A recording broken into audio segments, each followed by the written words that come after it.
Good evening and good day, everyone, and welcome back to the Ask Abhijit show. We are doing episode 340 today, and obviously, we are discussing the events that are ongoing in the Iran conflict, the West Asia conflict, the Iran conflict. And unfortunately, the situation is escalating, it's significantly escalating. And I'll take as many of your questions about this matter as possible, and other questions as well, other topics, if that is what you want. So we shall do that. But before we start the proceedings, let us see who all is there on the live chat tonight, this fine day, this fine evening. Buddha goes nuclear. Kshit Sharma, Chandragupta once again, Bhavya Singh, Chib, Anup, Mochi X Gaming, Aditya Acharya, Ritik Pawar, SKR, Rohan Bidi says, Happy Guri Padwa to all of you. Thank you very much. Mehul Rajesh Babu is here from Kerala. Good to see you, sir. Good to see you. Oscar Bandit, Privyet. Good to see you as well. Geopolitical Dubai is here from Indore. Always good to see you, sir. People saying, Shrishti Siliguri, good to see you. Rahul Dunake, hello, good to see you, sir. Samarth Pramanik. Putin is also here. Uma Maheshwari, namaste ji.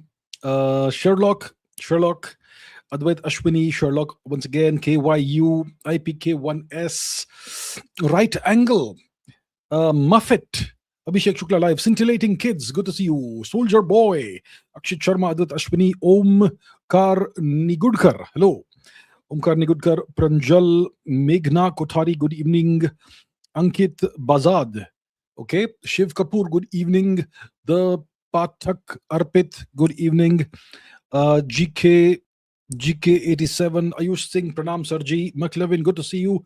McLevin says, who wants to go on a Dubai trip? Well, I'm not sure it's very advisable right now. Okay.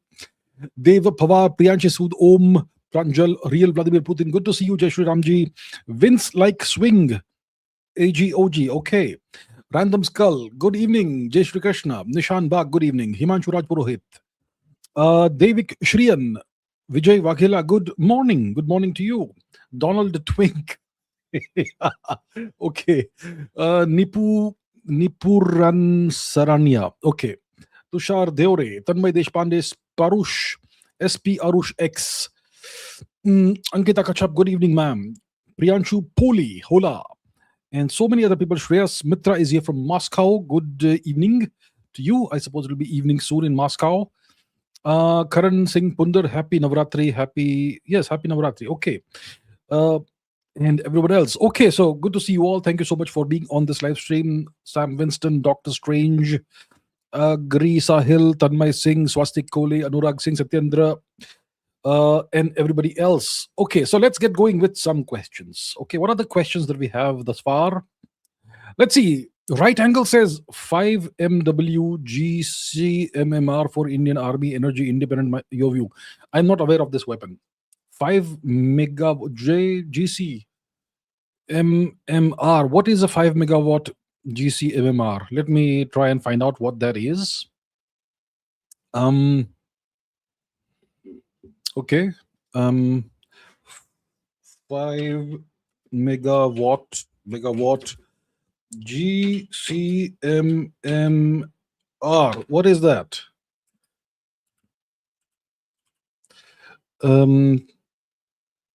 Okay, gas cooled micro modular reactor.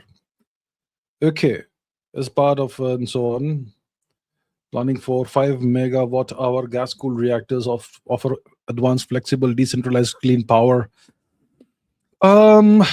What's my view about this? I would say it's great.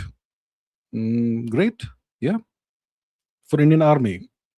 Okay, so I haven't really looked into the details and specifications of this micro modular reactor, but I think any kind of technological progress and advancement is good news. So I welcome it very much.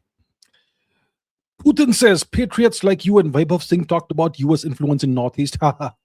Okay, I'm not aware of Vaibhav Singh, but if Vaibhav Singh has spoken about this, I commend that.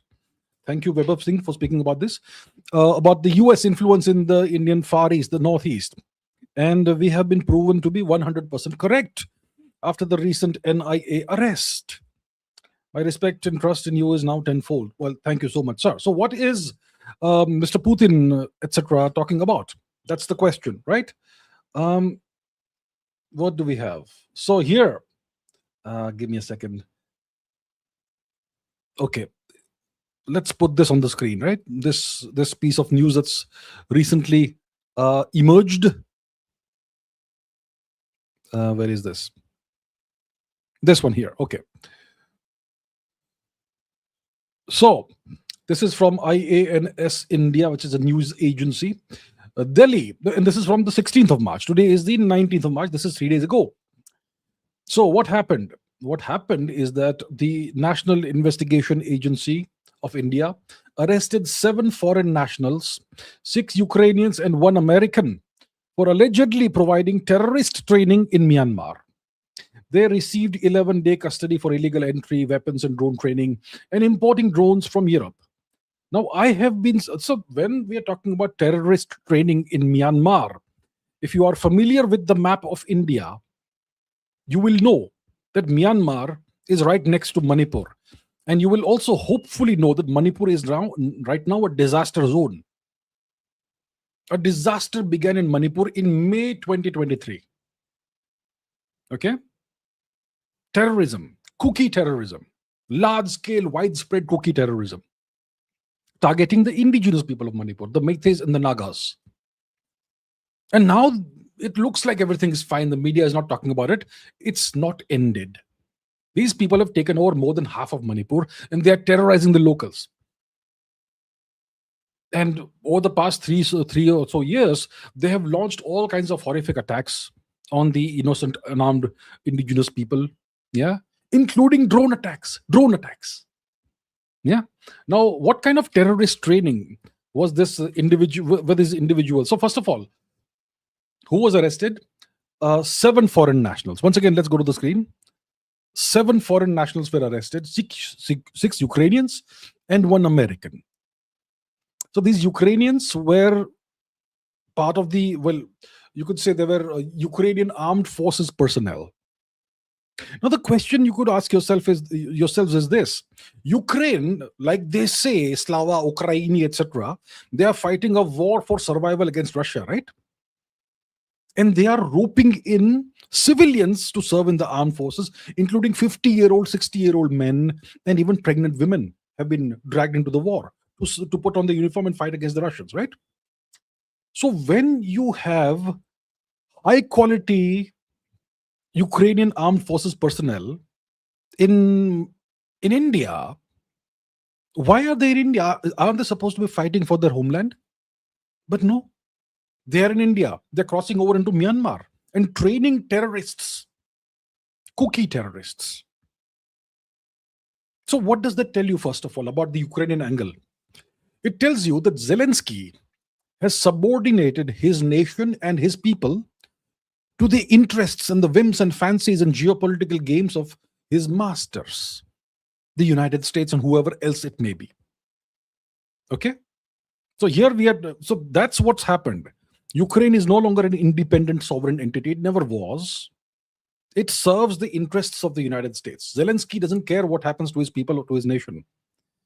He's pressing middle-aged men and pregnant women into the war, but he has high-quality trained mercenaries who are creating trouble in India, in Myanmar. That's what's happening. That's number one. Secondly, there's this American guy who has been arrested. Now, who is this fantastic American person who's been arrested? It's Matthew Van Dyke, a private mercenary. Okay, this individual, he fought in Libya to overthrow the government of Muammar Gaddafi in 2011. We know how that ended for Libya, disaster for Libya. He's also been involved in other war zones in Venezuela, in Iraq, in whatever else. Okay, so this is the guy. Now, see, Libyan revolution. So he was part of that conflict. He created all the trouble in Libya. I mean, he was part of that entire thing. Now, what else do we have? He is the founder or co-founder or whatever of SOLI International. This Matthew Van Dyke person, Matthew Aaron Van Dyke. Sons of Liberty International. And this is a tweet from Sons of Liberty International from 2019. Christian persecution, they claim, is set to rise sharply in 2019. Okay? And obviously, they will claim there's Christian persecution in India as well. That's what the US government has been doing for a long time. And they use this as the pretext to create trouble in India. Okay? And yeah. So that is something that happened. What else do we have? We had a statement by the government of Ukraine. Let me try and dig that out. Where is this statement by the government of Ukraine? Give me a second. I will pull that out. And let's put out the statement by the Ukrainian government. A press release they have put out. Give me a second. Okay. Ukrainian press release. Okay. This one here. This one. Press release by the Embassy of Ukraine to the Republic of India. Taking into account publicly available information in the case concerning the detention of 6 citizens of Ukraine, including media reports, blah, blah, blah, blah, blah. The Embassy of Ukraine in India expresses serious concern regarding the presence of circumstances that point to a possible orchestrated and politically motivated nature of this case, and so on. So they are claiming that our guys are innocent and you people are doing this because of political motivations. Okay, their guys are terrorists and mercenaries, and they're arming and training cookie terrorists in Myanmar with the objective of destabilizing Myanmar as well as India. And this is the kind of press release they've put out. And this is from a few hours ago today. Now, after this entire matter happened, the fantastic ambassador of the US, Sergio Gore, he tweeted this yesterday, just wrapped up an extremely fruitful meeting with National Security Advisor Ajit Doval. Covered critical security and geopolitical issues. Strategic cooperation between the US and India continues to advance. So he met with India's National Security Advisor, Mr. Ajit Doval. Very interesting. Generally, this guy, an ambassador of the US, typically meets with Indian, not typically, doesn't meet the National Security Advisor of India. But yeah, something has happened. Yeah. Clearly, we know what happened. An American terrorist enabler has been caught in India. So I have been saying this for the longest time. I have been saying this since 2023 when there were no Manipur experts. Now everybody is a Manipur expert, right? Every YouTuber, every journalist, everybody is a Manipur expert. In 2023, there were no Manipur experts. At that time, I had said this. What's happening in Manipur is not a local law and order problem. It is not some ethnic clash between Manipuri tribes.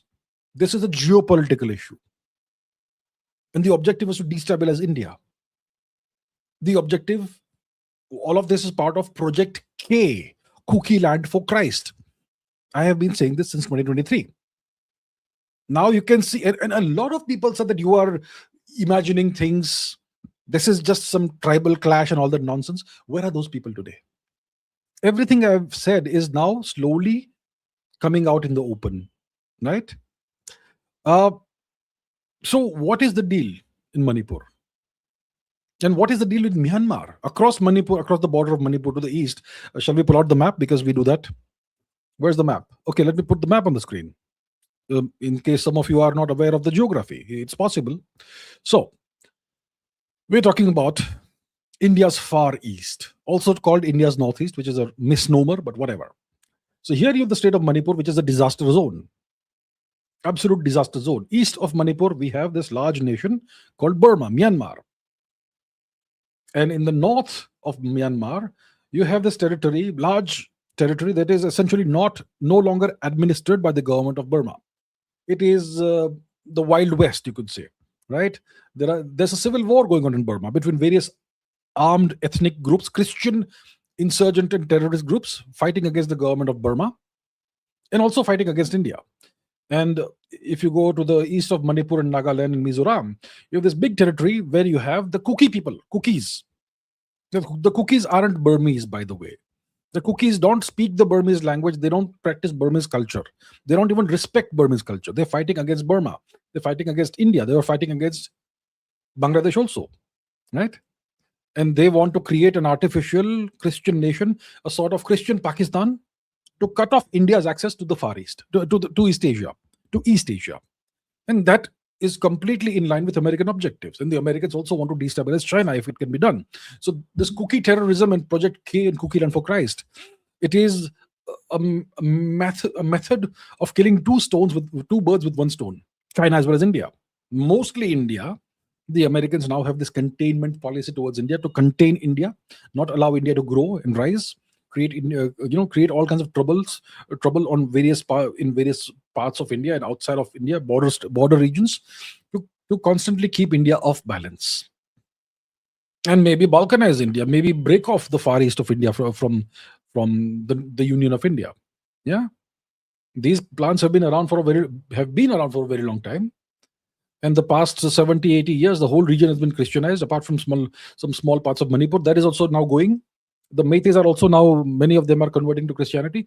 And the government of India is waiting and watching. And they have some of their own geopolitical games.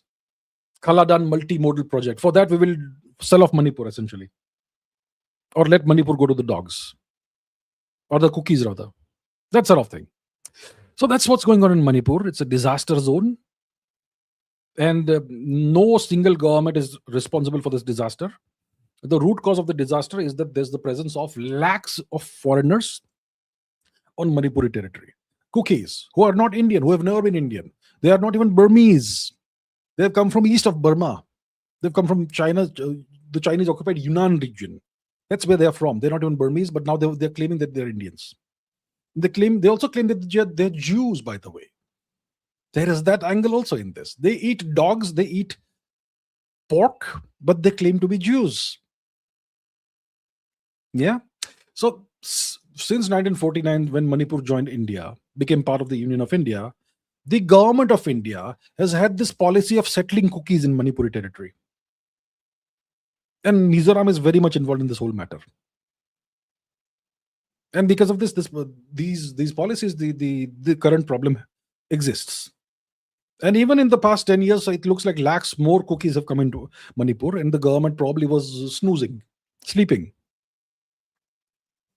So you can't blame any one government for the disaster, but you cannot exempt the current government from from partial responsibility, at least, of this disaster. And it's an ongoing disaster. Indian citizens are affected. Yeah, lakhs of Indian citizens are affected. And looks like, so now that this step has been taken, the American terrorists have been arrested, the Ukrainian terrorists have been arrested. Why has this happened now? Maybe the government of India has now decided we will change our tactics, change our strategy. I don't know. Or maybe it's just a bargaining tool. The Americans have Nikhil Gupta, so we will arrest one American guy and we'll swap one for one. Is that the simple game you're playing? Or has the government of India now decided to rescue Manipur? Time will tell. So that is the situation. Manipur disaster, ongoing disaster in Manipur. You have drones flying over, towns and villages and dropping bombs on people. It's happening right now.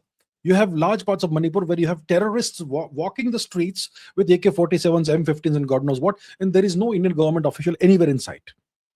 It's like that's no longer part of India. It's like Cookie Land has actually become a de facto nation, if not a de jure nation. That is how badly the government of India has dropped the ball in Manipur. They may have their own geopolitical agenda to play, some kind of God knows what little agenda they have. But hopefully things change now. This is a good sign that the American and Ukrainian terrorists have been apprehended. And the chief minister of Mizoram last year had stated that more than 2,000 American and UK personnel had crossed into Myanmar from Mizoram's territory. Now, if you are a foreigner and you want to enter Mizoram or Manipur, you need an inner line permit. Even if you are an Indian citizen who is not from Manipur or Mizoram, you need something called an inner line permit, a document. And definitely foreigners need that. So how did these foreigners reach this place, come with drones, military, dual use or military use drones, and cross over into Myanmar? Is the government of India sleeping? You can't blame Nehru anymore for these things. Anyhow, that's the situation. I'll keep an eye on this. That's what I do. Yeah. I've been speaking about this very clearly since the beginning of the problem, May 23. when there were no Manipur experts. So I'm going to keep an eye on this. Okay, I'll keep you guys and girls, ladies and gentlemen, informed about what is actually truthfully happening. Not the BS propaganda and all the chat GPT analysis that you see from other so-called experts. I'll tell you what's actually happening. Okay. Aditya Acharya says, how was North Korea able to get nuclear weapons? Did they make this on their own, or did they get it from Russia and China or Russia?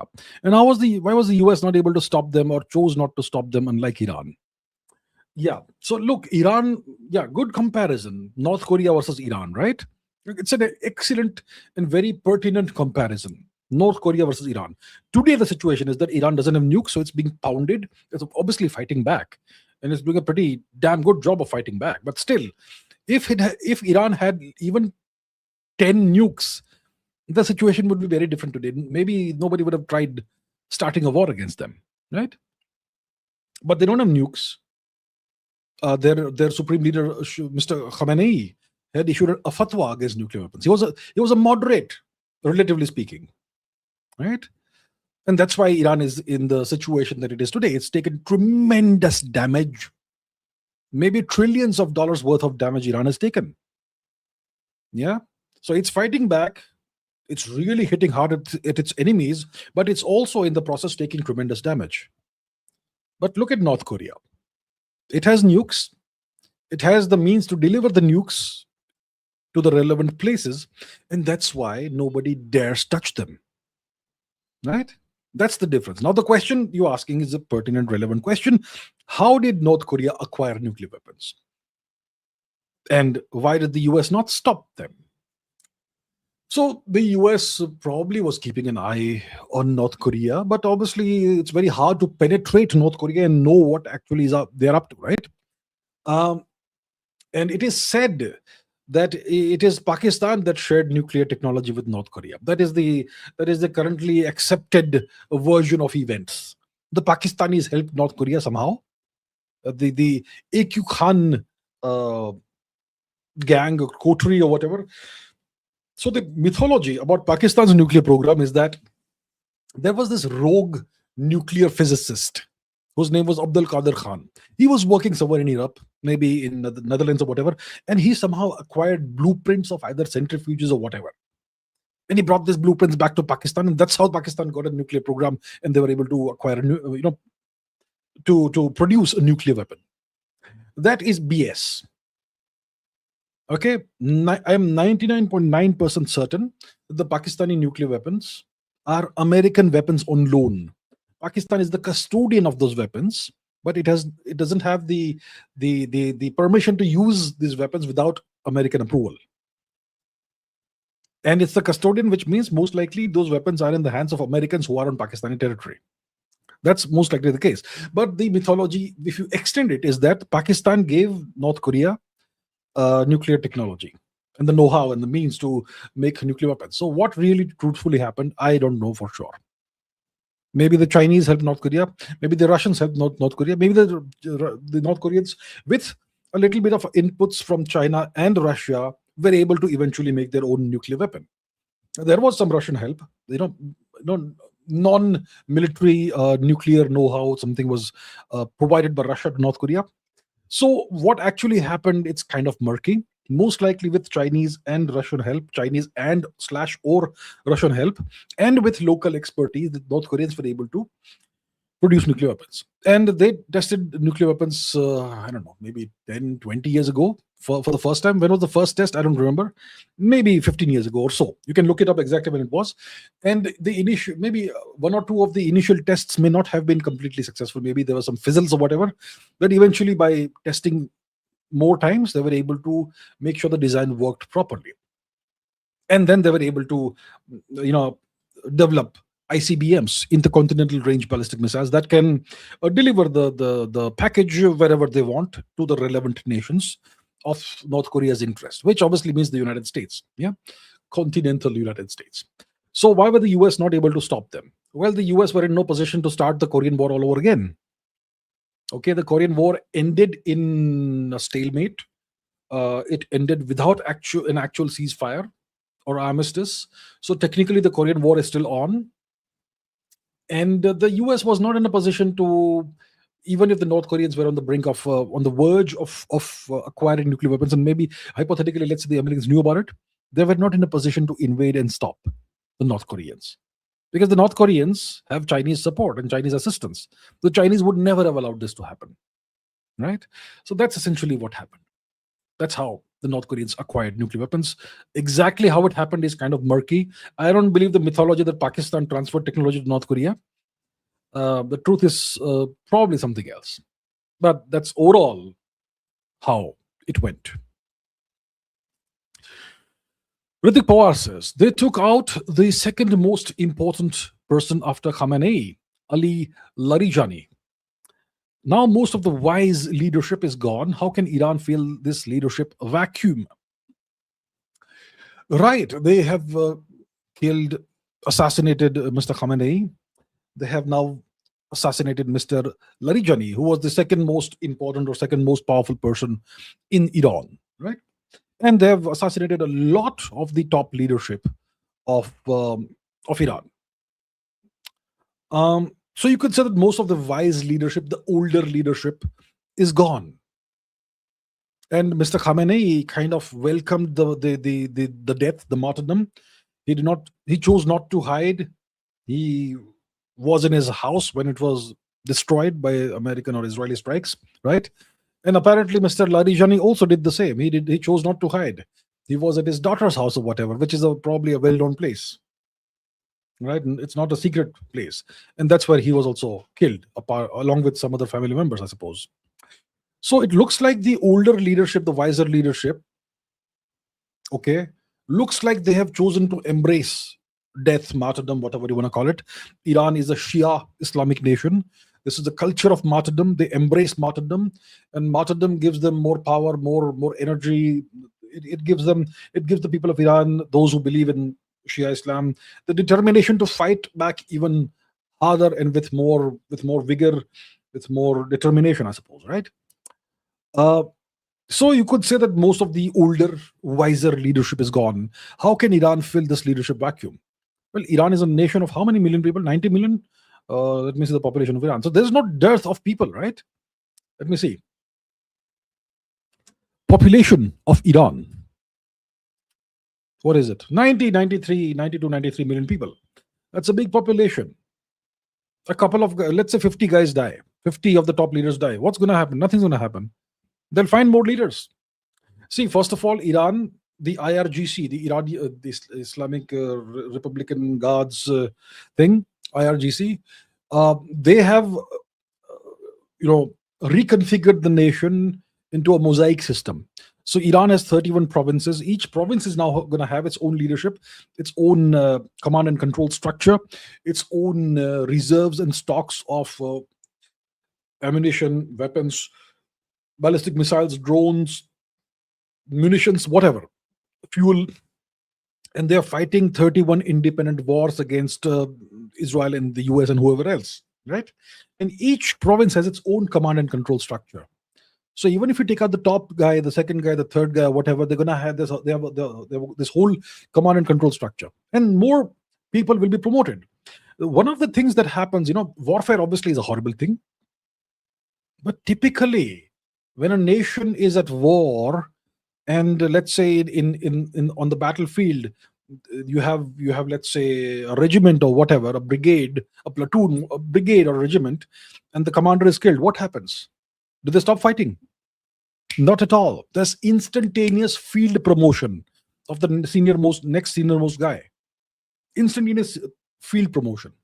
And generally that gives you better leadership, because the non-field promotions are typically bureaucratic in nature. But when there's a battle going on and your top guy is dead, you're going to promote the most capable person so that you all survive. Maybe it's done by rank, or maybe it's done by capability. So typically when you have multiple field promotions, 2-3 guys die and you keep promoting, that's when the most capable leadership emerges. Someone who can, win your battle for you or die in the process. So when you have a nation of 90 million people, assassinating the top 50 people, the top 100 people, if you have the right structure, is not going to make any difference whatsoever. Typically, in a stagnant society, a sedentary society, a society that hasn't seen war in decades, in that sort of society, you have something called the overproduction of elites. And these elites who are overproduced by these stagnant, sedentary societies, they take up all the positions of power, and they, over time, the system becomes a rent-seeking system. When you have this sort of situation where the elites are being taken out by the enemy, and you have field promotions essentially, that's when the problem of overproduction of elites is taken care of. It's sorted out, and you have the best, most capable leadership rising to the top. So this is actually a good problem for Iran to have. And it's a bad thing. It's a terrible thing for the US and for Israel, because the moderates, they've killed them all. They've killed off all the moderates. Ali Khamenei, the Ayatollah, the supreme leader, he was against nuclear weapons. He was in favor of negotiations and some settlements. That's why you had the JCPOA, the Joint Comprehensive Plan of Action, the Iran nuclear deal that Trump eventually walked out of unilaterally. Ali Khamenei is the person who made this possible, right? So those who were in favor of negotiations, those who were in favor of moderation, those who were against nuclear weapons, they have been killed by the Americans and the Israelis. So who rises to the top now? It's the hardliners, those who don't want negotiations anymore. No more negotiations. And the US apparently has tried on at least 3 occasions to open back channels with Iran since the war began, and try to find some way of negotiating with the Iranians and going for a ceasefire, a face-saving ceasefire. And the Iranians are saying, go to hell. No negotiations, no talks, the war goes on. And if Iran is in a position to rebuff American overtures for a ceasefire, it tells you the Iranians believe they're gonna prevail. So yeah, that is what it is. Bhaskar Bandit says, Privyet to you as well. All well, yes sir. Are we reaching closer to a time about Shri Shinzo Abe's statement of Japan having nuclear capabilities, considering the current events are a measure to contain China? I think we are coming closer. See, it was not Mr. Shinzo Abe who said this. It was Henry Kissinger. A few months, maybe 3 months before he tragically passed away, Shri Kissinger had said that Japan is, it could become a nuclear weapons power within the next 5 years. And he said that in 2023. So we still have a couple of years to go, right? And I think it's highly likely that by 28 or so, Japan could become a nuclear weapons power. Now, in what circumstances does it become a new? See, we know that the current war was about containing China, the West Asia, the Iran war. The Americans and the Israelis wanted to do a regime change and install a puppet, but the Americans wanted to acquire complete control of Iran's energy resources so that that can be denied to China. The same was the case with Venezuela, to acquire, to steal the energy or to control the energy. Right. So one of the angles in this war is China, to control China, contain China. That obviously has not worked out very well at all. It's been a disaster. And now that the Americans are in a situation where they are depleting very rapidly their resources, their reserves of whether it is cruise missiles, whether it is munitions or whatever, missile interceptors, all that stuff, they're going to have to fall back on the industrial capabilities of other nations, like European nations, also Japan, South Korea, etc. And since the Americans are on the back foot and they're running short of very critical munitions and weapons, the Chinese will now feel emboldened, and they'll feel that, we now can see how the Americans can be defeated, and we can use those lessons in Taiwan, and let's go for Taiwan, that sort of thing. So the Americans will be very, very cognizant of this possibility, and that's why they could very well give the green signal to Japan to nuclearize. Now, what kind of nuclearization could it be? That's a question.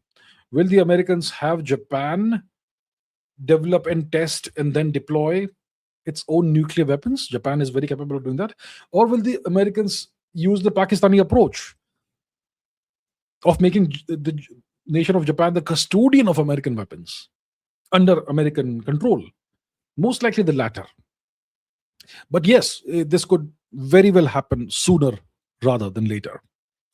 Bhaskar banded again, Hindu नए साल की शुभकामनाएं आपको भी, आप सभी को, to everybody, Hindu नए साल की शुभकामनाएं. Wish you a very happy Hindu नववर्ष. Observation: a number of viewers on live stream has increased in follow account to post 2024 elections the first time. Requesting everyone watching to like and check your subscriptions. Thank you very much. Very kind of you, sir. Yes, everyone, please like and subscribe. Check that you're subscribed. My subscribers are being have the past couple of years have been automatically unsubscribed in large numbers by whatever process, I don't know. But now it looks like things are kind of on a better, somewhat better for the channel. So please check if you're subscribed or not. Lots of people, I'm told, are not getting notifications. A lot of people I hear are not able to comment at all.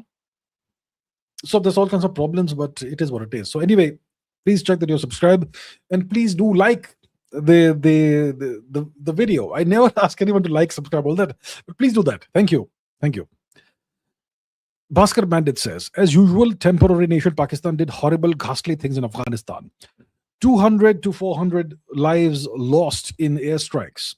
Is this a step to avoid fighting with Iran? What possible retaliation Afghans are likely to do, apart other than Tehreek-e-Taliban Pakistan, Balochistan Liberation Army, etc.? So let's quickly, give me a second. Yeah. So the Pakistanis, these cowardly Pakistanis, they launched an airstrike on Kabul. The bombs struck a hospital which was a drug rehabilitation center, okay, where people who were hooked on drugs, what's it called? Addicted to drugs, they were being rehabilitated. And apparently between 200 to 400 patients were killed in this Pakistani airstrike. These are innocent civilians, right? Now, before I even discuss that, I want to show you something really, I would say really interesting. Give me a second. Yeah. So this is a tweet. I want to show you a tweet by someone. Okay. Give me a second. Yeah. Okay. Here we go. This is a tweet by an account called Mossad Commentary. It's got 1 million subscribers. It is based in Israel. I am not claiming this is the account of Mossad itself. It's a Mossad Commentary account. It's based in Israel. It's unofficial, which means that it could or could, maybe it is official, maybe it's not. But they're claiming that it's an unofficial account. But it is very much an Israeli account. So here's what this Israeli account says. The Kabul site is not a drug rehab center. Again, but to be clear, this was a Taliban weapons and ammunition storage site, not a drug rehabilitation center. How does Mossad know this? How does Mossad know, or this Israeli account know, that the hospital that was destroyed by the Pakistanis was not a drug rehab center? It was an Taliban weapons and ammunition storage site. How does this Israeli account know that? Pakistan's armed forces launched Operation Ghazab-e Kugugu, whatever, overnight on March 16, carrying out precision airstrikes against Afghan Taliban regime facilities tied to terrorism. Israel is claiming that this Israeli account is claiming that Taliban are terrorists and Pakistan are not terrorists. They are fighting terrorism. Targets included 2 sites in Kabul and 4 in Nangarhar, where ammunition depots, etc., used to support terror proxies were reportedly destroyed, according to Pakistan's information minister. So these guys are parroting Pakistani propaganda. This Israeli account. Now, Israel is a nation that Pakistan does not recognize as a nation. So why is an Israeli account that claims to be unofficial Mossad parroting Pakistani propaganda, portraying the Taliban as terrorists and the Pakistanis as those who fight terrorism, when we know and the whole world knows that Pakistan is the global epicenter of terrorism? And this airstrike on a hospital is another example of Pakistani terrorism. And this Israeli account is trying to whitewash this Pakistani crime. What's going on? Full support, sir. Yes, India, full support. Full support. Keep it up, full support. When will you people wake up that there are no allies that India has? There are no friends that India has. I'm not saying Israel is an enemy. I'm saying that Israel is a nation with its own interests, as it should be. My point is, why do you give full support to other nations? You should give issue-based support to every single nation apart from your own. Full support should be only to your own nation. We have a tremendous amount of shared interests with Israel. On those issues, we will give support to Israel. But you don't give unconditional support to anybody. Here, the Israelis are supporting Pakistan. Who is our ally, so to say? It's Afghanistan, not Pakistan. And we know we have suffered at the hands of Pakistan for decades. Pakistani terrorism. Funded and financed by whom? The United States, who gives unconditional support to Israel. And see who the Israeli account is supporting? Pakistan. Pakistan. Now the question is this a step to this Pakistani terrorist strike on 400 people, killing them? Is it a step to avoid fighting with Iran? What is Pakistan trying to do? They're concerned about Afghanistan. They're concerned about the Taliban. The Taliban, the Pashtun nationalists. The Taliban claim a large piece of territory that is currently occupied by Pakistan, which is Khyber Pakhtunkhwa, which is historically Pashtun territory. So it should be logically be part of Afghanistan, and that's the big territorial dispute that you have. And the Pakistani military is concerned about that. And maybe if the Pakistanis get involved in the next few days or weeks in the Iran war, then if there's an ongoing war with Afghanistan also, which is escalating, then they can blame things on that. And also there could be the Bagram angle. Pakistan is a US puppet, a US vassal, and the Americans want Bagram. So maybe the Pakistanis are trying to soften up the Afghanistan government in order to hand over Bagram, if possible, to the Americans. That's also a possibility. Okay, so now what possible retaliation the Afghans are likely to do, apart from Tehrik-e-Taliban Pakistan, Balochistan Liberation Army, etc.? The Afghans will retaliate through all kinds of different means, including asymmetric means, including unconventional asymmetric warfare tactics, all kinds of things like that. This matter is not going to die down. The Afghans will extract a complete revenge on Pakistan. Maybe if not in one strike, over a period of, maybe it will be spread out over hundreds of strikes over Pakistan. But the Afghans will extract revenge for this. And hopefully this is the beginning of the end for Pakistan in some shape or form or the other. Okay, Putin says, congratulations on 953k subs, noticeable increase. Thank you very much, sir, indeed. Yeah, things seem to be going in the right direction. Very slowly, very gradually, but one welcomes that. So thank you very much. And it's all thanks to you all. Thank you. KYU says, I work in a non-tech MNC role. I want to boost my income by learning finance skills. Can you please suggest genuine courses for future upcoming job roles? I seek guidance. You want to boost your income by learning finance skills. Finance skills. And you seek guidance. You want genuine courses for future upcoming job roles. Finance skills. I am not a finance guy. Yeah, I'm sorry, but I'm not the right person to ask this question. Oh, I'm not a finance guy. I don't know what courses are available, what courses exist or not. I suppose you could go to websites like Udemy or whatever. Udemy probably is a good place. There is also Coursera. And you can search for various finance skill related courses on those platforms. That's where you would find, and I'm sure you will be able to see how many people are enrolled on each course and what is the star rating out of 5 or 10 or whatever on for each of the courses. So if you have a course where you have, let's say, 10,000 people enrolled and it's let's say above 4-star rating out of 5, ideally above 4.5 rating, then you can be pretty sure it's a good course. So that's how I would suggest you do. That's what I would suggest you do. I am not an expert on learning finance skills, and I am definitely not aware of any courses for finance skills. So I'm sorry I can't help you directly, but please go and do try what I'm saying. Go to Coursera or Udemy, and I'm sure there are high quality courses available there. All right, sir. All the best.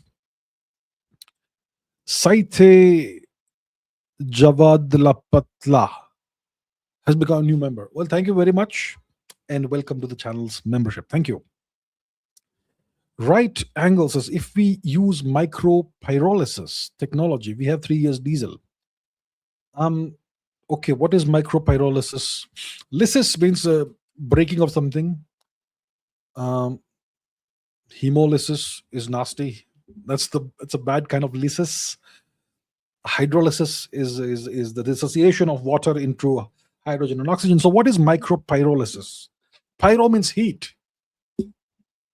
Pyrotechnics. Pyro means heat. Okay, what is micropyrolysis? Microwave? No, it's micropyrolysis. Micropyrolysis. Come on. Here we have it. What is this? Efficient thermal degradation process that uses microwave energy to heat materials, etc., etc. Okay, you're talking about diesel. Micropyrolysis, diesel. Decompose waste plastics, tires, etc., into high-value liquid fuels like diesel, gasoline, and kerosene. Okay, interesting. Okay, I'll not look into the details, but yeah, interesting. So looks like it's a interesting and useful technology. I hope the government looks into it. Yeah, if somebody from the government is watching, please take note of this. Looks like it's a promising technology that can potentially solve at least some part of India's requirements for energy. Chandrasekhar Biswas says, thoughts on the recent Van Dyke arrest by the National Investigative Energy Agency. I spoke about this in detail. It's a good thing. That it gives me hope that maybe the government is now serious about addressing the situation in Manipur. Yeah, well, let's see. Hopefully, and it's obviously going to be a message to the Americans, and maybe it is an outcome of the ongoing turn of events in West Asia, possibly. See, the situation for the US is bad in West Asia. It wants to leave this war, but it can't without losing face. So American prestige has taken a big hit. The kind amount of leverage the US has over other nations is less now. So maybe it's a good time for India to maybe address the situation in Manipur and send a message to the Americans. Yeah, so maybe that's what it is. WYBKT has gifted 1 membership of the channel. Thank you very much. It's very kind of you, sir or ma'am. Thank you. M. Keshav says, MUN's a good place for people interested in geopolitics. What's a MUN? MUN's a good place for people interested in geopolitics. I don't know what an MUN is. If you could give me the full form, what is that? Let's see. MUN geopolitics. What's MUN? Model United Nations. It's a waste of time. Absolute waste of time. That's how I see it. But yeah, you don't have to rely on what I say. Please do your own research and due diligence. From my perspective, it's a waste of time. Jaggadalla Mahavira says, show us the doomsday agreement. Has USA ability to nuke every country if all allies and non-allies corner US if they are cornered? There's no doomsday agreement or document or whatever. But that's what the US will do. Okay? They don't publish these documents. Those who know about this. These documents aren't published. They don't put out a PDF on a US government website. There's no agreement with other nations. This is a policy or a strategy. Or you could say a fallback option. What's it called? Dead man's switch kind of thing. There's no agreement that's available. There's no PDF available. There's nothing available. Nobody publishes this sort of stuff. But that's what will be done. Yeah. Okay. Deep Learner says only war in town now. Ari, Ari, Ari. I have no idea what it means, but okay. Okay. Anuj says, what do you think? Who can be more threat to India's national security and sovereignty between China and the US in the future?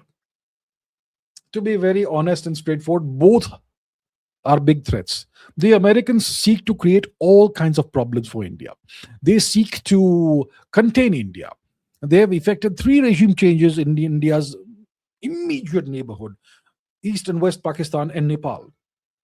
They are currently fueling the flames of the civil war in Myanmar, which has by design spilled over into India and made a mess of Manipur, created the Manipur disaster. The Americans play all kinds of subnational diplomacy games and engage with various anti-government political parties in India. They do all kinds of things such as this. And they fund the industrial scale demographic re-engineering efforts that are going on in India, Christian conversions and other conversions also. They pour in billions of dollars every year, maybe tens, maybe hundreds of billions of dollars every year into India for these activities. The Chinese don't do any of this. Let's say America wins, they'll break up India into 50 pieces and also destroy India's culture and civilization. If the Chinese win, they will simply break India into multiple pieces, but they don't care about Indian culture or civilization. They don't care about that. They'll be satisfied with breaking India into multiple pieces. The Americans won't be satisfied with that. They will also, after they break India into pieces, they seek to further annihilate India's culture and civilization. So who's more of a threat? I think you need to decide on your own who is more of a threat. But obviously China is right next door, and we have a big, enormous undemarcated border with China. So China, from that geographical proximity perspective, is more of an immediate threat from that perspective. But it's not like there's no geographical proximity between India and American vassals, East, West, Pakistan, Nepal, and so on and so forth. And India is super compromised and penetrated deep inside within India itself by the Americans. So, who's more of an immediate threat? Make your own decisions. Aryavart, thank you very much, Aryavart. Nilesh Ranjan Srivastav says, is LNG, including LPG, CNG, not available from Russia? The Russians also produce LNG, LPG, whatever. What was Nord Stream 2? What was Nord Stream 2? Let's see. Nord Stream 2. What was that? It was a natural gas pipeline from Russia to Germany, running through the Baltic Sea. So natural gas is LNG, which is LPG, CNG, whatever you want to call it, same thing. So the Russians can certainly do produce this in very large quantities. And I suppose they could bottle it up and send it in large quantities to India as well. So that's an option, certainly. But it's a faraway option. So if you put, let's say, if you put LNG cylinders, let's say, onto a ship, and you make it sail from Russia to India, it'll take 25 to 30 days for the ship to eventually reach India.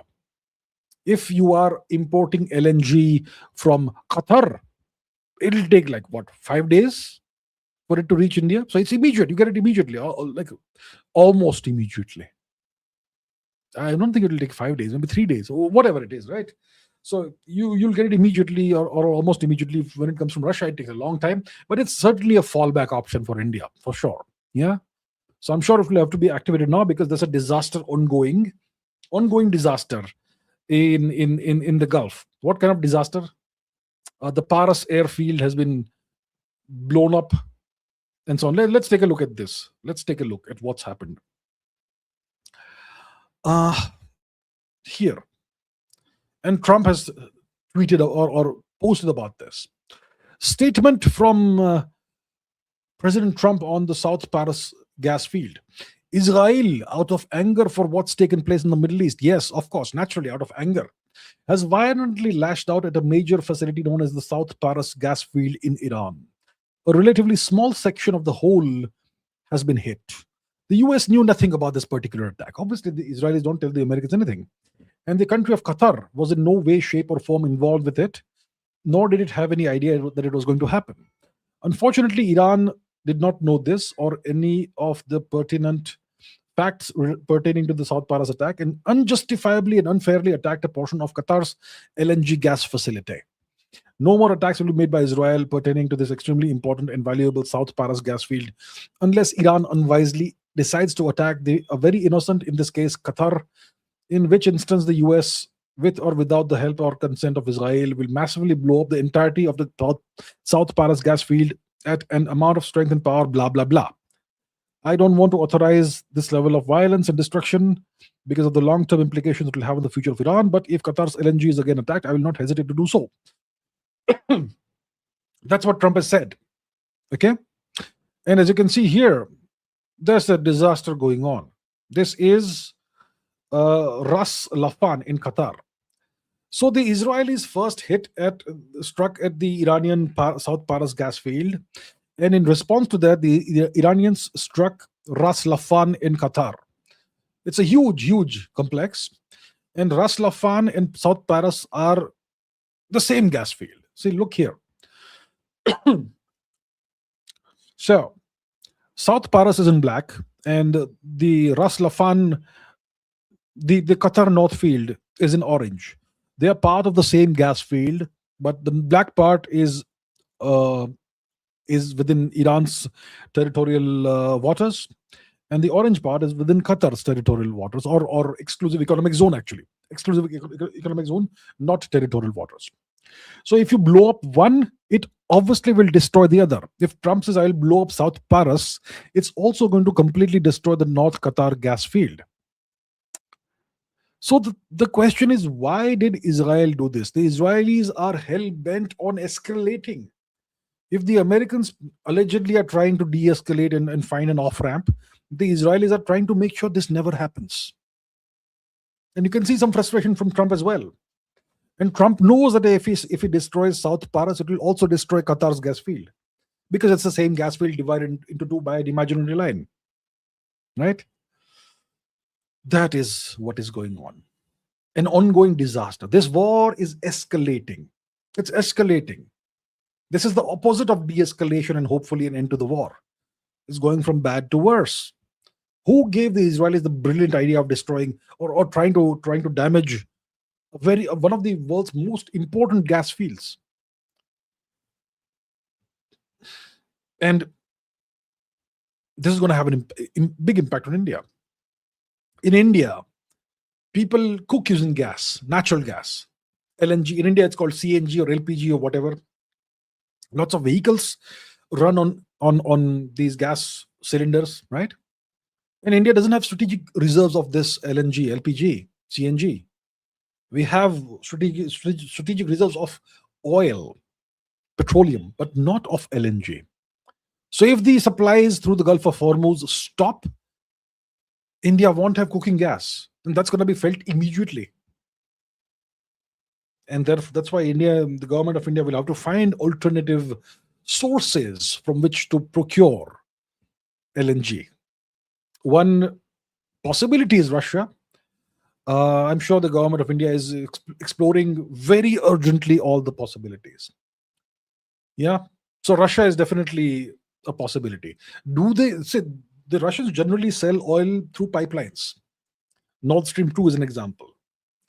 Do they have the ability to bottle the oil, the gas, to liquefy it and bottle it and ship it? I suppose that's not a high-tech thing. I'm sure it can be, even if they don't have the facilities, they can set it up quickly, I'm sure. But yeah, one thing is for sure, wherever India gets its LNG from, the prices are going to be higher now because it's going to be available at a premium. So the Americans and Israelis have created a global disaster, an absolute global disaster. The world is never going to be the same again. This is a permanent change that we are seeing in the world now. They've created a global disaster for the entire world's economy. This is going to cost India a lot of money, billions of dollars. tens, maybe hundreds of billions of dollars. Will the Americans and Israelis pay reparations to India? Did India do anything to harm these two countries? No. We are being harmed by these people's actions. And not just India, everyone's being harmed by them. The Japanese, the Chinese, the Indonesians, our neighbors, all of them. Absolute disaster. Okay. Teen Talk says, I just watched all of Professor Jiang's videos on game theory. And I must say his views and your views are pretty similar. It's like you in Chinese body. Really? Really? Okay. Interesting. Is it, are our views that similar? Well, that's really interesting. Okay. Thank you for letting me know. Thank you. Vishal Roar says, isn't this the ideal time for Russia to exhaust the air defenses of Ukraine and build more pressure on the US to support two wars? And can the US seize Kharga Island by putting boots on the island there? I think it's a good time for Russia to achieve its military and political objectives in Ukraine. If Russia makes big advances now, as they are certainly capable of, then it's going to put immense pressure on the US. It's going to have to, like you say, a support two wars. So the question is, when is the Rasputitsa season? That is the big question. Let's find out. What is Rasputitsa? I'll tell you. It's the mud season in Ukraine and Russia. Rasputitsa season. So it's spring and autumn. Okay. In spring you have thawing snow. Autumn you have heavy rains. Mud season. It's twice a year. So this happens in October, November, and also April, May. So April, May, you can't really make big advances. You can't really launch big campaigns, military campaigns, because your tanks, your vehicles, etc., are going to get bogged down in the muddy terrain. April, May. We're in March right now. So if Russia wants to do something, it's got about 10 days to go. Maybe a week or 10 days. Doesn't look like they're about to try something. Yeah. So maybe now is not a very good time to make a big offensive, but they can certainly exhaust air defenses and so on. Putin has decided to weaponize time. He wants this war to drag on as long as needed, so that Europe's supplies are exhausted. Supplies of munitions, supplies of patience, supplies of whatever else are exhausted and depleted. That's what Putin is doing. He's weaponizing time. And doesn't look like he is in any hurry to do something right now, despite the ongoing war that Iran is facing right now. The next question is, can the US seize the Kharga Island by putting boots on the island there? Well, first of all, let's see, where is this Kharga Island? It's a very important island for Iran. Okay. So let's see if the geography gives us any clues. Here's the map. Where is Kharga Island? So we are not talking about Kashmir Island, which is here. This is Kashmir. We're talking about Kharga Island. Where is Kharga Island? This is Kharga Island. Now, as you can see, it's very close to the coastline of Iran. Shall we see how far it is? What's the distance? The distance over here, it's about 30-35 kilometers from the coastline.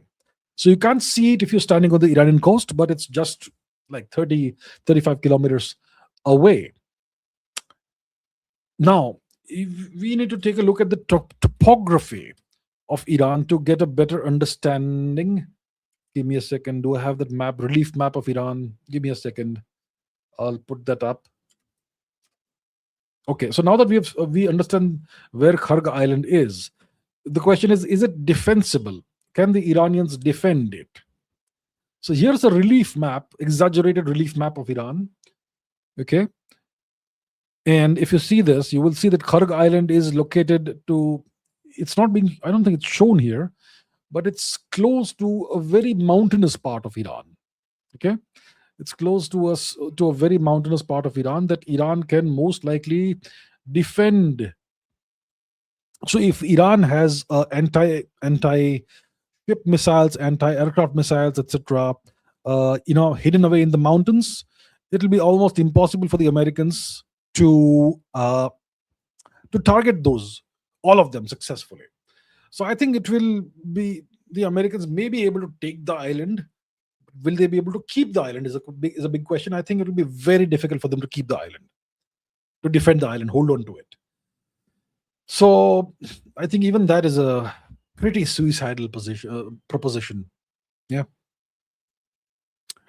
Satyendra says Israel attacked South Paras. How will Iran retaliate? How should other or all Gulf countries defend themselves after this? Any reaction from Russia expected? So I think I kind of discussed this, but we can discuss it all over again if you like. I mean, not all over again, but yeah. So clearly this has happened. Donald Trump put out his big statement, etc. And how did Iran retaliate? Iran retaliated like I put it on the screen. Let's do it again. Here we have it. Iran retaliated by targeting the Ras Laffan area of Qatar, right? The Ras Laffan complex. And this is the situation. Also Ras Al Fuja. So Iran can can target the various installations that you have in Qatar, in Saudi Arabia, in Kuwait. Very big targets, pretty much sitting ducks. And now most of the American interceptor missiles have been exhausted. Most of the THAAD systems are offline. There are only two, I think. Both the radars were taken out. So it's almost impossible for the Americans to defend Qatar, Kuwait, whoever. Saudi Arabia. So Israel, what it is doing, it's trying to provoke Iran into hitting more Gulf nations so that the war escalates and the Americans can't extricate themselves out of this situation. Israel is trying to escalate the war. Brilliant. You're doing a great service to the entire world, Israel. Great job. Right? So Iran will retaliate. If Iranian facilities are hit, oil facilities or whatever, Iran has lots of targets to choose from. No one's going to stop them. No one's going to be able to stop them. How should other Gulf nations defend themselves after this? All they can do is request the Americans to safeguard them, to protect them. But the Americans it doesn't look like they're in a position to help them. The thing is, if the Gulf nations start launching strikes at Iran, then they become legitimate targets. Right now, Iran is saying that we are only responding to provocations. We are not targeting the civilians and infrastructure and so on of the Gulf nations. We are only doing a tit-for-tat response. So in the Gulf nations, whatever missiles or drones the Iranians have launched, they have been until now launched at American military installations, or what Iranians or what the Iranians consider to be legitimate targets as a tit-for-tat response. But if the Gulf nations start hitting out at Iran and targeting military facilities or something, then Iran will retaliate much harder against those countries and target their infrastructure and much more, which will be a disaster for the Gulf countries. So that's why Saudi Arabia, Kuwait anyway, it's not a big power. Saudi Arabia also is staying out of this because the Iranians launched a strike on a Saudi airfield and destroyed 5 American gigantic refueling planes. But those were American assets, not Saudi assets. So the Saudis are kind of staying out of it. They also have a military, but they're staying out of it. And the same goes for the UAE and so on. So I think these nations it will be in their best interest to stay out of this as long as possible and not start responding. Gaurav Surnis says, Happy Gudi Padwa and New Year to you and all others in the chat. Thank you very much, Gaurav. I wish you and all the viewers a happy Gudi Padwa and a happy New Year. Right Angle says, government says it will take 10 years to fence the Indo-Myanmar border. Till then, if we deport cookies, they will come back. Consequence for India if we touch cookie now. Well, this is a problem for the government of India to solve. Look, solutions they have to find. I can propose solutions. Others can propose solutions. Citizens can propose solutions. But it is the government which is elected by the people whose job it is to solve the problem. If they were able to allow a few lakh cookies to come into India over the past 10 years, allegedly, then I'm sure they can find ways and means of deporting them from India. And it doesn't have to, we don't have to wait until for 10 years until the whole border is fenced. I'm sure we have something called the Assam Rifles in Manipur. What is the job of the Assam Rifles? It's a paramilitary force. It's not the Indian army or the Indian military. It's a police force who wear army uniforms. It's a paramilitary force. What is the job of the Assam Rifles?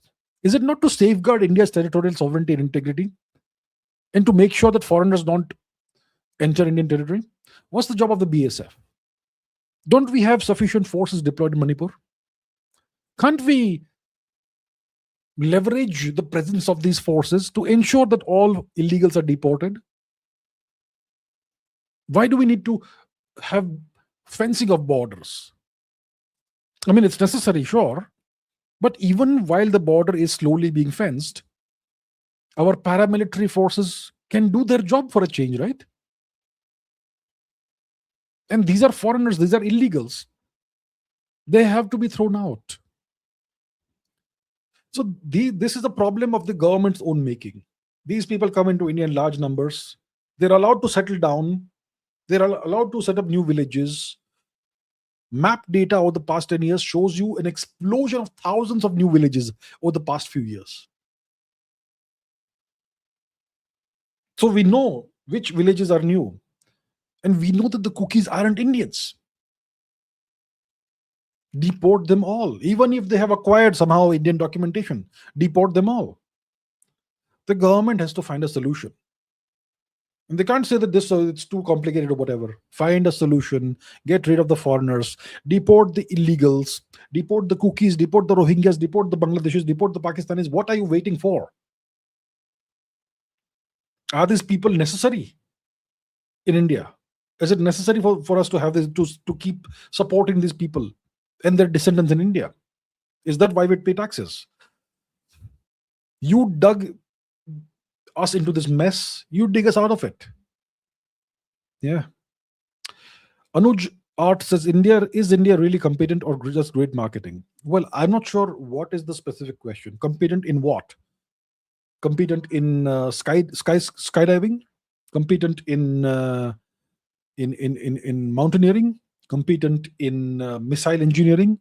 Competent in satellite engineering? Competent in scuba diving? Competent in what?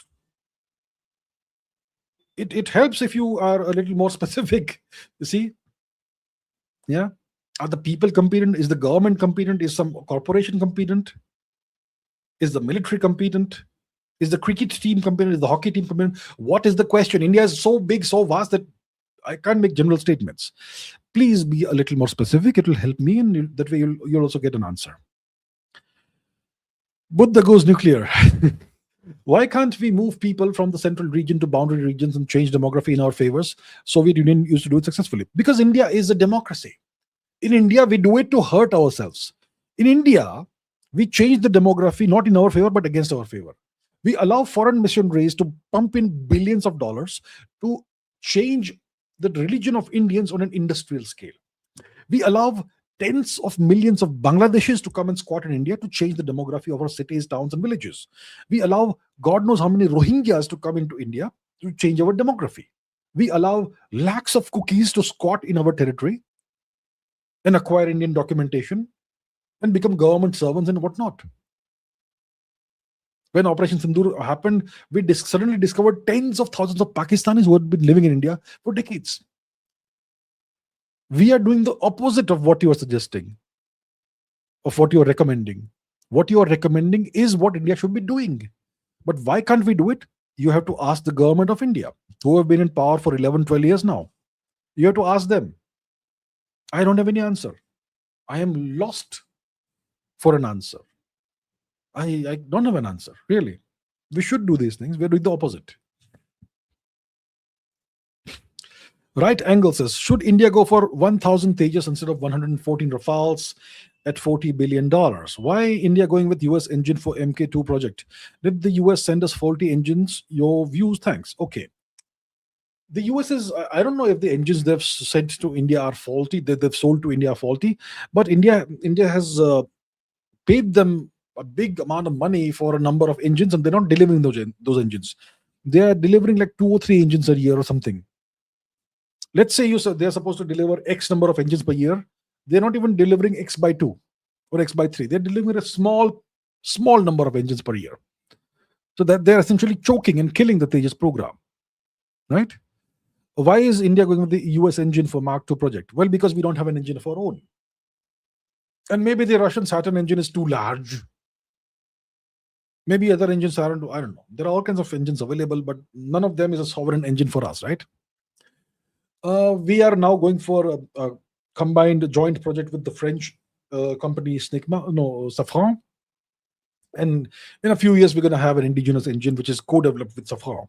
But that's a few years down the line. In the meanwhile, I hear that there is some good progress with the Kaveri engine. We have developed our own single crystal blade turbine blade technology. A single crystal made of a certain alloy of metals, and that solves the problem for us. And we also have successfully tested the afterburner technology for the Kaveri engine. So 2 big problems solved. The only question is, what is going to be the how many hours can an engine be run before it has to be serviced or overhauled? That's the only question. Even if it's 50 hours, I think it's a good enough engine, I would say. And what's the size? I think the size also is not too large, or the weight also isn't too much. I think the Kaveri engine is close to good enough, right? So that's another option we have if we can make it work. Looks like we are on the verge of being able to make it work. But what about foreign engines and the money and all those questions? I don't know about that. So the first question you ask is, should India go for 1,000 Tejas? No. India should slowly phase out fighter planes. Look at the situation in West Asia. There's a war going on. Look at the situation in Ukraine. There's a war going on. Which weapons are effective? Are the Americans flying fighter planes and bombing targets and all that? Nothing. The war is being fought with missiles and drones. Drones are unmanned munitions.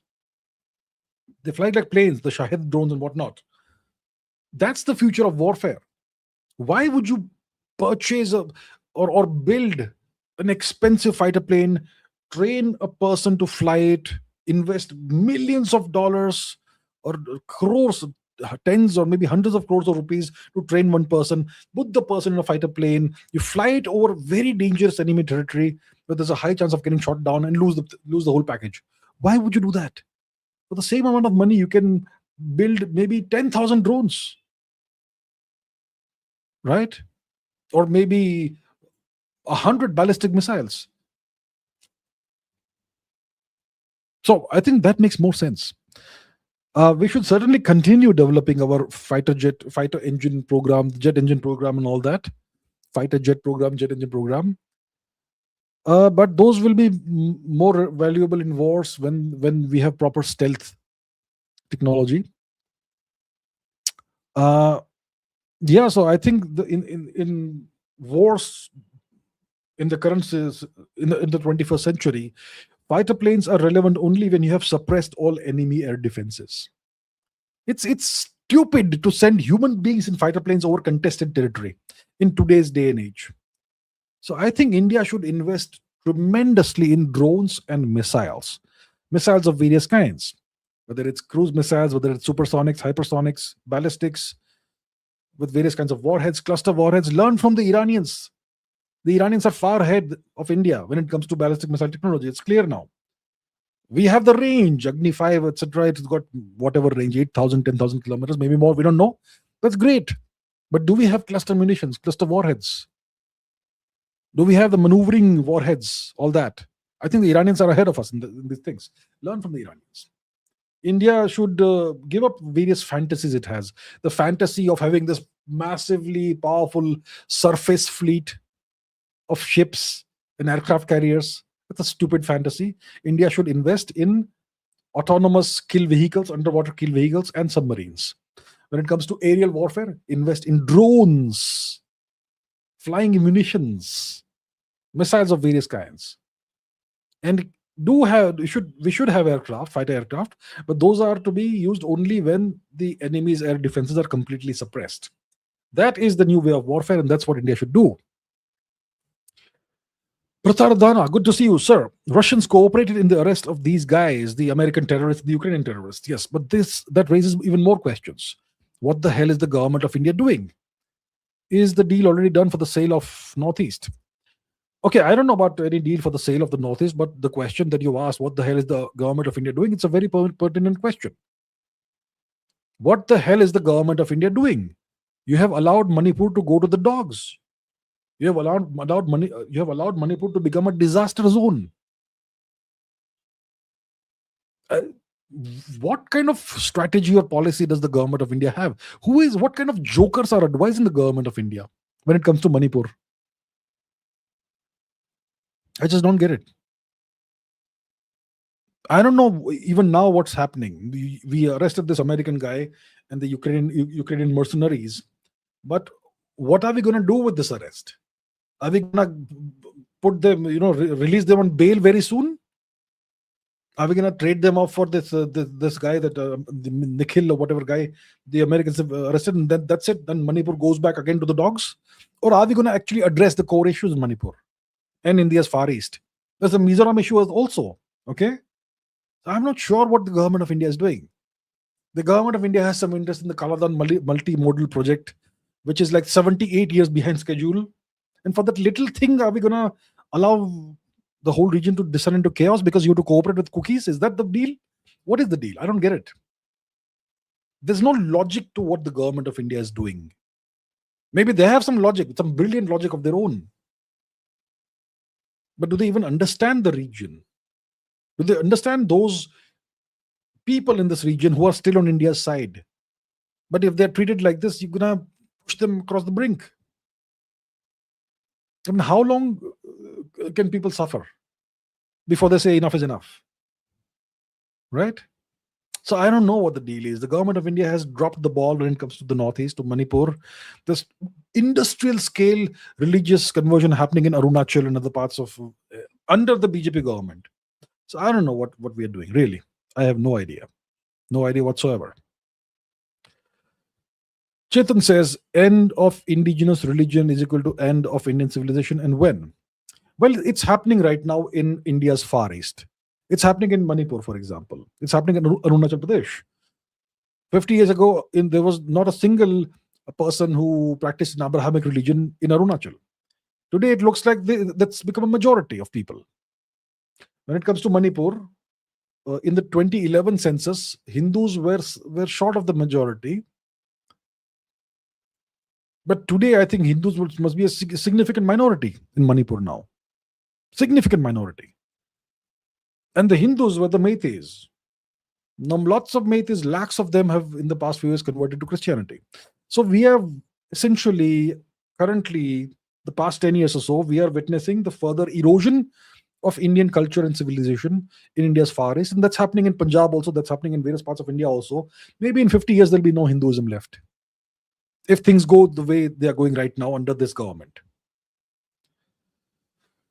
Abhay Singh says, ICBMs and megaton thermonuclear bombs are a must for us. Vajpayee ji made a blunder by agreeing to US demands to stop further nuclear tests. Thoughts? India has been very amenable to various kinds of American demands. I think India should have done 20-30 tests.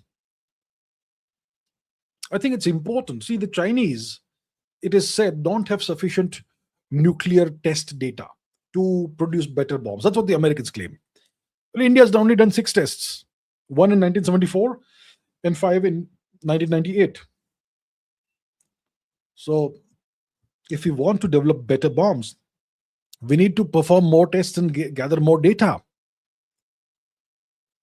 So I think it was best done during Vajpayee's time, when Mr. Vajpayee approved the second batch of tests in 1998, 5 tests. We should have done a few more. Maybe we should not have stopped with 5. When the Pakistanis did their responded by doing their tests, 6 tests, we should have conducted immediately several more rounds of tests. I would say today it's very difficult to do it because of American pressure. But if there's a nuclear test somewhere, India should immediately go ahead and do it. ICBMs are non-negotiable. It's a must for us. India needs to have ballistic missiles capable of targeting any location on the planet. It's important for our survival, not because we want to destroy the world, but because we want to have a universal deterrent against anybody. And obviously, with that, we need to have the right packages, the right deliverables, which is thermonuclear and other kinds of bombs. So we need to have ICBMs, we need to have MIRV capability. I think we have that now. And not just 5 MIRVs per warhead per missile, but 10 ideally. Also MARV, maneuverable re-entry vehicles. And various kinds of thermonuclear and non-thermonuclear warheads. So for that, you need to do some more testing. So right now, India is obviously not going to be able to test unless somebody else tests. If somebody else tests, then we should be ready to do it on as soon as possible. I would say India needs at least 20 more tests. Yeah, just to have a reasonable amount of data of various kinds of yields and configurations of nuclear weapons. MAA Talks says, do you think this war started by Trump because he lost tariff case in the US court and court ordered to refund billions of dollars to US importers? Well, no, this war was started by Trump. It was not started by Trump. It was started by Israel. The first strike in this war was launched by Israel. And then the Americans joined in. Because as their Secretary of State Marco Rubio says, they knew that Israel was going to launch an attack, and we knew that if Israel launches an attack, Iran will hit at us, will strike at us, and that's why we also struck at Iran. So this war was started by Israel. The Israelis dragged the US into it, which tells you a lot about the relationship. Who's the boss in the relationship? Israel is the boss of the US, clearly, from the way things are going. Yeah, that's actually what happened. Tommy Versetti says, Versetti, okay. What are the best next steps for Iran, short and long term? Short term, medium term, Iran, all it has to do is survive. It has to survive. It has to survive in the sense that the US needs to make the US pull out of the war. Eventually, you see, if the war continues without an Iranian defeat, the Americans at some point, at some stage, will have to pull out because they can't sustain a war like this unless they seek to keep escalating further and further, boots on the ground and so on, which is going to be a disaster for the US. And then they will feel like they have to escalate even more. So what? Where does it end? Anyhow, so Iran, what it needs to do is it needs to survive. It needs, from an Iranian perspective, not that I want this to happen. I don't want this to happen. But from an Iranian perspective, the Strait of Hormuz needs to remain closed. Right, so that the global sentiment against the war mounts, so that the global pain mounts. There'll be pain for India, China, Japan, everybody, all the nations, whoever depend on oil and hydrocarbons from Hormuz. And the Iranians can allow certain nations to keep to their ships to transit Hormuz, like it's allowing for India. So yeah, so what Iran is doing is exactly the right strategy from a game theoretical perspective. Yeah, from a game theoretic perspective. So next best steps, keep Hormuz closed. It's bad for us, but from Iran's perspective, yes, keep Hormuz closed. Allow selected nations to transit Hormuz, to have their tankers transit Hormuz. Keep on hitting out at the American military bases in the region. Keep on, doing what they're doing with Israel. And keep fighting. The longer this war lasts, the better it is for Iran, right? They are also weaponizing time here. And eventually, Israel is a small nation. It may take too much damage, And they may either sue for peace or they may take the next step, which I hope doesn't happen. So that's the next best steps for Iran. Spider-Man says, if it is worse in Manipur, why news channels don't talk about it? Well, yesterday I was on Republic, 9 p.m. yesterday. Uh, at least Arnab Goswami is one person who is speaking about it, about what's happened, like the arrest of the American guy and the Ukrainian mercenaries who are training terrorists, cookie terrorists. So Arnab was speaking about this. I don't know about other. It looks like other news channels are keeping quiet about this. Now you are asking something else, of course. That if the situation is still bad in Manipur, why are news channels not speaking about it? Because now things are bad, but the cookies, they have taken over large parts of Manipur. Okay, in 2023, when you had this entire thing erupting, the cookies were doing ethnic cleansing in places like Churachandpur, etc. They were killing and expelling non-cookies. Now they have taken over all this territory. Now the problems are low intensity problems. It's not like towns are burning, cities are burning, but kidnappings are happening, murders are happening, all that is happening. But the media, it looks for sensations elsewhere, right? It won't keep covering Manipur for 2-3 years. For 3 years, it's been 3 years now, almost 3 years, yeah. So the media, it has this news cycle. They want to keep covering other things, and many of the channels, they have their own agendas, which I will not go into. Every channel has its own agenda. They want to keep certain things away from the news. They don't want to cover certain things. Many channels, you should see where the funding comes from. That will tell you what their agenda is, and that sort of thing. Okay, news update says, because of you, I started loving geopolitics. You started this trend in India when nobody is even talking about this. Although on some points I don't agree with you. I think our government is stooge of CIA. We are already a vassal. While it's impossible for any two people to agree on anything, that's fine. It's fine. You don't have to agree with me on everything. You can, of course, feel free to disagree and have your own opinions, which is good, which shows that you are a thinking person. And thank you very much, first of all, for your very nice comment here. See, before me, you had geopolitical experts and analysts in India. They used to call themselves strategic affairs experts. The great late Maruf Raza was one of them, who I used to personally follow. Sadly, he passed away recently. He is one strategic affairs expert that I used to follow personally when he used to appear on Times Now and other channels. And typically, well, yeah, he's a person who I greatly respected, a true Indian patriot. Left us too soon. So we had strategic affairs experts in India. But this term geopolitics, I suppose I introduced it in India. And now everybody calls themselves geopolitical experts. Earlier it was strategic affairs experts. And what I have striven to do is to explain things as simply as possible. I believe in simplifying things as much as possible. I don't want to show off and use complicated terminology and try to sound intelligent or whatever. I want to make things as easy to understand as possible. And that's what I've striven to do from day one. And I'm glad that it has helped you. I'm glad. So thank you so much. About India's government being a stooge of the CIA, we are already a vassal. But I'll tell you what, technologically, we are a non-sovereign nation, completely non-sovereign technologically. We are also deeply penetrated at various levels in India. Yeah, so we have these issues. I'm going to revisit India's sovereignty once this war settles down or stops, hopefully. Yeah. And we will revisit the question of whether India is actually a sovereign nation or not.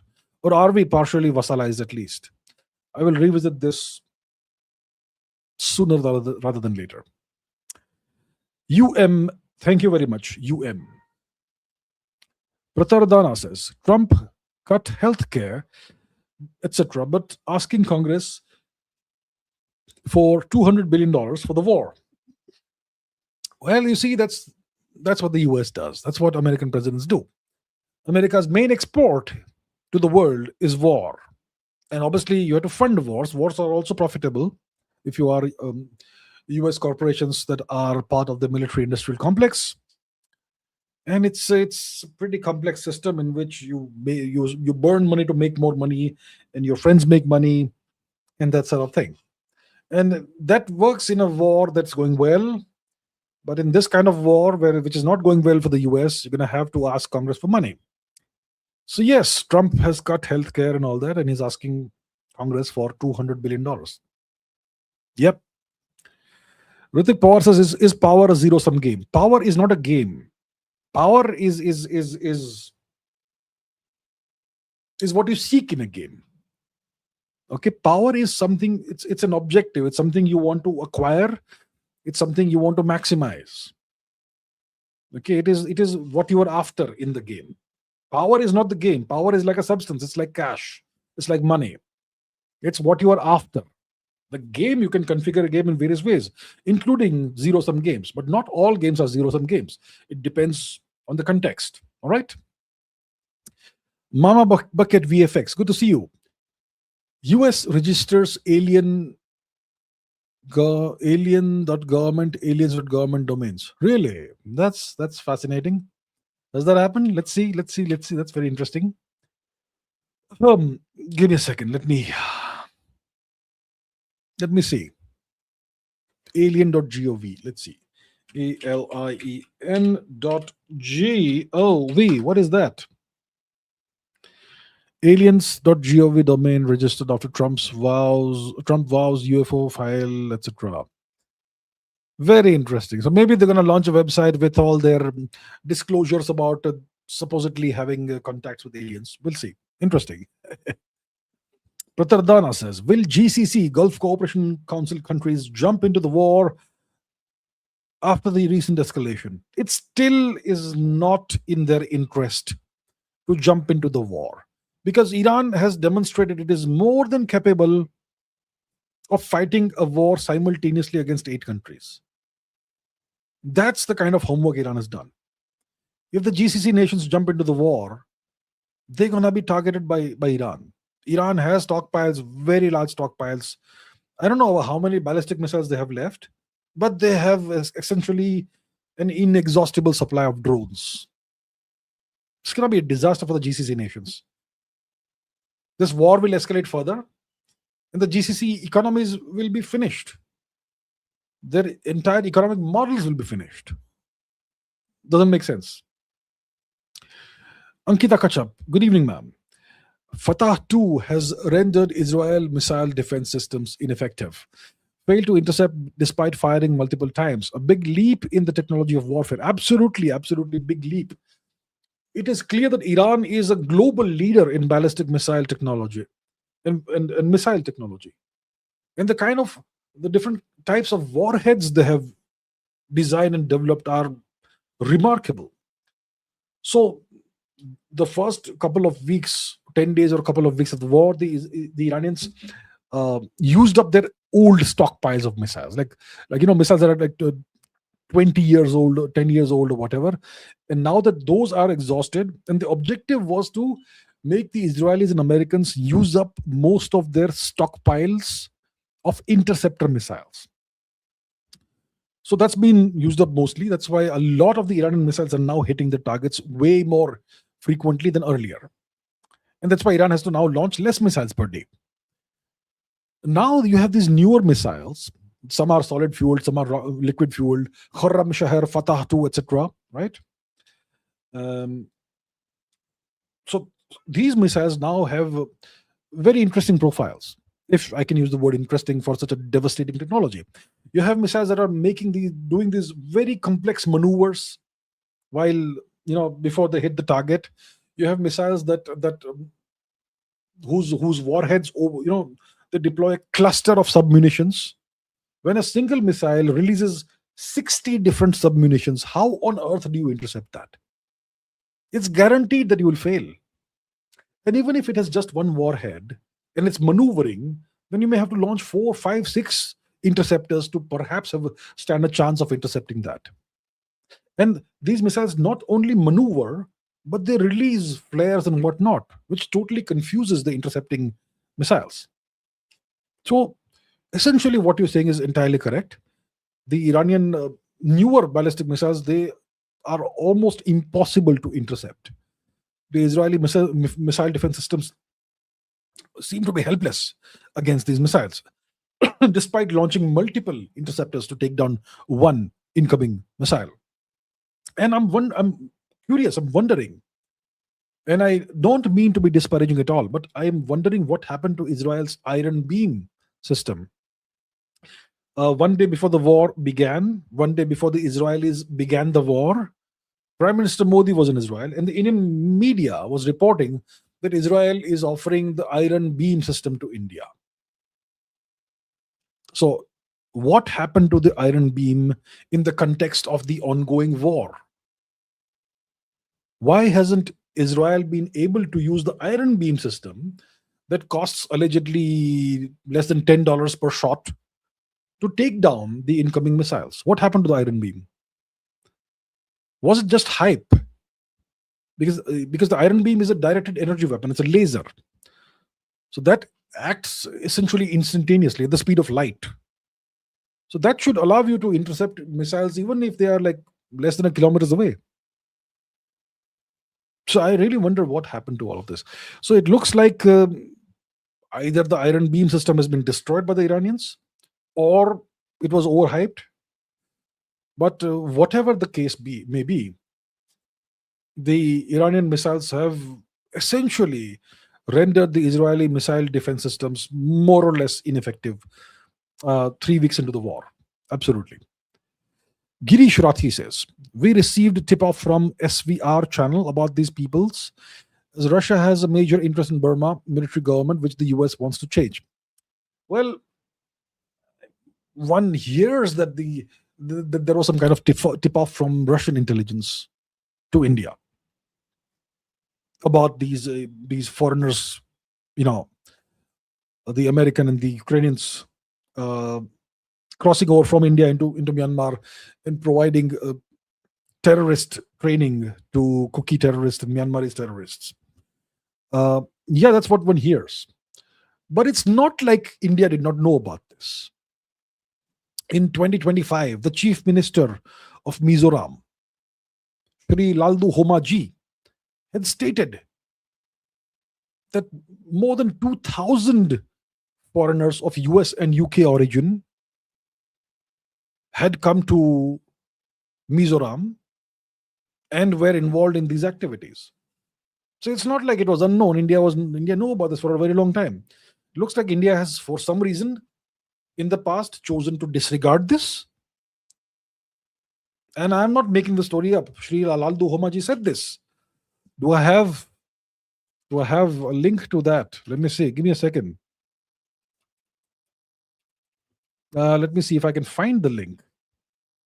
Mr. Laldu Homa had made this statement in 2025. Give me a second. Hopefully I can dig it out. Laldu Homa, the Chief Minister of Mizoram. So what do we have?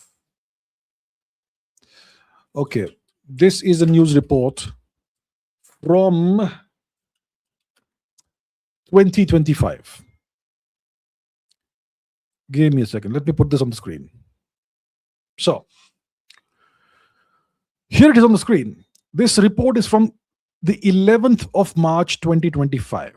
Today is the 19th of March 2026. This is more than 1 year ago. Mizoram Chief Minister Laldu Homa says agents from the US and UK are providing arms training to terrorists in Myanmar. He had previously called for extraterritorial Kokizo unity. Laldu Homa was referring to the case of UK national Daniel Newey, arrested in June 2024 at the Lengpui airport. He was found possessing one live ammunition and was booked under Arms Act, and he was later acquitted by a court. So the Indian court acquitted this guy who was providing terrorist training to terrorists in Myanmar, and he was caught possessing live ammunition. Why was this guy acquitted? So this has been known to happen at least since 2024, at least, probably from much before. And if the chief minister of an Indian state publicly said this, it means the government of India knew about this. So my question is, why was no action taken in 2024, in 2025? Yeah, you have these agents from the US and UK doing this on a routine basis, apparently. Why was the government of India sitting and what was it waiting for? And why has this action being taken only now for some reason? And is this going to be the limits of the action that we have taken? And what about these people who have been arrested? Will they also be acquitted? Big questions here. I really don't know what the government of India is doing, really, honestly. Sergeant Skyland says, US Israel really after Pakistan or just lip service? Are the US and Israel really after Pakistan? Do you think Israel and the US are out? See, US, for the US, Pakistan is a valuable asset. Why will the US be after Pakistan or against Pakistan? Pakistan is a super valuable asset for the US. The US can get the Pakistanis to do all kinds of dirty work for them while the Americans keep their hands clean. Who was David Headley? American terrorist. He's one US national who was a terrorist. But who are all these other Pakistani terrorists? They are Pakistanis. They do terrorism. It's funded and financed by the US. It's aimed at India. But the US keeps its hands clean. The Pakistanis do all the dirty work. Why will the Americans go after Pakistan? And about Israel, you are wondering whether Israel is going to go after Pakistan. Let me show you something. Once again, I did this earlier, but let me show this again. The Pakistanis launched an airstrike on Afghanistan on a building in Kabul, which killed 400 patients who were undergoing drug rehabilitation.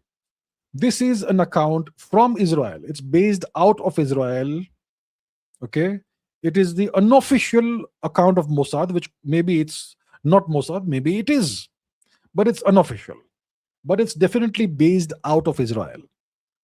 And this account is claiming it's supporting the Pakistani terrorist activities.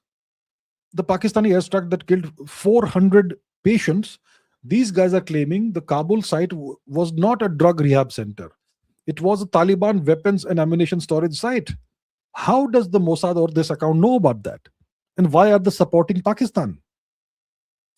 Pakistan's armed forces launched Operation Ghazab blah blah blah overnight, carrying out precision airstrikes against Afghan Taliban regime facilities tied to terrorism. So this Mossad account, alleged Mossad account, is claiming that Afghanistan is a bunch of terrorists and Pakistanis are people who are fighting terrorism.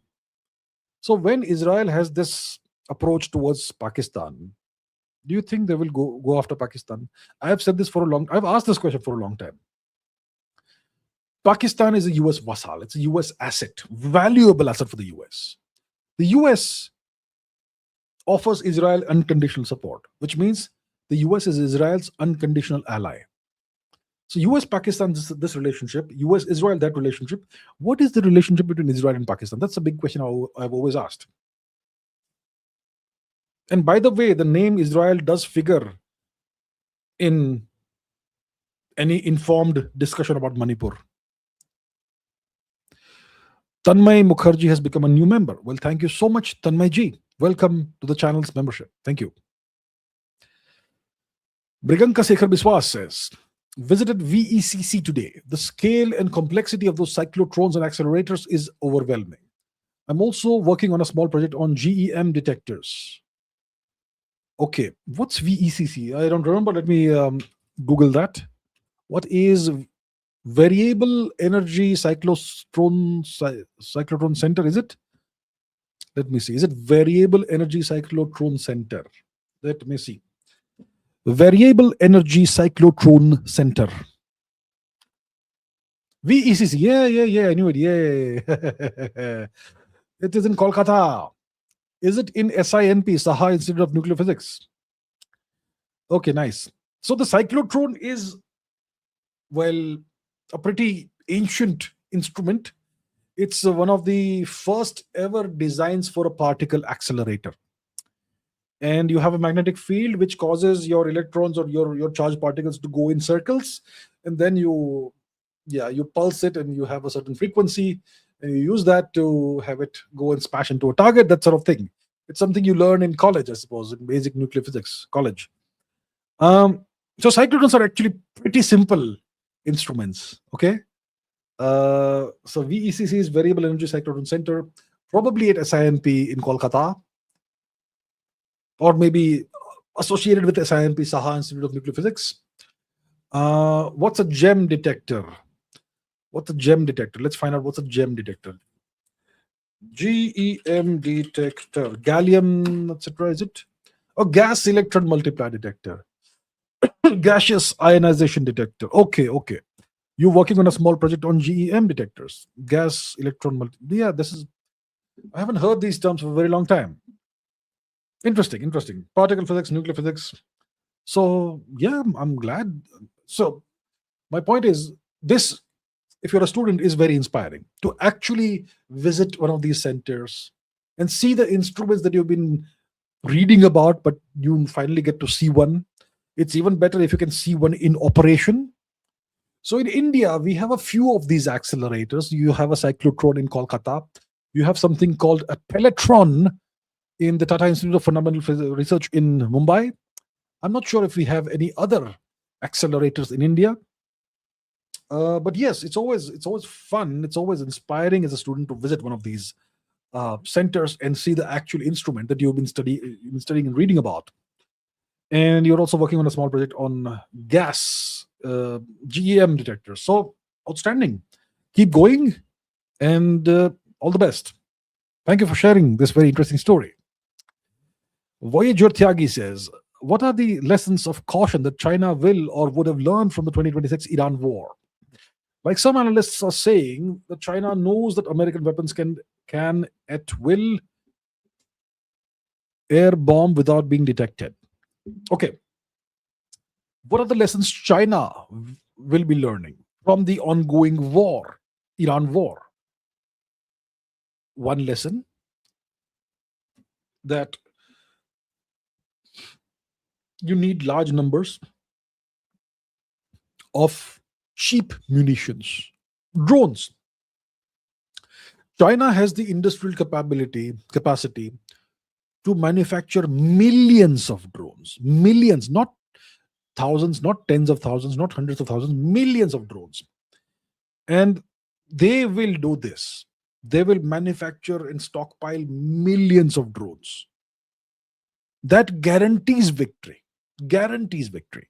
Number two, missiles, ballistics, cruise missiles, and so on. Third, take out the interceptors, take out the THAAD, take out the Patriot systems that will render the defenses of the Americans blind. Fourth, do what Iran is doing, but take it to the next level. Iran is launching volleys of missiles and drones, waves of missiles and drones.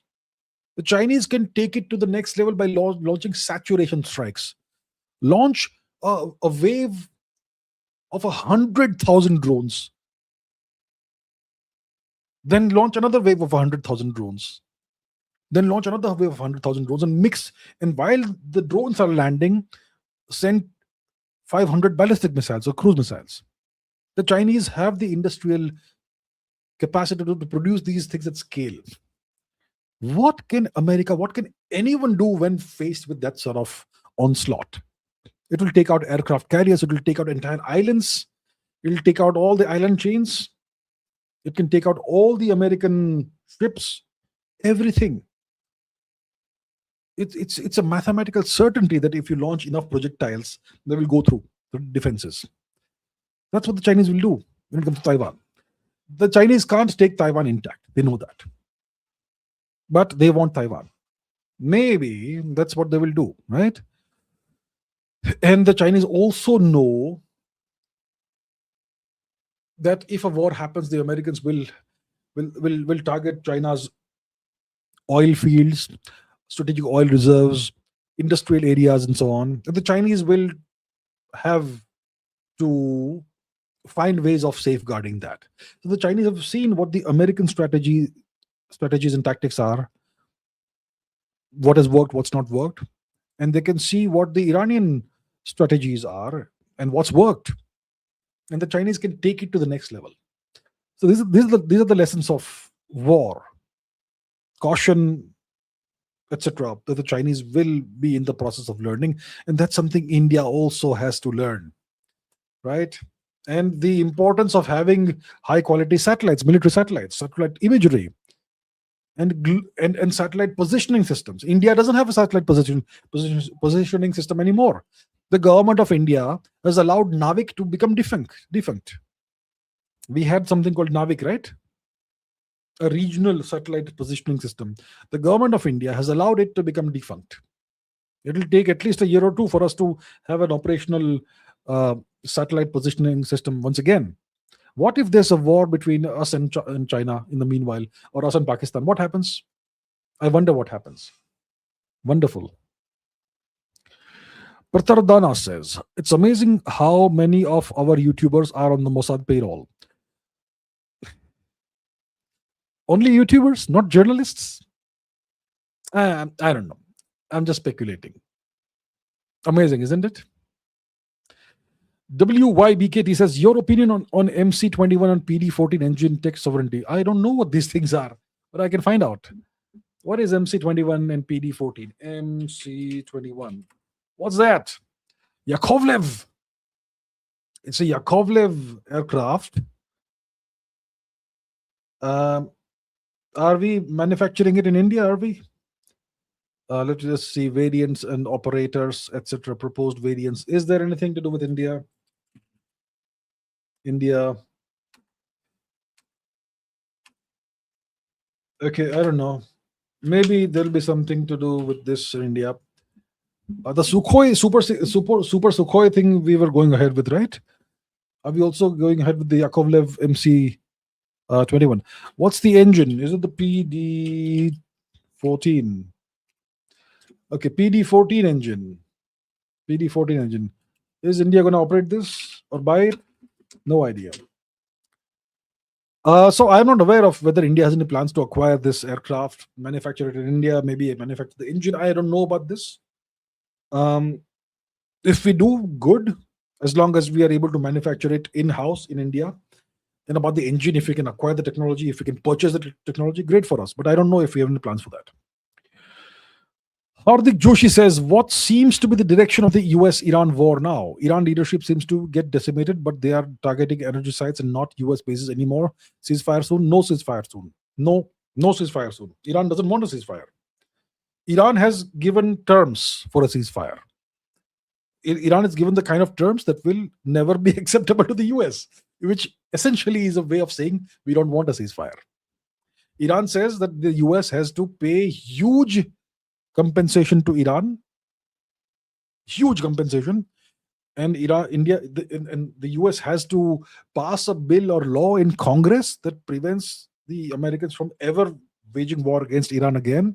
And America has to withdraw from all the military installations it had in the Gulf region, and I suppose something else as well. These are the terms, some of the terms that the Iranians have put forth for a ceasefire. These are never going to be acceptable to the US. There's no ceasefire coming anytime soon. I hope I'm completely wrong, but I don't see it happening. I hope I'm wrong. I'll be happy if I'm wrong. But I don't see a ceasefire coming. Iran's leadership is decimated. Doesn't make any difference to Iran. Iran is going to be just fine. They're going to have new leaders. Perhaps more capable leaders. Definitely more hardline leaders. Okay? In India, we feel that a nation can only have 2 or 3 leaders.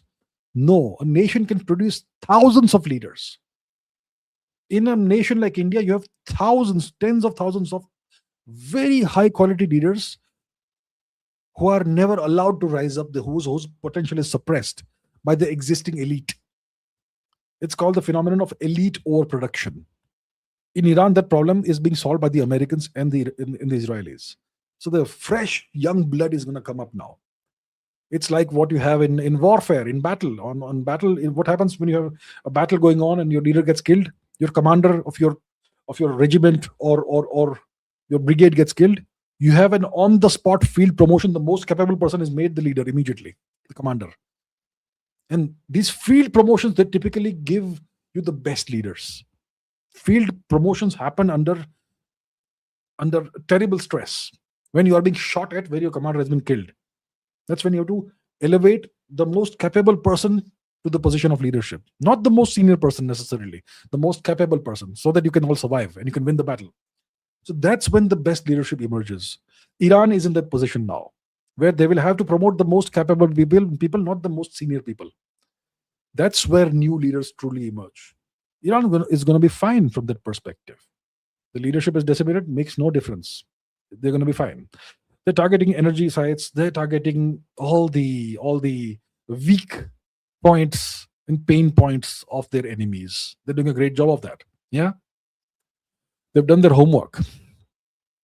Rishabh Rakshit says, "Good evening. What is Scope X and Bill Gates trying to go to do about solar geoengineering? Is it really related to sudden weather change?" I don't know about Scope X, but let's find out.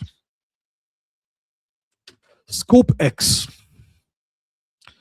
What is Scope X? It's a game on Steam. It's a game on Steam. But is there something else to Scope X? Scope X. Suspended. Oh, Scope X. No. I'm not playing a YouTube video. No. Scope X with a capital P. What is that? Let's see. What is this? Suspended Harvard Stratospheric Geoengineering Research Project. Scope X, Harvard Stratospheric. Okay, what is this? It's something that's suspended. So I don't know. I'm not going to open the thing and start doing research about this and try and understand what it is, but it looks like it's suspended. So yeah, I don't know. It's a suspended project. It had something to do with Harvard, not Bill Gates. So I don't really know. So yeah, I don't know. Prateek Kumar Roy says, "Did you see Dhurandhar the Revenge? It came out today. I haven't seen it yet. I do plan to watch the movie. I would not mind watching it very soon." Okay, I heard there's a scene in which they show that the Pakistani nuclear codes are under Israeli control. That'll be interesting. That'll be interesting if that's the case. I haven't seen it.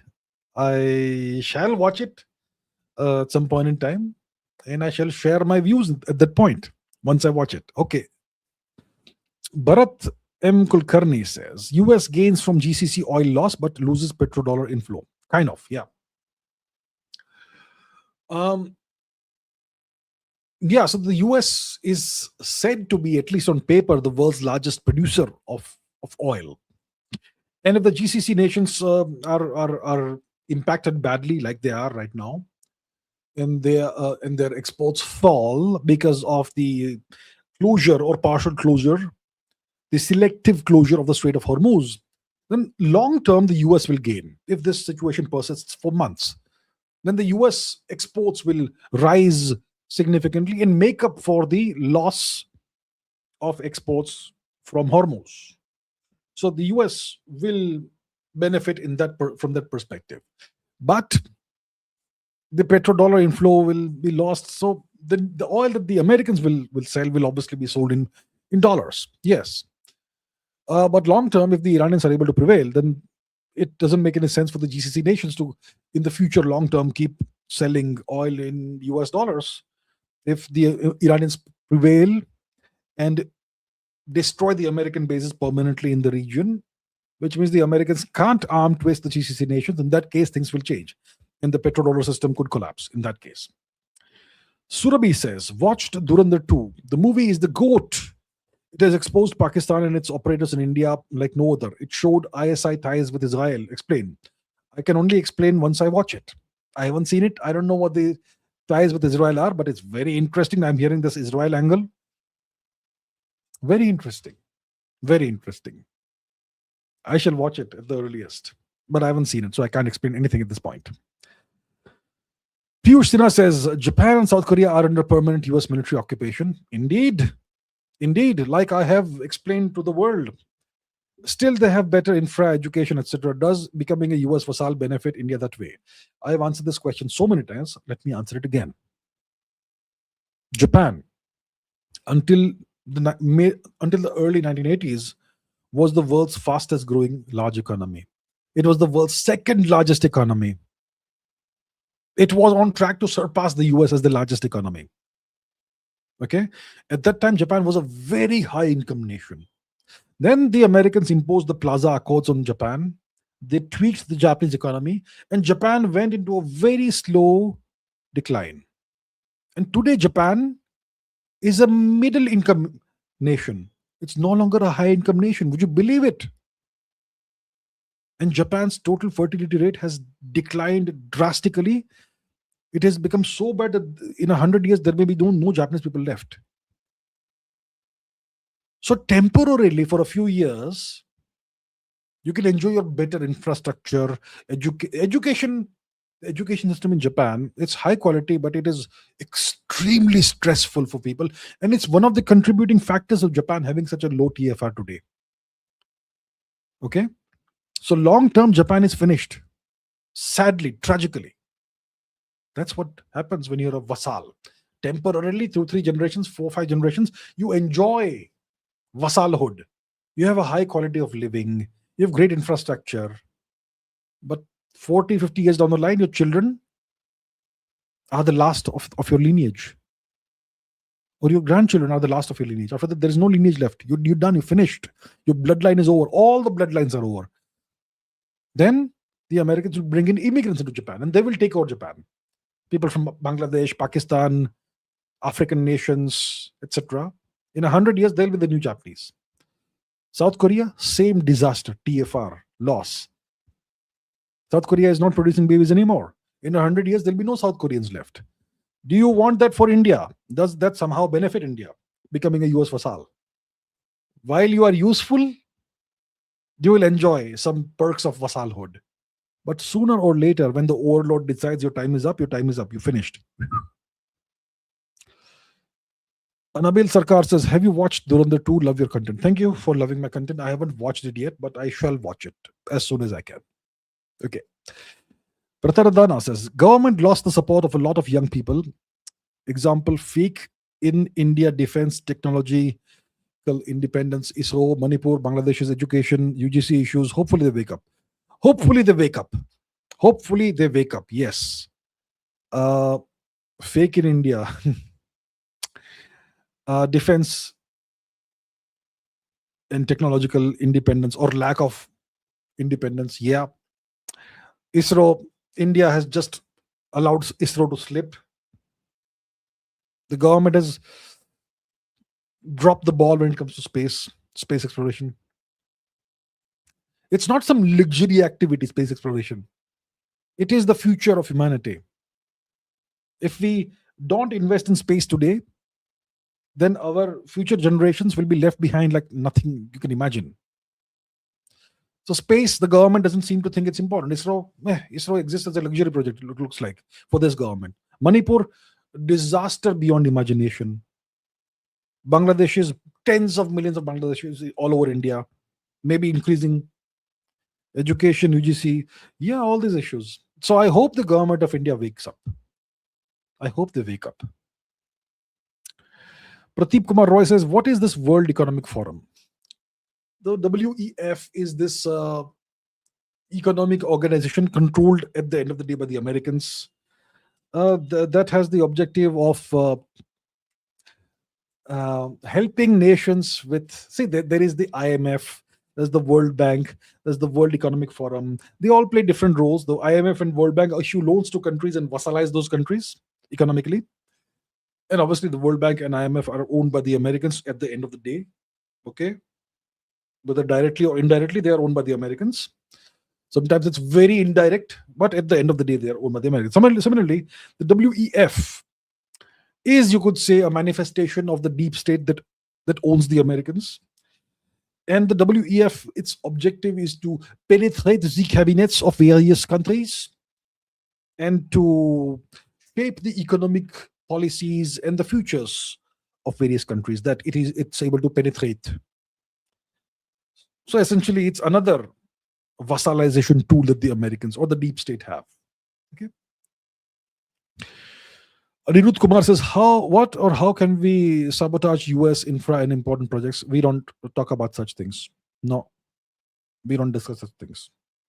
We don't do such things either. Josefa Sheikh says, can we make Strait of Hormuz like a choke point in the Indian Ocean? Well, you can't create geographical choke points. You can only leverage them or use them if you have them nearby. So let's take a look at the geography around India. So let's go to the map. Hmm. So in our neighborhood, we have at least 3 choke points. Okay. So this is India and the Indian Ocean region. Okay. Now, what choke points do we have? So one is Hormuz, of course, which is in our neighborhood. It is not far from India. So you could say it's part of our uh, area of interest.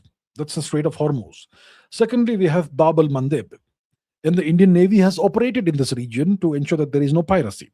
So this strait is another geographical choke point. It's called the Bab al Mandeb Strait. That's between the Red Sea and the Gulf of Aden. Then we have the Strait of Malacca over here.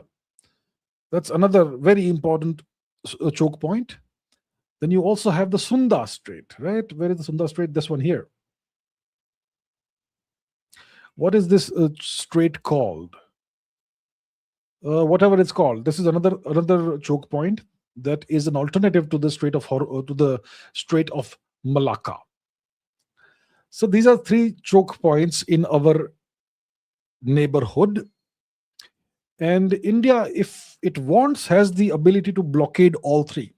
If the Indian Navy is capable enough, Indian Navy is definitely capable enough to blockade Malacca, which means that it can also blockade Hormuz if it wants, and even Bab al Mandeb. The Indian Navy is the most powerful navy in this entire region. Right? So if required, we can do this, but ideally we don't want to ever do these things. We should not be in a position where we have to take such measures, but we can if we have to. So how do you blockade a strait or a choke point? You can use naval firepower, you can use submarines, you can lay mines there, you can use missiles, you can use aircraft, anti-access area denial strategies, and so on. You can create A2AD bubbles, that sort of thing. That's how we blockade. That's multiple ways of blockading choke point. AEW, okay, no question. Thank you very much, AEW. Thank you.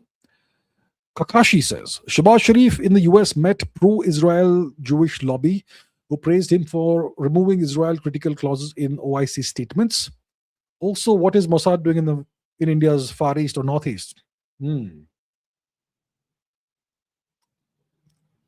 Yes, so I remember that when Asim Munir was in the US, he has made multiple visits to the US and met with Donald Trump, right?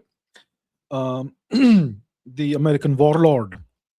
So when Asim Munir was in the US, the Pakistani embassy or consulate, whatever it was, had organized a dinner in the honor of Asim Munir, their dictator.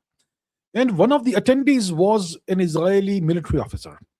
So there was an Israeli military presence, at least one person, at least, maybe more, in that dinner hosted by Pakistani diplomats, Pakistani embassy or consulate in honor of the Pakistani dictator. That was reported by the media. Okay, now I don't know about the story about Shahbaz Sharif meeting Jewish lobby or whatever, but not very surprising. I am personally not surprised if that is the case, if that really happened. What is Mossad doing in the Northeast? Well, I think the government of India needs to look into whatever the Mossad is doing in the Northeast. See, the disaster in Manipur, it is caused by cookie terrorists. Okay? These cookies are not Indian, they are not Burmese, they come from God knows, maybe the Yunnan region that's currently occupied by China. They are not Burmese, they don't speak the Burmese language, they don't practice Burmese culture, they don't respect Burmese culture, they don't practice Indian culture or respect Indian culture. They are hand in glove with foreign elements, whether it is the church, whether it is various intelligence agencies. Okay? These cookies, some of them claim to be Jewish. We are one of the lost Jewish tribes or something. And Israel has been offering these individuals citizenship of Israel. So Israeli rabbis or whatever, they baptize these people into Judaism. And then once they become Jewish, once they're officially Jewish, they are given Israeli citizenship. And they are settled in conflict zones in Israel. where there is high levels of conflict between Israel and the Palestinians. So these cookies are settled in those areas. Okay, and there's been allegedly racism against the cookies in Israel, and at least one cookie individual was murdered for whatever reason, that sort of thing.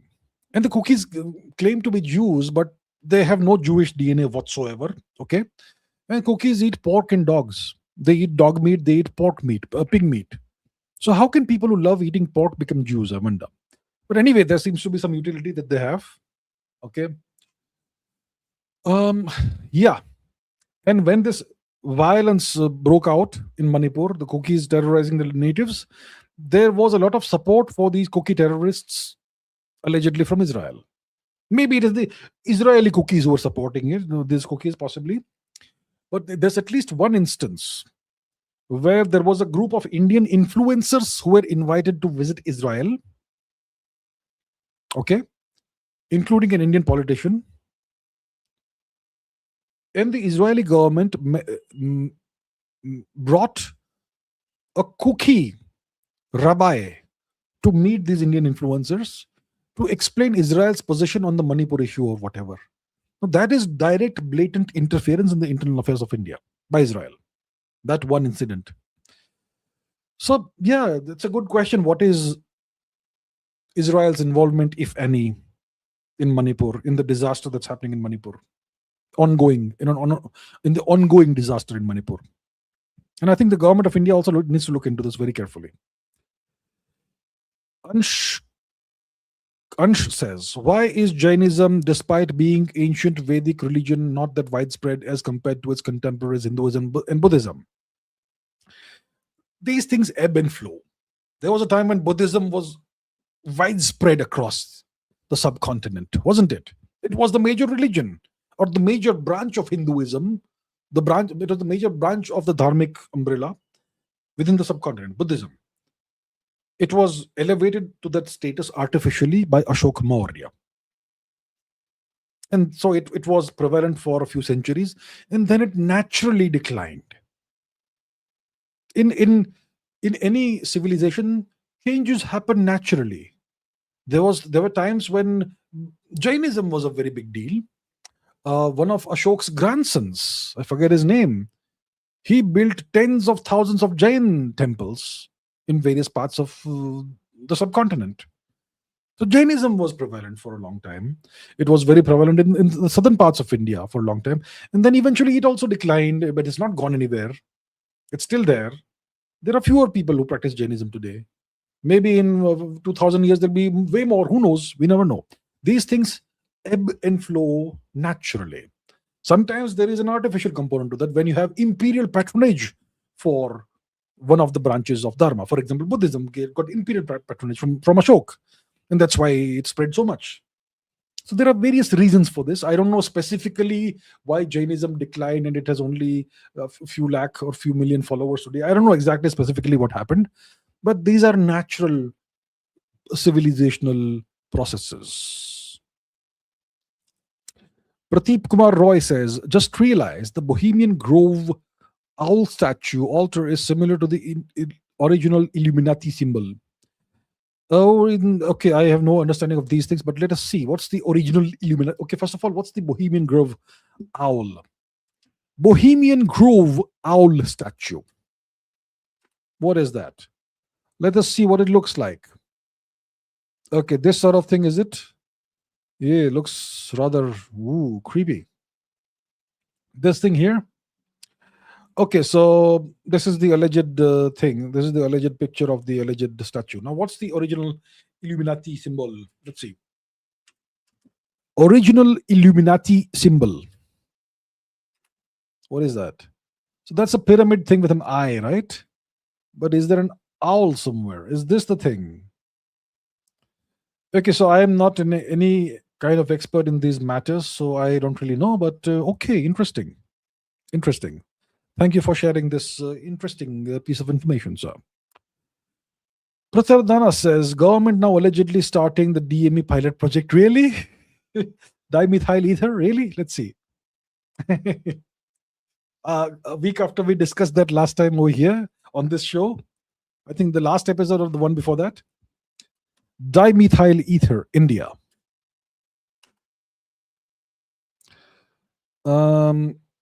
Okay. Very good. Do we have any news?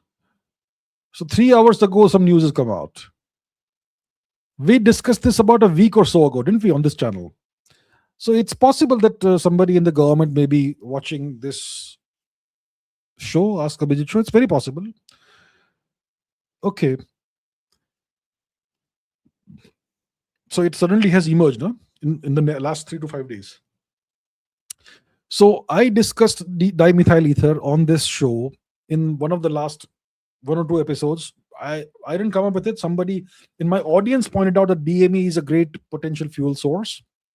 So that's why it was discussed by me at the behest of one of my viewers. It was discussed on this channel, I think a week or so ago. And now in the past 3 to 5 days, it's in the news that it's emerging as a great alternative to LPG. Well, I'm glad. I thank whoever my viewer was who pointed this out. And I thank whoever in the government has noticed it. All right. I'm pleased. I'm happy. Good. Ankur Das says, US getting pounded, India's chances of sovereignty high. Let's not count our chickens before they hatch. US is getting pounded. But we are still technologically very badly dependent on the Americans.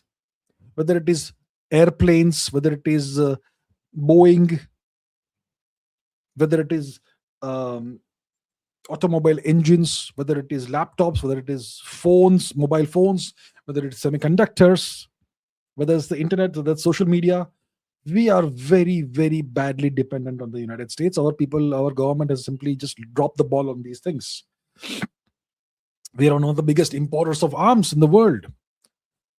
But overall, I would say that the US is getting pounded by Iran, and the chances of our sovereignty slipping further are lower. Sure, that much is good. Yes. YT user says the Indian rupee keeps on falling even against small countries like Thailand, Sri Lanka. Do you think it's bad for us given we are increasingly an import-based economy? Is it bad for us? It's good if you're an export-based economy. If you're an import-based economy, it's not good for you. Yeah, the government needs to do something to shore it up. Maybe it's a strategy to have the Indian rupee decline. Forget about the prestige of having a high value currency, but maybe it's beneficial in some way. I'm not sure what it is. But yeah, the Indian rupee is right now, what, 93 or something compared to the dollar? It was 90 a week ago, so it seems to be dropping compared to the dollar. The dollar can be manipulated artificially. We know that the Americans do it all the time. But what's the current rate? Indian rupee to US dollar. Let's do it the other way around. US dollar to Indian rupee. 93, sorry, see, 93. And 21st of February, it was 90.73. So that's a month ago, right? Okay, a month ago, it was 90.73. Now it's 93.14. So you can see it's declining. Sure, yeah. Is that overall bad for India? I'm not really sure. There are lots of factors that you have to consider into that. But overall, yes, there is a decline. Significant, visible decline. Al-Kashikari says, how come the US overlooked Iran's choke point weaponization strategy? Is this overconfidence or stupidity on their part? Overconfidence and stupidity are essentially two sides of the same coin. It's the same thing. Overconfidence, it can be a symptom of stupidity. So what's happened? See, when the Americans got into this war at the behest of Israel, looks like they were operating under the assumption that the war will be over in a couple of days. They thought, I think, it looks like they thought that if they assassinate Khamenei in the top leadership, the Iranians will come begging for a ceasefire. And they'll come begging for surrender. We want to surrender. Please stop the war. That's what the Americans imagined, most likely. They had no idea what was coming for them. They had not dreamt in 1,000 years that Iran would put up the kind of fight it is putting up. Right? They thought it would be like Venezuela. We go in, we take out Khamenei, we kill their leadership, we drop a few tons of bombs, and that's it over. We get what we want. So that is stupidity multiplied by overconfidence. Yeah, isn't it? Yeah. Navodit Verma says, how probable percentage wise is it for this war to go nuclear? I would say right now, I would give it a very low probability, maybe like 1% or 2%, right? The longer it goes on, see, the question is who is more likely to resort to the use of nuclear weapons? Is it the US? Is it Israel?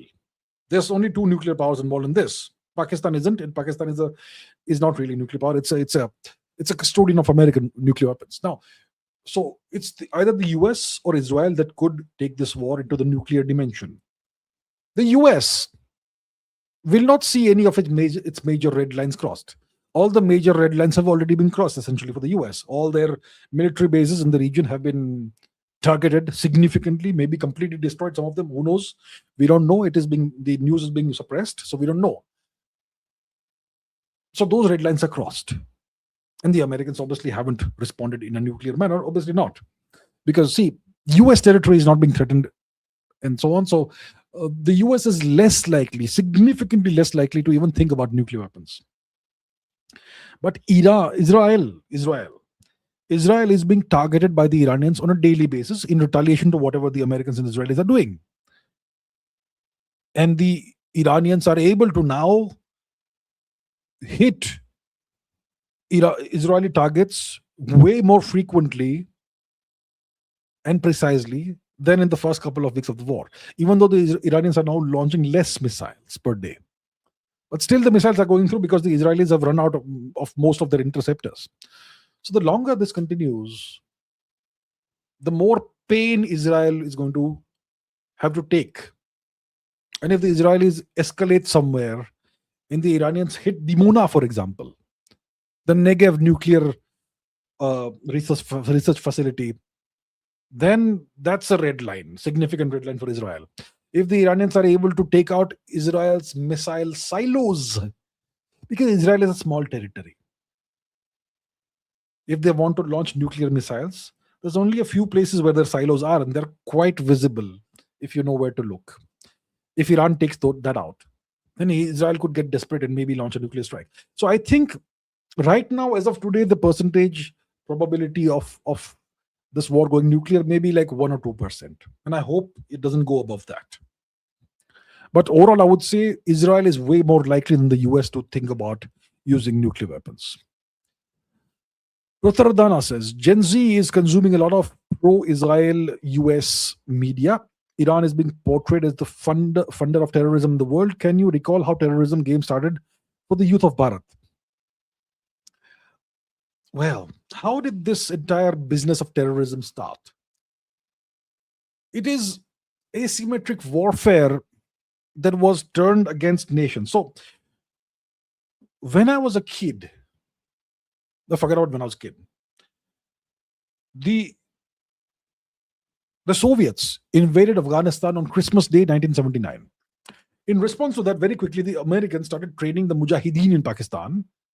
And the Mujahideen were then pushed over into Afghanistan with indirectly supplied American arms, ammunition, and funds via Pakistan.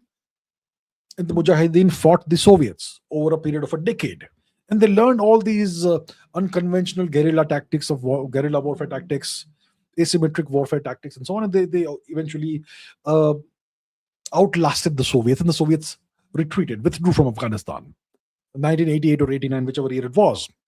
And then Pakistanis realized we have overproduced Mujahideens.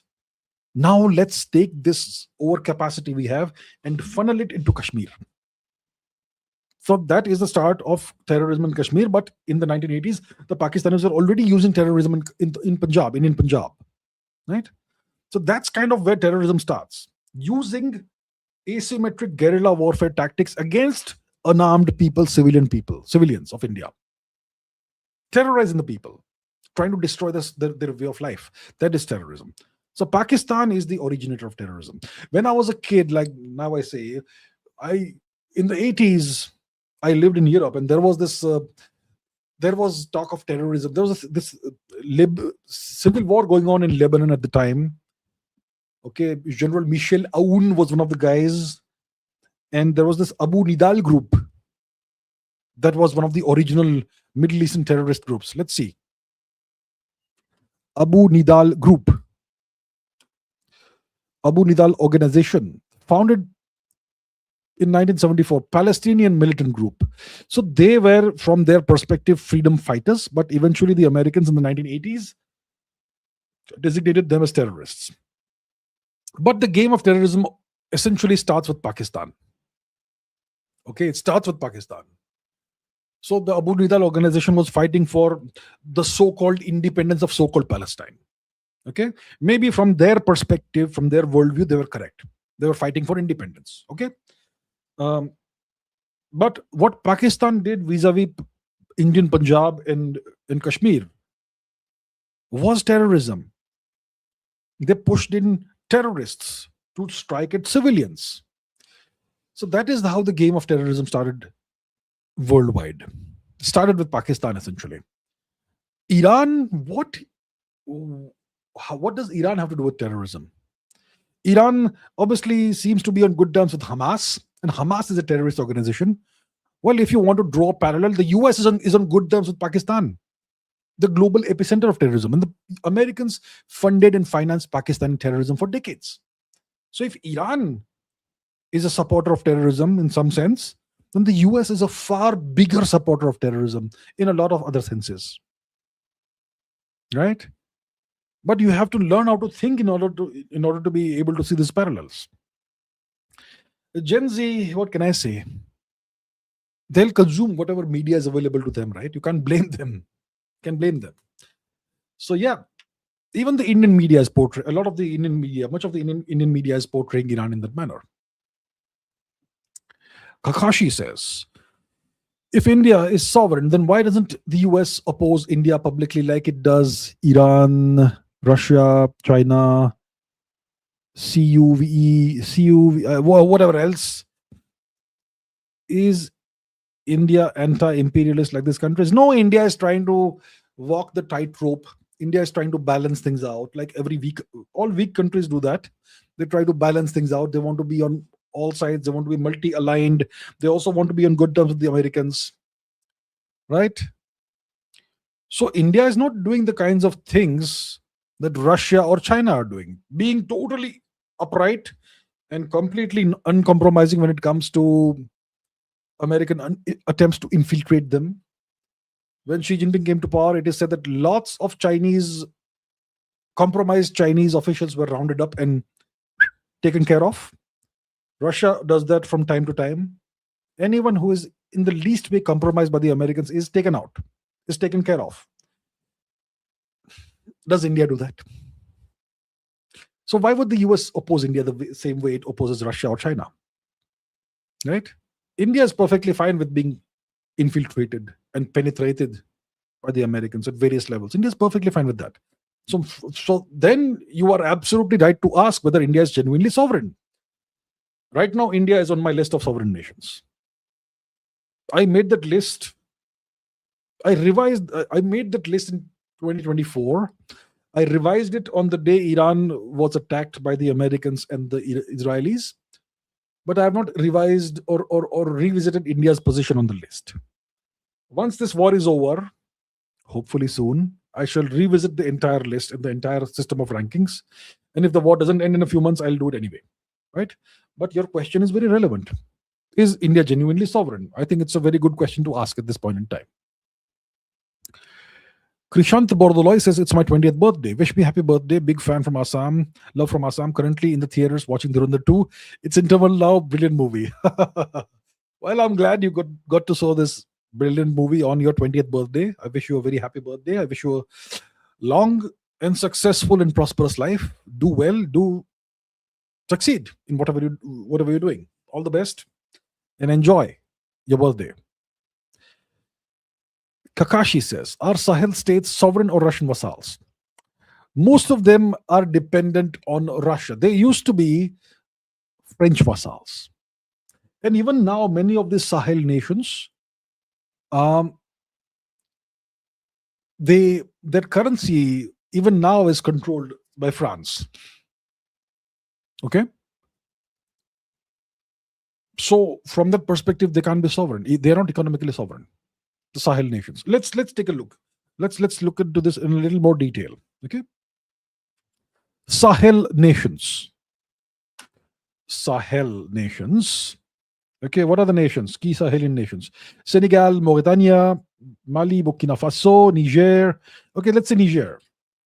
Niger currency.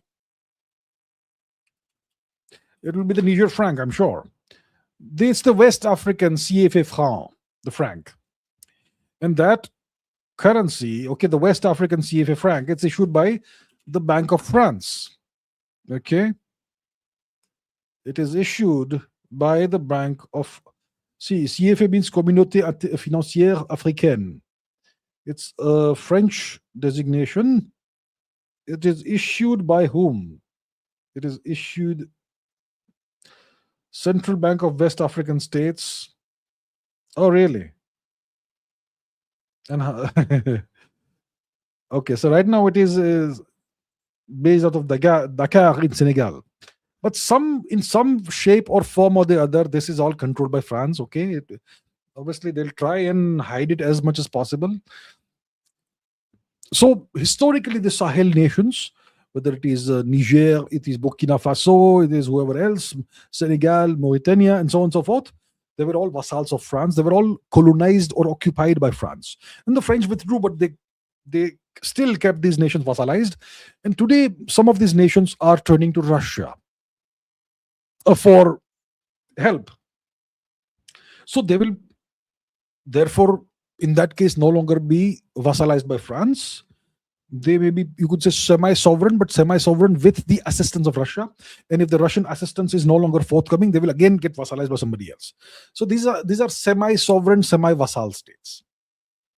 I would not consider them to be Russian vassals, but I would consider them to be not completely, but significantly dependent on Russia. So obviously, Russia will also extract some benefit from it. So not sovereign. You could say semi-vassalized states. Anand Singh says, seems the US is not as powerful as you said. Is that so? So I'll tell you what. I'm sure this gives you a great amount of joy that I have turned out to be not entirely correct. But the thing is this, the world is an evolving place. I have put out a system of rankings, right? Hard power rankings. And the last time I calculated that, the US had a hard power score of 94. It was the world's most powerful nation from a hard power perspective. What are the components of the hard power formula or recipe? You have things like population, area. You have things like GDP. You have things like military expenditure, various aspects of sovereignty, energy independence, number of nukes, and so many other factors. All of these combined together, you can create a score for each nation. The US had a score of 94 when I calculated this in 2024. Today, because of the US bungling of its Iran campaign, if I recalculate this, the hard power score of the US is going to decline, and Iran's hard power score is going to rise. So the world keeps changing, my dear friends. If I said something 2 years ago, it may not be applicable anymore, and it should not give you a great amount of pleasure. It should make you think that why have things changed? Okay? It obviously pleases you if somebody is proven to be wrong. I have not been proven to be wrong. What I said in 2024 was correct for 2024. Today, the Americans have the firepower, but they have messed up very badly with their strategy, their tactics, their assumptions, and their execution, and most importantly, their military doctrine. So you may have the world's most powerful military, but if you use it incorrectly, you're going to still lose. and then your hard power score suffers. So it is the US's own fault that its hard power score will now decrease when I calculate it again. Anyway, I'm glad that this pleased you, Anand Singh. That's all right. Black Panther says, when the US is fighting two wars, Iran and Russia, even now China can't take Taiwan. Now, then what is best? Time. I think China should actually, if I were to put myself in Chinese shoes, I would wait for this war to go on for a few months, for a few more months, and the US to corner itself even more, to dig an even deeper hole for themselves. Because clearly Israel wants this war to continue. And as long as Israel is fighting, the Americans can't move out. For some reason, the US has to be involved wherever Israel is involved. So, if I was the Chinese leadership, I would want this war to go on for a few more months at least, so that the Americans, their stockpiles of munitions and whatnot, weapons, etc., are depleted even further. But I would not want to wait for let's say 6 months to 1 year, maximum 6 months. By that time, the Americans may start producing more munitions on an emergency basis. So that process of restarting production at large scale, that takes typically a few months to begin, maybe 6 months. So I think the best time for China is 6 months from now, 4 to 6 months from now. If the war is still going at that time, 6 months from now, that is the right time probably to take Taiwan. Or depending on how long it will take for the Americans to restart large-scale production of munitions, missiles, etc.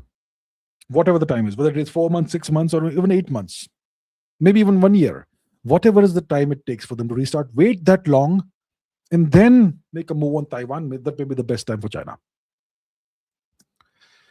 Prateep Kumar Roy says, favorite Dragon Ball Z character. I've never watched Dragon Ball Z. I don't know.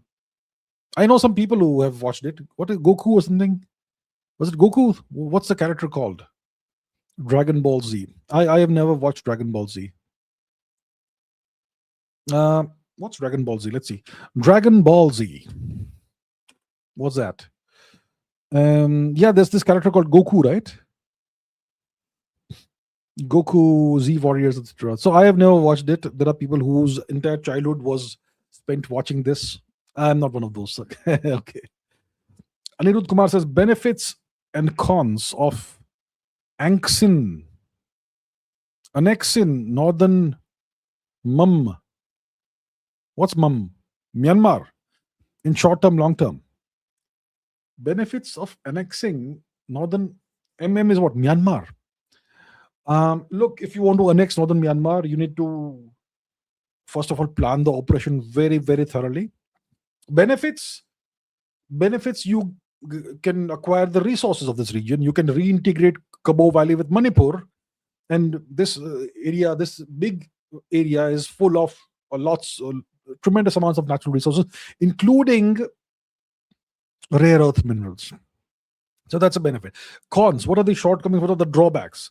All the tribes that really live in this region are Kukis and various Christian converted tribes.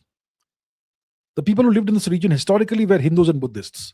Today you have a bunch of wild Kukis and a whole bunch of tribes that have been in the past 50 or 100 years converted to Christianity. They're all aligned with the US. Some of them are aligned with China. They'll fight you. If you annex them, they'll fight you. Unless you know how to pacify them thoroughly. Learn from the Americans if you want to learn how to pacify somebody. But that's a messy, nasty process. If they were culturally and civilizationally aligned with us, then annexation could have been done peacefully. But these are all converted to Abrahamic religions, mainly Christianity. So it's going to be mess. That's one drawback. Another drawback is China will oppose you and they'll fight you. So Argamittal says, if China moves on Taiwan while Russia escalates in the Iran-Israel conflict, Iran-Israel-US conflict continues for 2-3 months, how would the US military handle sustained multi-theater pressure? Why Chinese tech is called cheap? I would say Indians, especially Indian influencers and YouTubers and retired military personnel, these groups of people in India, they love to make fun of Chinese technology. India should be very careful to not get overconfident about China. The Chinese technology that is exported to Pakistan may be trash. The Chinese technology that Iran is using right now, it's world class. It's better than what the Americans have. For example, the Iranians are using Chinese Baidu satellite positioning technology. The Americans are unable to jam that, and it's more accurate allegedly than the GPS that the Americans have. Okay, the Chinese also have extremely high quality satellite imaging technology that gives Iran almost real time satellite images of the targets. And the Chinese, I believe their drones are high quality, probably world class, maybe even better than Iranian drones. Their missiles, we haven't seen them. They also could be very high quality. We should not take China lightly. Indians love to make fun of China. That may come back to bite you in the backside. Don't be overconfident about anybody. The Chinese have the world's best industrial capabilities, better than the US. Let's not take China lightly. Now, if China moves on Taiwan, Russia escalates, Iran conflict continues 2-3 months, how would the US military handle sustained multi-theater pressure? They will not be able to handle sustained multi-theater pressure. When it comes to an Eastern theater, maybe China making a move on Taiwan, the Americans will force the Japanese and the Koreans to enter the war, South Koreans, which means the Korean conflict resumes after decades, because North Korea will then make a move on South Korea. That's guaranteed. So the Korean War re-erupts and Japan is dragged into the conflict. Okay. And if that, and I think Russia will sit it out, but they'll go on high alert in the Eastern zone. So the Americans will drag Japan and South Korea into the conflict, which means Japan and South Korea at some point in time get very badly damaged or destroyed. The Americans are fine with sacrificing their vassals. But even then, if the Chinese have scaled up their production of drones and missiles, I wonder how long even that lasts. If the Chinese have sufficient stockpiles, they'll be able to defeat South Korea and Japan both, and the Americans. If they have the numbers of missiles and drones, it's just a mathematical game at this point. If you have more missiles and drones than your opponent, you win. It's just a numerical thing now. So the Americans won't be able to. As long as the Chinese are willing to take damage to win, they'll win. The Chinese thus far have been extremely risk averse. They're just buying time. They want to produce as many drones and missiles as possible in whatever time is there before the next war. Right. So I think China wins that. And Indians need to be very careful about Indians need to stop making fun of China. China is not that bad. China is technologically far ahead of India, by the way. Our Rajun Rajar says, why we made arrest of the infiltrators public? Good question. We could have kept it a secret so that no one will ask them back. That's a good question. Why did India make this public? The arrest of the American terrorist and the Ukrainian mercenaries. Why did India make this public? If we had kept this quiet, then the Americans can't put pressure on India in public, can't ask for them back. The Ukrainians can't make those statements. So why did India make this a public thing? India made this a public thing for some reason. That's a reason. India is sending a message to Trump. Clearly, India is sending a message to Trump and to the Americans. Now, what is the message and what are we looking for? I don't know. There's this guy called Nikhil Gupta, allegedly an Indian national, who was arrested by the Americans, right? He was made to confess that he was involved in some kind of attempt to kill an American terrorist, Gurpatwant Singh Pannoon or something. So does India want that guy back in exchange for this American terrorist? Is that all we want? Or is India actually, does India really want to begin the process of ending the Manipur disaster?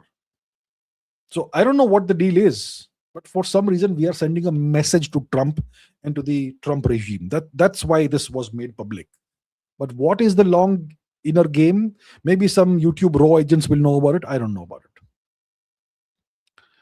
Pradeep Kumar Roy says, do you believe in God? Is there God? Well, I have never seen any evidence of God. Uh, I have never witnessed or experienced any supernatural activity. Okay, so I am by training a scientist. I'm by nature I'm a skeptical person, but I'm also a very optimistic person. So I don't know. I have never seen any observational evidence of God or any supernatural element in this universe. So I don't know from that perspective if there's God or not, but I am very hopeful. So you could say I'm a hopeful agnostic. Agnostic in the sense that I don't know if there's God or not. I am not easy to convince. I don't blindly believe things. But the universe is so vast, so immense, that I think the very scale and immensity of the universe is so huge that if you say that I am an atheist, you're an idiot. If you have some intelligence, then you cannot be an atheist. The universe is being an atheist means you're claiming I know everything that there's in the universe, and I know that there's no God because I've seen every inch of the universe myself. Only an idiot will make such a claim from my perspective. Maybe I'm the idiot for seeing it that way, but whatever. So the way I see it, atheists. Okay, let's not talk about the atheists. My point is, I am an agnostic. I don't know whether there is a God or whether there isn't a God, but I'm hopeful that there is a God. I'll be the happiest person if God does indeed exist, or gods do indeed exist. I'll be the happiest person. Right? Okay. V for Valor says, नववर्ष की अनेकों शुभकामनाएं. बहुत धन्यवाद आपको भी नववर्ष की अनेकों शुभकामनाएं. बहुत धन्यवाद. Thank you. And to everybody watching this also, thank you. Inferno JES says, 1, do you have a plan to leverage AI to solve answering FAQs in your live streams? 2, despite India's screw-ups, what soft signals keep you hopeful? Okay. Do I have a plan to leverage AI to help to solve answering FAQs in my live streams? How do I use AI to answer FAQs? I'm taking these questions live, right? How can I use AI in that?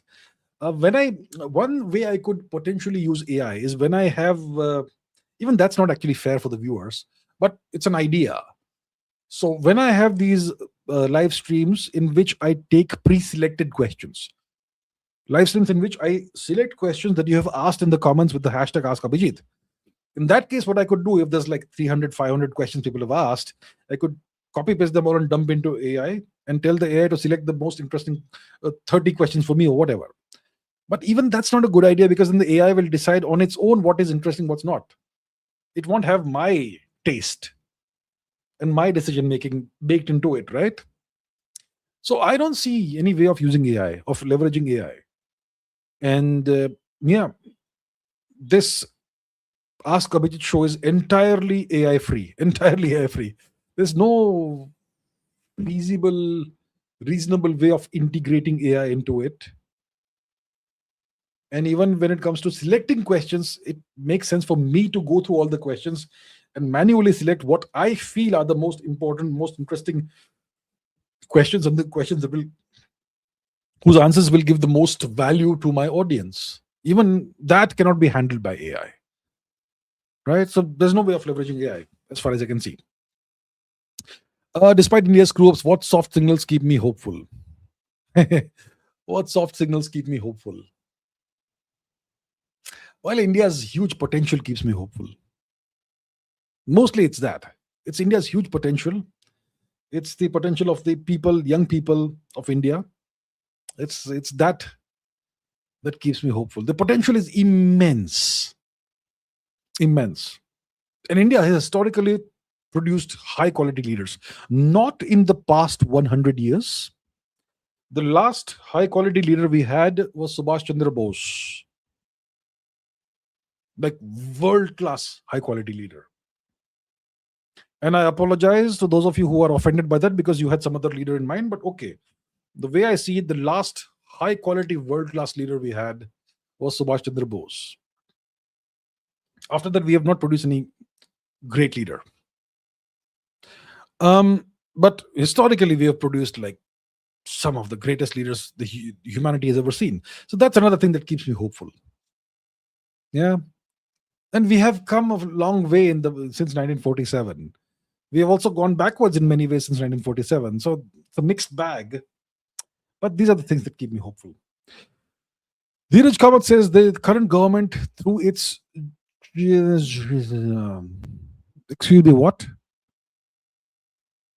Okay, the current government, through its GE, no, etc. policies, has effectively killed more Hindus than Aurangzeb, facilitating the erasure of Hindus. Okay. I don't know if statistically it is correct or not. Aurangzeb, it is New York Times said that Aurangzeb killed 5 million Hindus or 10 million Hindus, which obviously is a very conservative statement. If it's New York Times, the actual number will be maybe 10 times that, or at least 5 times that.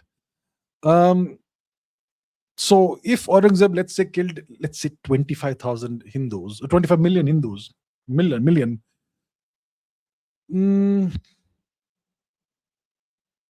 have those many been killed in India in the past, let's say, decade? I'm not sure about that. Maybe those many may have been converted out of Hinduism. I don't know about. We don't have the statistics for that also. So I'm not really sure what the statistics and data is, but there definitely are areas of concern for sure.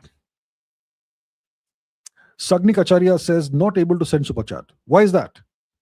Is the system not allowing you to send it? Is the YouTube system not allowing you to send? I'm sorry to hear that, sir. I'm very sorry to hear that.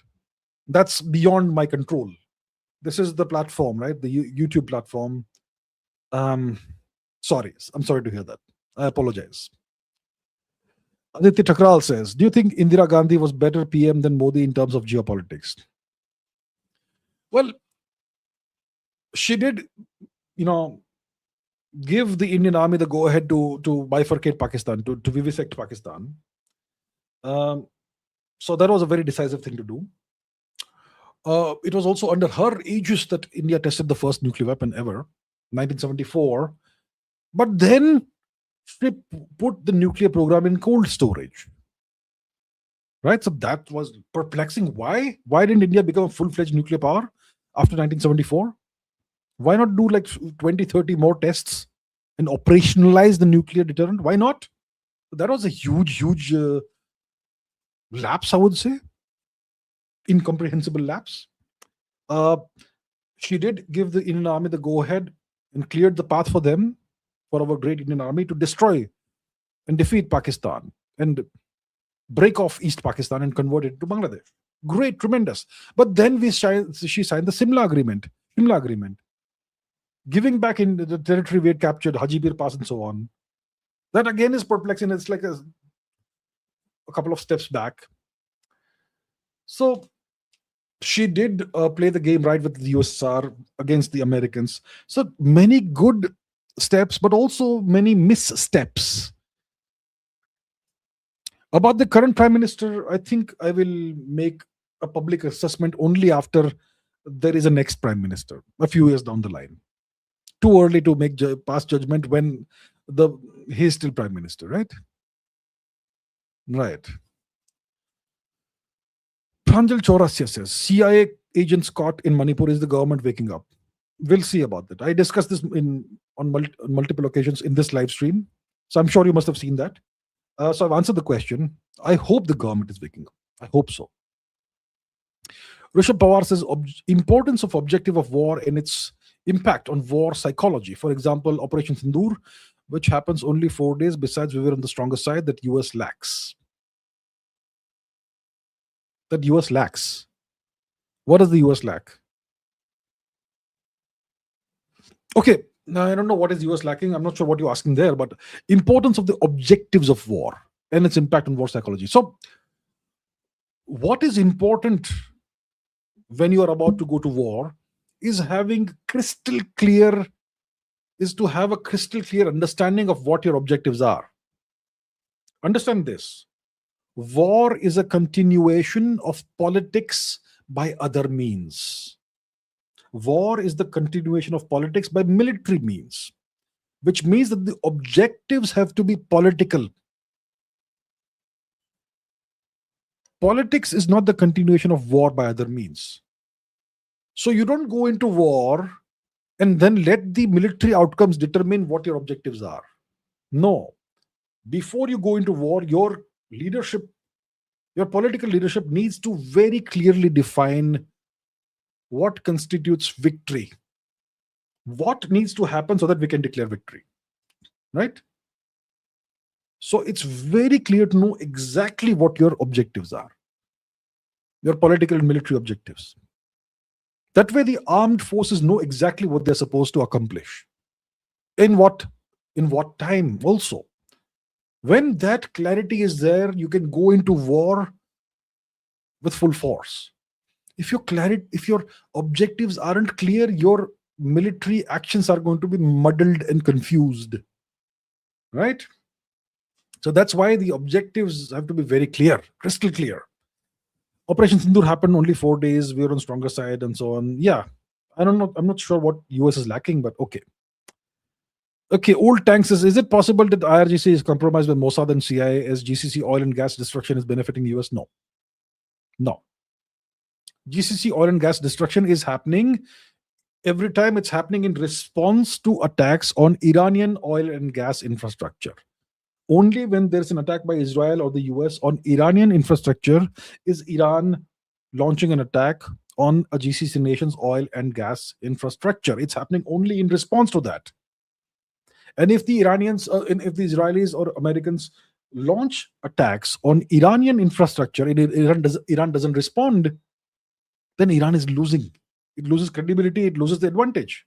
It starts falling back in the war. So Iran is doing whatever it's doing in response. It's not compromised by Mossad or CIA. Absolutely not. That much is clear by now.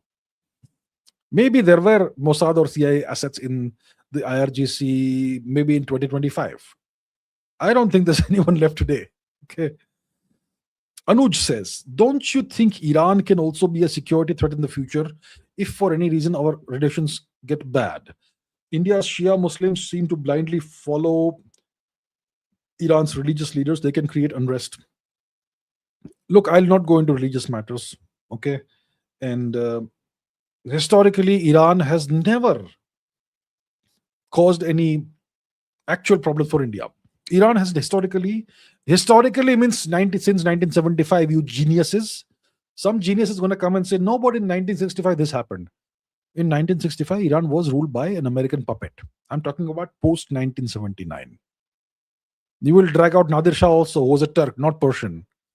So those geniuses, please go and talk to somebody else, not to me. But since 1979, Iran's government has not taken any action that is detrimental to Indian interests. Their leaders have from time to time made statements that annoy India. Sure. But they have never taken any action that is against India's interests. That's one thing. As long as India and Iran don't have a common border, relations won't get bad. When you have two big nations with a common border, that's where you have tensions. Right? I don't see Iran being a security threat to India in the future. I don't see it happening anytime in the foreseeable future. Ranjan Singh Rawat says, is your course on geopolitics and history available? Well, the last time I checked, it was. Is there any problem? If there is a problem, please let me know. I'll look into it. Sagnik Acharya says, seems only way is to rectify this chaotic democratic system at the core. But the inevitable outcome of that is sanctions and isolation, war maybe. You see, in order to rise, you have to first go through a period of pain. It is clear that this chaotic democratic system is a system where you have an elite class of people whose interests aren't aligned with most of whom have interests that aren't in line with India's national and civilizational interests. And these people are rent seekers who will never allow society to progress the way it should progress, who will never allow the full energy and potential of India's people and youth to be unleashed. The system is a parasitical rent-seeking system, this so-called democratic system. That's what it is. If you dismantle it, there's going to be a period of chaos. Maybe sanctions, maybe isolation, even war. The alternative is you never transcend this system. War, chaos, it's not always a bad thing. It often leads to the rejuvenation of a nation after a period of pain. So I'm not saying I want war. I'm not saying I want chaos. But we certainly need to transcend this system and replace it with a better system. Otherwise, this country will never achieve its potential. You have to also understand that. So, what's the way out is the question. Skeptical Potato says, in the TV show The Expanse, a terrorist group redirects asteroids to impact cities on Earth. A stealth coating was used to make the asteroids invisible to telescopes. Is this possible in the near future? It's not possible in the near future, but it could be possible in the distant future. This entire scenario is perfectly in line with the laws of physics. So there is nothing in the laws of physics that prevents this from happening. Right? This is allowed as per the laws of physics. So you can have spacecraft that can go and drag satellites out of their current orbit around the sun and redirect them towards the Earth's orbit. You can certainly have some kind of coating that makes asteroids almost impossible or de facto invisible to telescopes, so that you don't see them approaching. Maybe you coat them with a thin layer of carbon, black carbon, which makes them almost impossible against the darkness of the sky, so that you cannot see them until they are right in front, right upon you. It's definitely possible, but it's not possible in the near future. It may be possible in the next maybe 200 years, maybe 100 years. Not possible in the near future. Impossible. Market Whisperer says, why are Indians reactive and not proactive? It's the norm, not the exception, which means it's part of our culture. How can we fundamentally change this? See, the past 1,000 years, we were under foreign occupation, and we developed various behavioral patterns to help us survive. Okay? For a long time, we resisted and fought. But especially after 1857, when our war of independence was completely and brutally crushed, that's when the British re-engineered, reconfigured our society, created an elite class that was a class of collaborators with them. And for the rest of society, we just had to somehow survive. So lots of Indians became fatalistic, passive, reactive, leave it to the gods. We'll just continue to exist and all that. So when a nation is under foreign occupation for a very, very, very long time, this is what happens. Right? How do we fundamentally change this? That's a good question. We have to change our system of governance. We have to probably go to war a few times and win a few times. We have to change our education system. A lot of things have to be changed. Right now, also, the Indian society is very, very passive in the face of foreign infiltration. Oh, our government should take care of it. Our society is very passive in the face of rent seeking, alleged corruption, so on and so forth. We have become very passive, right? We are fundamentally a very orderly society, very civilized society, and sometimes you can become too civilized. So that's kind of what it is. So many changes need to happen for us to transcend this particular set of characteristics we have acquired. Vikram says, if Christianity is declining in the West, why are they not trying to revive it there and rather trying to gain grounds in new countries? Christianity, it gains ground in specific circumstances. See, in the West, what's happened is that the West is very educated. The Western countries, everyone's educated. Everyone can see that Christianity, whatever it claims, is not true. It claims to be a religion of love.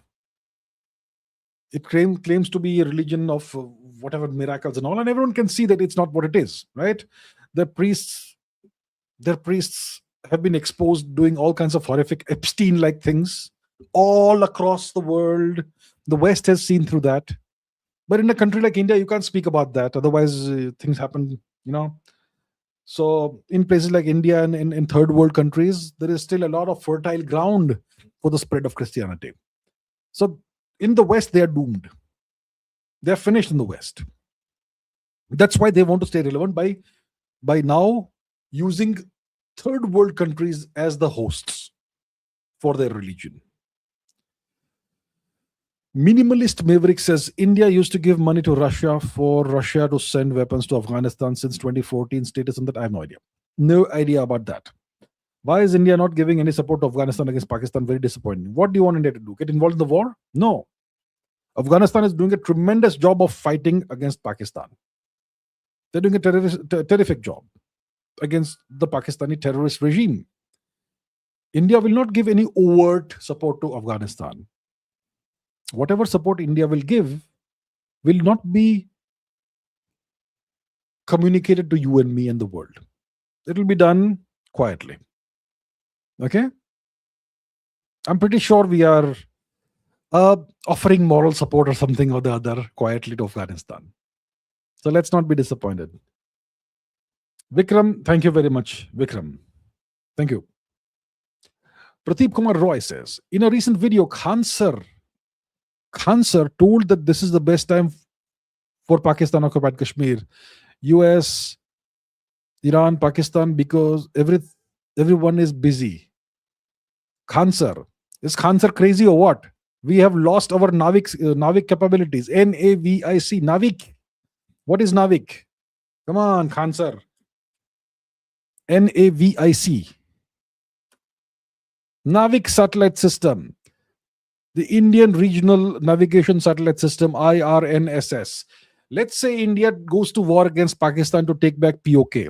The Americans, what is the first thing they will do? They will switch off GPS for the Indian military. So we had a backup for that. We had the IRNSS or Navik system. But the government of India, a bunch of geniuses, they have allowed this system to become defunct. So now the Navik system is no longer properly operational. And if the GPS is switched off, our missiles will no longer get satellite positioning inputs. So they will not be able to strike the targets accurately. The Indian military also will not have GPS, so they won't know exactly where they are. This is the genius level achievement of the government of India today. Do you think this is the right time to take back POK? Has Khan sir not thought about this seriously? Okay, ePublic of India says Scott Bessent said the US may lift sanctions on Iranian oil stuck in tankers. Isn't easing sanctions during a war contradictory to its strategy? Scott Bessent said the US may lift sanctions on Iranian oil stuck in tankers.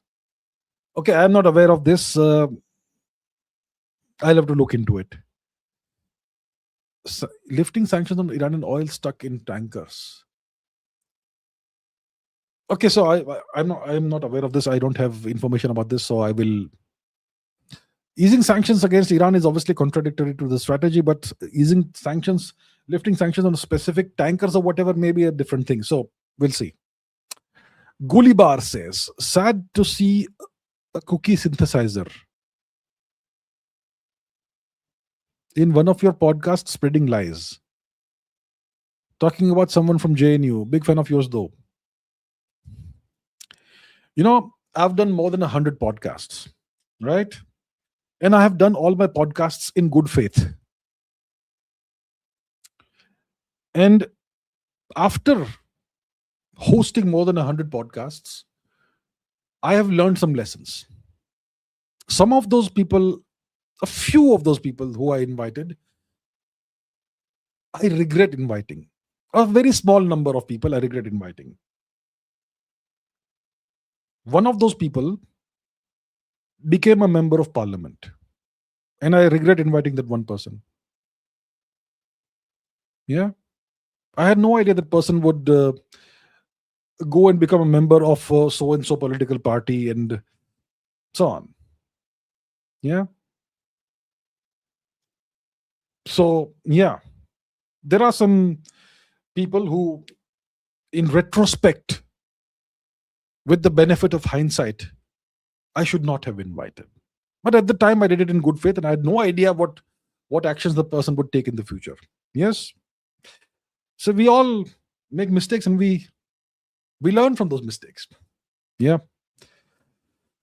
Ritvik Yaduvanshi says, 20,006 captured foreign individuals went to train these cookies from Indian land. That means we are compromised. Somebody took the money, let them go. Same allegations about BSF taking money to let Kanglos in. What can I say, sir? What can I say?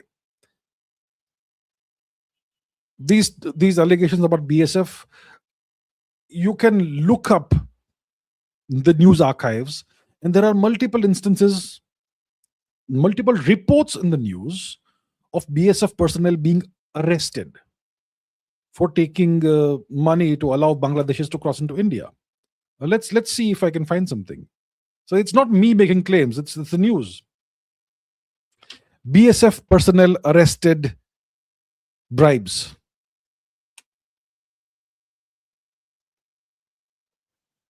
That's bribe, right? Graft charge. Kerala. Graft charge once again. BSF commandant arrested for receiving bribes from cross-border smugglers. There are so many stories like this, news reports like this have come out, right?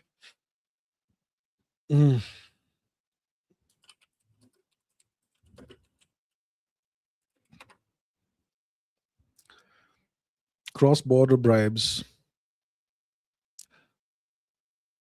Yeah, there are so many such stories. I mean, ask yourselves this one question. Who is in charge of making sure Bangladeshis don't cross over into India? It's the BSF. We also know there are tens of millions of Bangladeshis in India. How did they come into India? How did they cross over into India? Yeah. So there are there's no question that there are huge problems and lots of allegedly compromised people when it comes to various branches and institutions in India. Yeah. Now, when it comes to the Mizoram CM, the Chief Minister of Mizoram, last year a year ago he said that US and UK personnel were crossing over into Myanmar from Mizoram and India and training insurgents, which means terrorists, and so on. And he was talking about a case from 2024.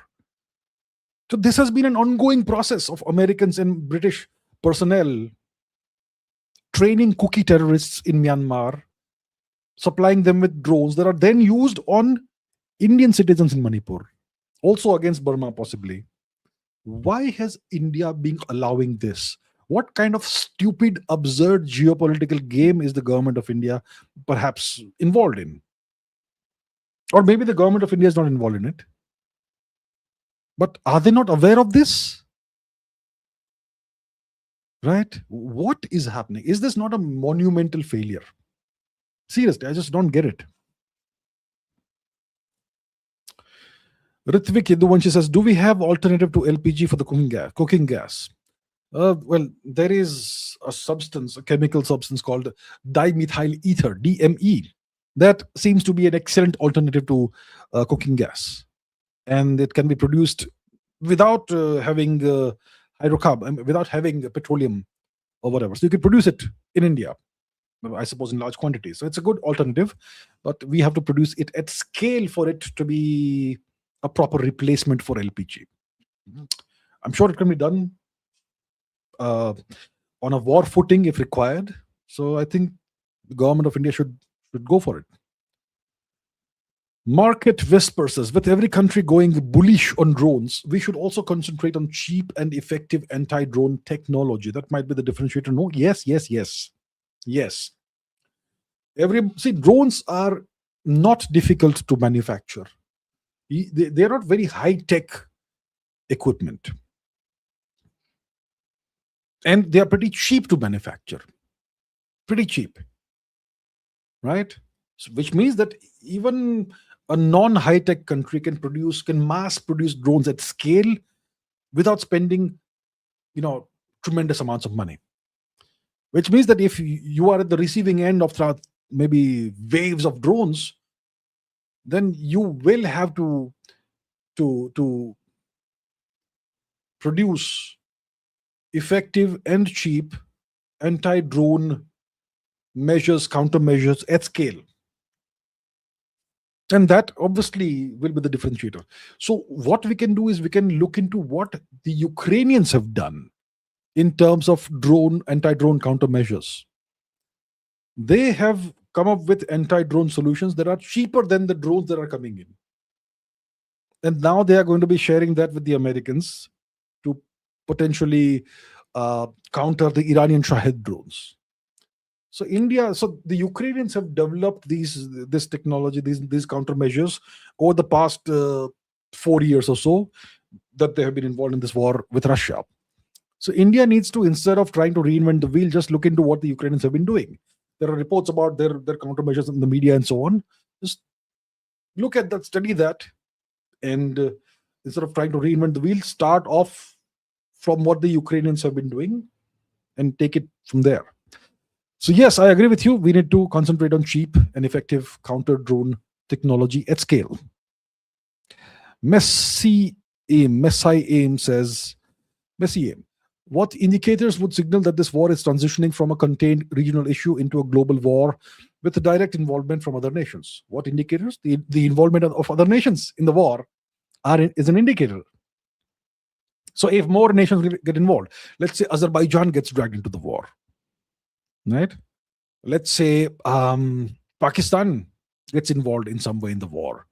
Maybe the Americans rope in some European nations, and then the Iranians take some action against them. Let's say the Ukrainians get involved in some way. Let's say the Ukrainians start providing the Americans with anti-drone countermeasures. And then Iran says that's enough. And they launch a missile strike at Kiev, for example. They can. Then Ukraine gets directly involved. Maybe the Israelis launch some very heavy strikes on Iran using some fancy weapons, and then Russia and China get involved. So these are signals that tell you that this is escalating from a regional contained regional issue into a more global war. The indicators are more countries joining the fray. Mihir says, what do you think of Anduril, YQF44A, Roadrunner, etc.? Also, do you think India should join FCAS or GCAP with HAL HAL out of AMCA production? So many acronyms you've thrown at me here. Okay, what is YQF44A? Let's see. YQF-44A. Okay, so that's a unmanned combat thing, right? Right. Looks very futuristic and scary, and obviously looks very expensive. So it's a UCAV, right? Unmanned Combat Aerial Vehicle. So I'm sure the technology is some of the best in the world, but if it's an American product, it's going to be extremely expensive to produce. But it's obviously a good alternative to having a human being on a fighter plane. So Anduril is obviously this company that produces these weapon systems and so on, right? I think it's a very high-tech company, and its objective is to make big profits, right, and profit from war. So it's part of the American military industrial complex. It's one of the newer members of the American military industrial complex, and yeah. Roadrunner, I'm not sure what it is. What is FCAS or GCAP? Let's see. FCAS. What is FCAS? Future Combat European Combat System. I think India should stay out of all foreign ventures. What's GCAP? GCAP. Global, once again, it's a foreign thing. India should stay out of these multinational things and all. India should develop its own technologies. Okay, India should stay out of FCAS or GCAP or whatever the hell it is. India should develop its own technologies. Enough of India depending on others. Okay, even if these are multilateral, multinational things where every nation will share some of the technology, no, absolutely not. Stay out of it. Develop our own technology is what we need to do. Animish Bharatiya, hydration reminder. Thank you so much. Thank you for the reminder. Let me have some more hydration.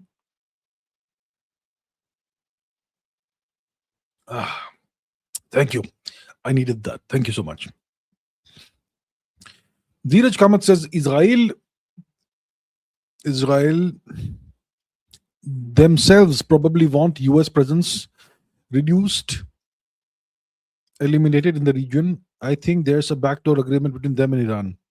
Well, that is a speculation. Obviously, nothing is impossible, and we'll see about that if that's the case. I don't know. I don't know. ePublic of India says at this point, Trump's objective seems crystal clear. Taco. Trump's objective is a taco. What is taco? Trump always chickens out. That's taco. But Iran is in no mood to give them a face-saving exit. What's my view? Oh, yeah, absolutely. Trump wants to exit this war. It's gone very poorly for the United States. There are two issues with this, with wanting to exit. Number one, they can't exit while Israel is still fighting. Somehow the Americans, they have to serve Israel. That's become amply clear by now. That the United States does whatever the Israelis want them to do. It's almost like the US is an Israeli vassal. So as long as Israel is fighting and escalating, the US can't exit the war. Secondly, Trump is trying through backdoor channels and all, trying to open a negotiating thing with the Iranians and negotiate some kind of face-saving exit. And Iran is saying nothing doing. We are not interested in a negotiated exit unless you accept our terms, our humiliating terms. And those terms the Americans can't accept. Number one, shut down all military bases in the region permanently. Number two, pass a law in Congress that permanently prevents the United States or any future president from waging a war against Iran. Number three, pay huge reparations for damages to Iran, and so on. The US can never accept those terms. So Trump wants a face-saving exit. Iran doesn't want to give him that. That tells you Iran is confident they're going to prevail in this war. Imagine that. Imagine that.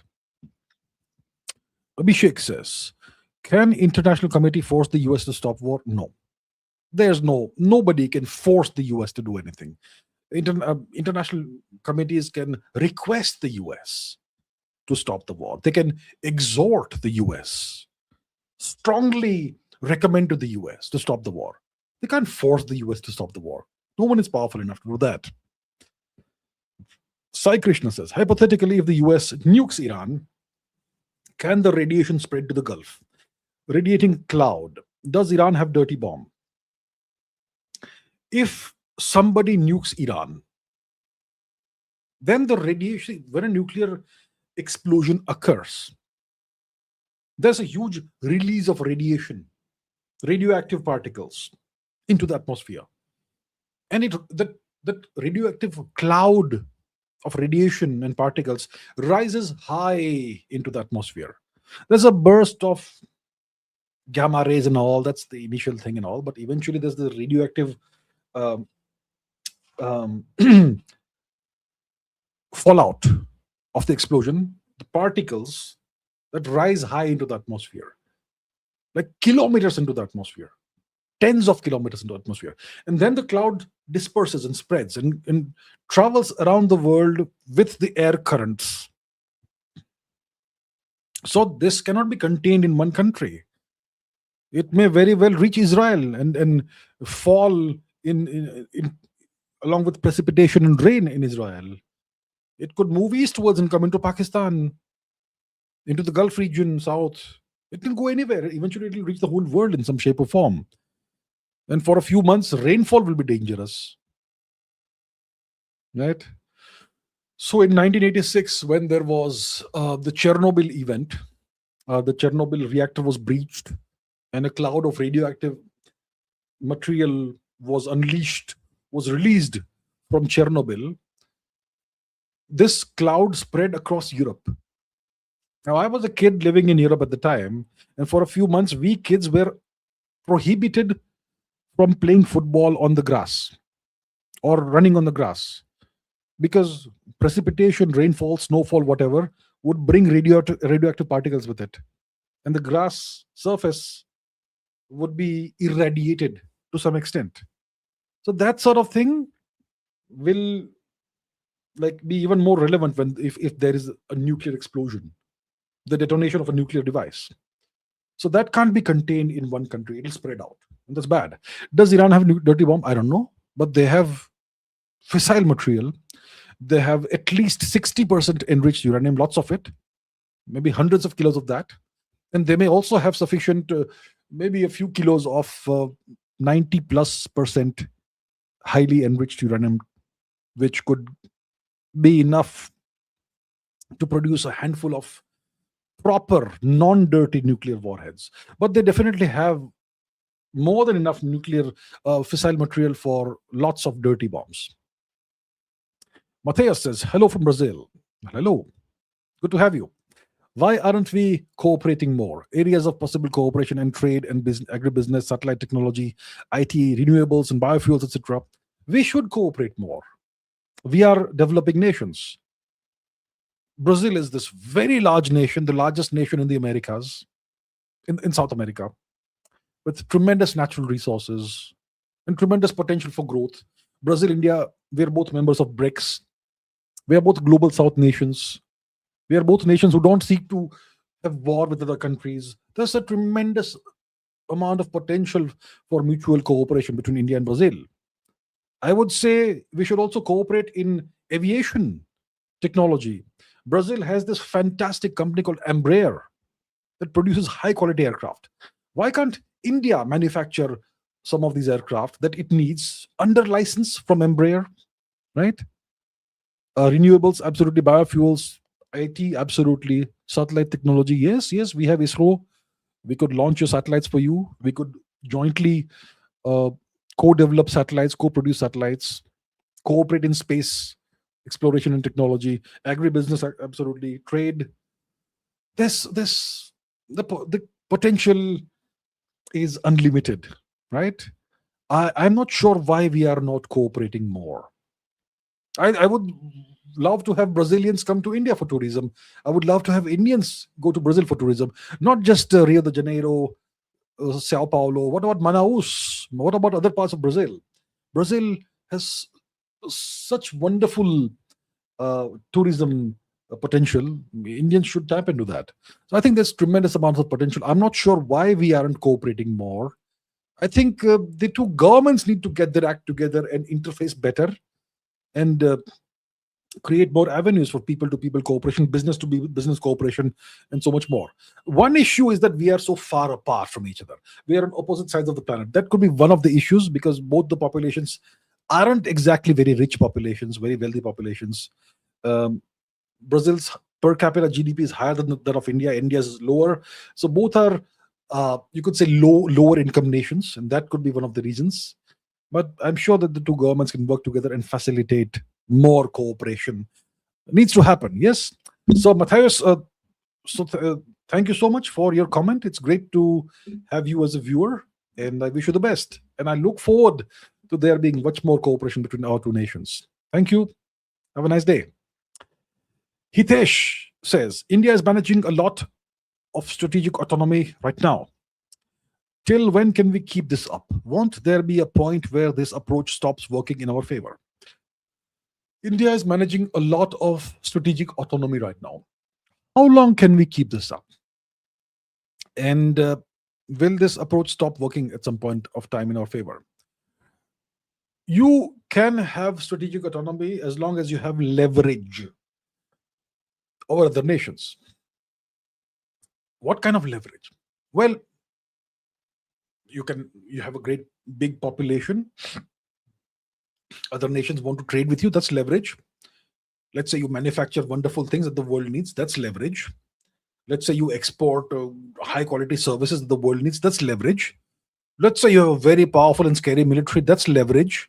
Let's say you have nuclear weapons. That's leverage.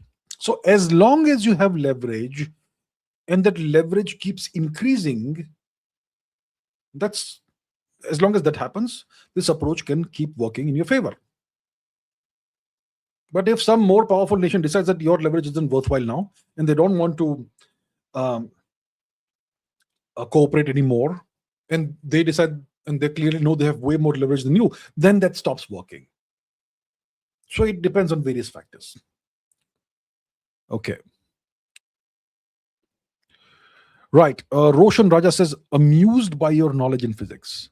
Quite a podcast I came through today. Thank you for expanding my thoughts beyond my ability. Well, you're very welcome. Which podcast are you referring to? I've done lots of them. But anyway, I'm glad that it was useful for you. Thank you. Okay. Navodit Verma says, why haven't Gulf nations thought of a rail corridor bypassing Hormuz? Can start from Kuwait, Saudi Arabia, UAE, Oman, sidings from Bahrain and Qatar. I'm not sure why they haven't thought of it. Maybe the US had some kind of role to play in this. Maybe they would have let's see, have they always ever thought of a rail corridor? Have the Gulf nations ever thought of a rail corridor bypassing Hormuz? Not sure if they have. They have planned, etc., etc. GCC. Okay. Proposed. So why has this never been done? I mean, they're still planning and proposing it. I'm not sure. Maybe they were complacent. Maybe they were advised that it's not necessary. Who advised them? I wonder who did. I don't know. It's a good idea, right? The thing is, even if you have a rail corridor bypassing Hormuz, you can't carry petroleum on railways, right? You need to have pipelines. What they would have needed is actually what would have been useful would be pipelines bypassing Hormuz. Ideally, underground pipelines. Overground pipelines can also be targeted by missiles and drones. The thing is, even if you have underground pipelines and if you have a high quality missile with a penetrating warhead, it can destroy underground pipelines too. The problem is all of this is too exposed and too vulnerable. Even if they have a railway, the railway line can be destroyed in multiple locations, right? And if you have cheap drones, you can keep on destroying the railway line, even if the Gulf nations keep on repairing it. And how long is that sustainable? If you have a pipeline, the pipeline can be blasted in multiple points. Then what happens? Even if you have an underground pipeline that can be destroyed with penetrating warheads. So you see, even if you do all these things, you still can't bypass Hormuz. If your adversary is determined to block you, to block your oil transiting this region, what happened? Okay. Right. Gulibar says, tell clearly, is Israel an enemy or 60% convergence, 40% anti-India? Give a detailed and neutral perspective, or is this subject, topic, interest based, friendly, and enemy as well? Look, Israel is a nation with its own interests. And those interests aren't 100% aligned with India's interests, which is obviously natural. No two nations have interests that completely align. Okay. Now, is this subject, topic, interest based, friendly, and enemy as well? I don't know what that means. My point is, Israel isn't necessarily an enemy of India, but Israel has its own interests, which in many instances don't align with India's interests. Okay. And of course, as such, it will pursue its own interests. And India will pursue its own interests. And wherever the interests converge and align, we will work together. On other things, we will not work together. For example, let me give you the example of Armenia. India and Iran have been working together to support Armenia. Israel has been working to support Azerbaijan, Armenia's mortal enemy. So India and Israel are on opposite sides of a conflict in the Caucasus region. You see that? That's an example of where India and Israel, our interests they don't align, they oppose each other. So India is providing weapons and radars to Armenia that can be used in a future war against Azerbaijan, which is Israel's ally. It can potentially destroy Azerbaijan's oil infrastructure, which will be a problem for Israel. So you see, there are such things that we have in the world. It's a complex world. Okay. Big Smoke Gaming says, we cut Russian oil under pressure. We lost our discount, then paid a premium to buy it back. Are we sacrificing the long-standing Indo-Russian relationship? We aren't sacrificing it. We are under pressure by the Americans. And we have multiple times in the past buckled under American pressure. We were buying oil from Venezuela in the 2000s. Then the Americans told India, stop buying Venezuelan oil. We said, okay, sir, we'll stop. We buckled under pressure. We were buying oil from Iran, our neighbor. Then the Americans said, stop buying Iranian oil. We said, okay, sir. And we stopped completely buying Iranian oil. Right? Now we were buying Russian oil. Trump comes and says, you will stop buying Russian oil. So we reduced our purchase of Russian oil. We did not stop buying Russian oil. We reduced our purchases of Russian oil under American pressure. Now when there's a problem, we have gone back to Russia and we're buying more oil. So clearly, see, it doesn't tell the world that India is unreliable. It tells the world India is weak. And weak nations are by nature unreliable. Not because we have a character defect, but because we are weak. Right? So India seems to believe that American interests are very important for us.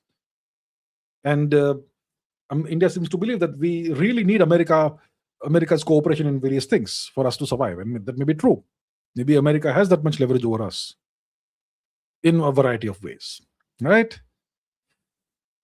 You will not see Russia forcing India to sacrifice our relationship with America, but America always does this vis-a-vis other countries. So this tells the world that India is a weak nation, not strong enough to stand on its own, like Iran or Russia or China. India doesn't belong in the same league as these nations. And clearly India does not. Piyush Sinha is a new member. Thank you very much. Welcome to the channel's membership, sir. Anumita Roy Chaudhary says, thank you so much for your dedicated, detailed, and unbiased take on geopolitics. Thank you very much. You are very welcome indeed. I really appreciate your message of support. Thank you very much. Gulibar says, F-35 hit and damaged. Check news. Or Pani Lo, you look sad today. Were you crying?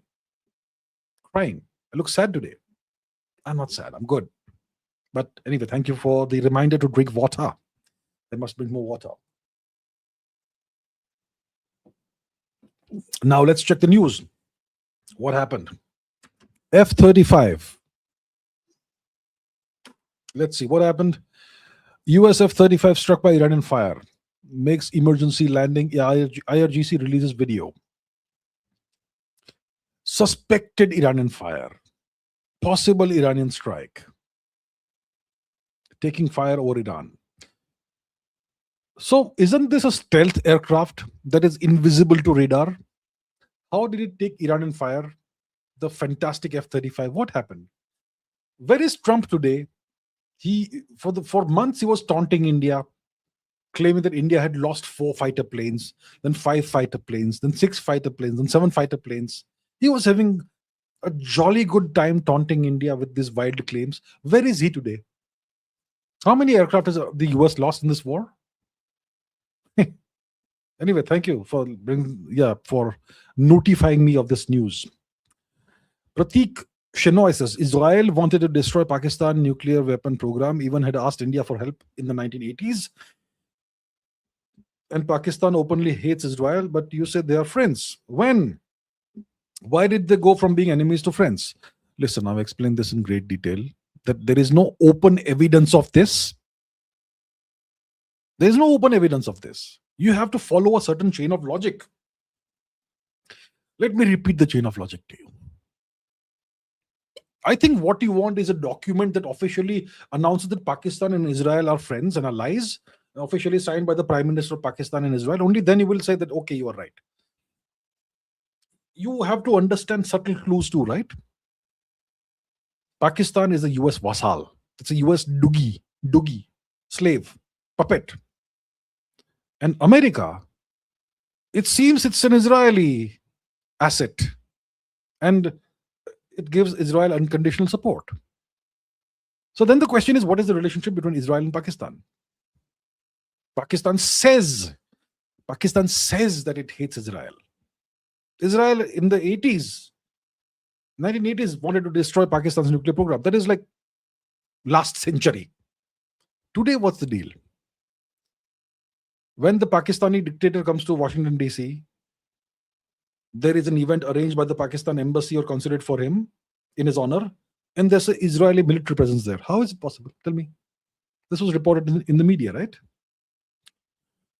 When Pakistan launches an airstrike 3 days ago on Afghanistan, on a hotel on a hospital in Kabul, killing 400 people, an Israeli account with 1 million followers on Twitter comes to Pakistan's aid and says this was not a hospital, it was a Taliban arms and ammunition depot. Why is Israel supporting Pakistan in this, in terrorism? Right? Do you see that there's multiple clues that point in that direction? Do you see that, sir? Right? You have to look at these subtle clues. In geopolitics, you will not see everything in black and white. Two nations, if they are cooperating, they will not issue a certificate. We are now officially cooperating. They'll keep it under wraps as far as possible. Pakistan is supposed to be the policeman in Gaza under Trump. Right? The Trump Peace Board or whatever, Board of Peace. Pakistan is going to send soldiers there, right? Board of Peace. Who's going to be helped by that? Is it Trump who's going to be helped by that? Or is it Israel who's going to be helped by that? Look at all the data points. Learn how to analyze things. Learn how to understand subtle clues. And see in what direction the clues consistently point. Please learn these things. It'll help. Deep Learner says, wasn't there a Hamas link that came out in the Pahalgam attack? In that case, there seems to be an Iranian involvement in terrorism in India. Hamas operates independently of Iran. Okay? Now, there was no Hamas link in the Pahalgam attack. What happened is, there was some kind of meeting of terrorists in POK, Pakistan occupied Kashmir. And some Hamas terrorist or leader or something was present there. So that was the extent of the involvement of Hamas. Hamas is clearly anti-India.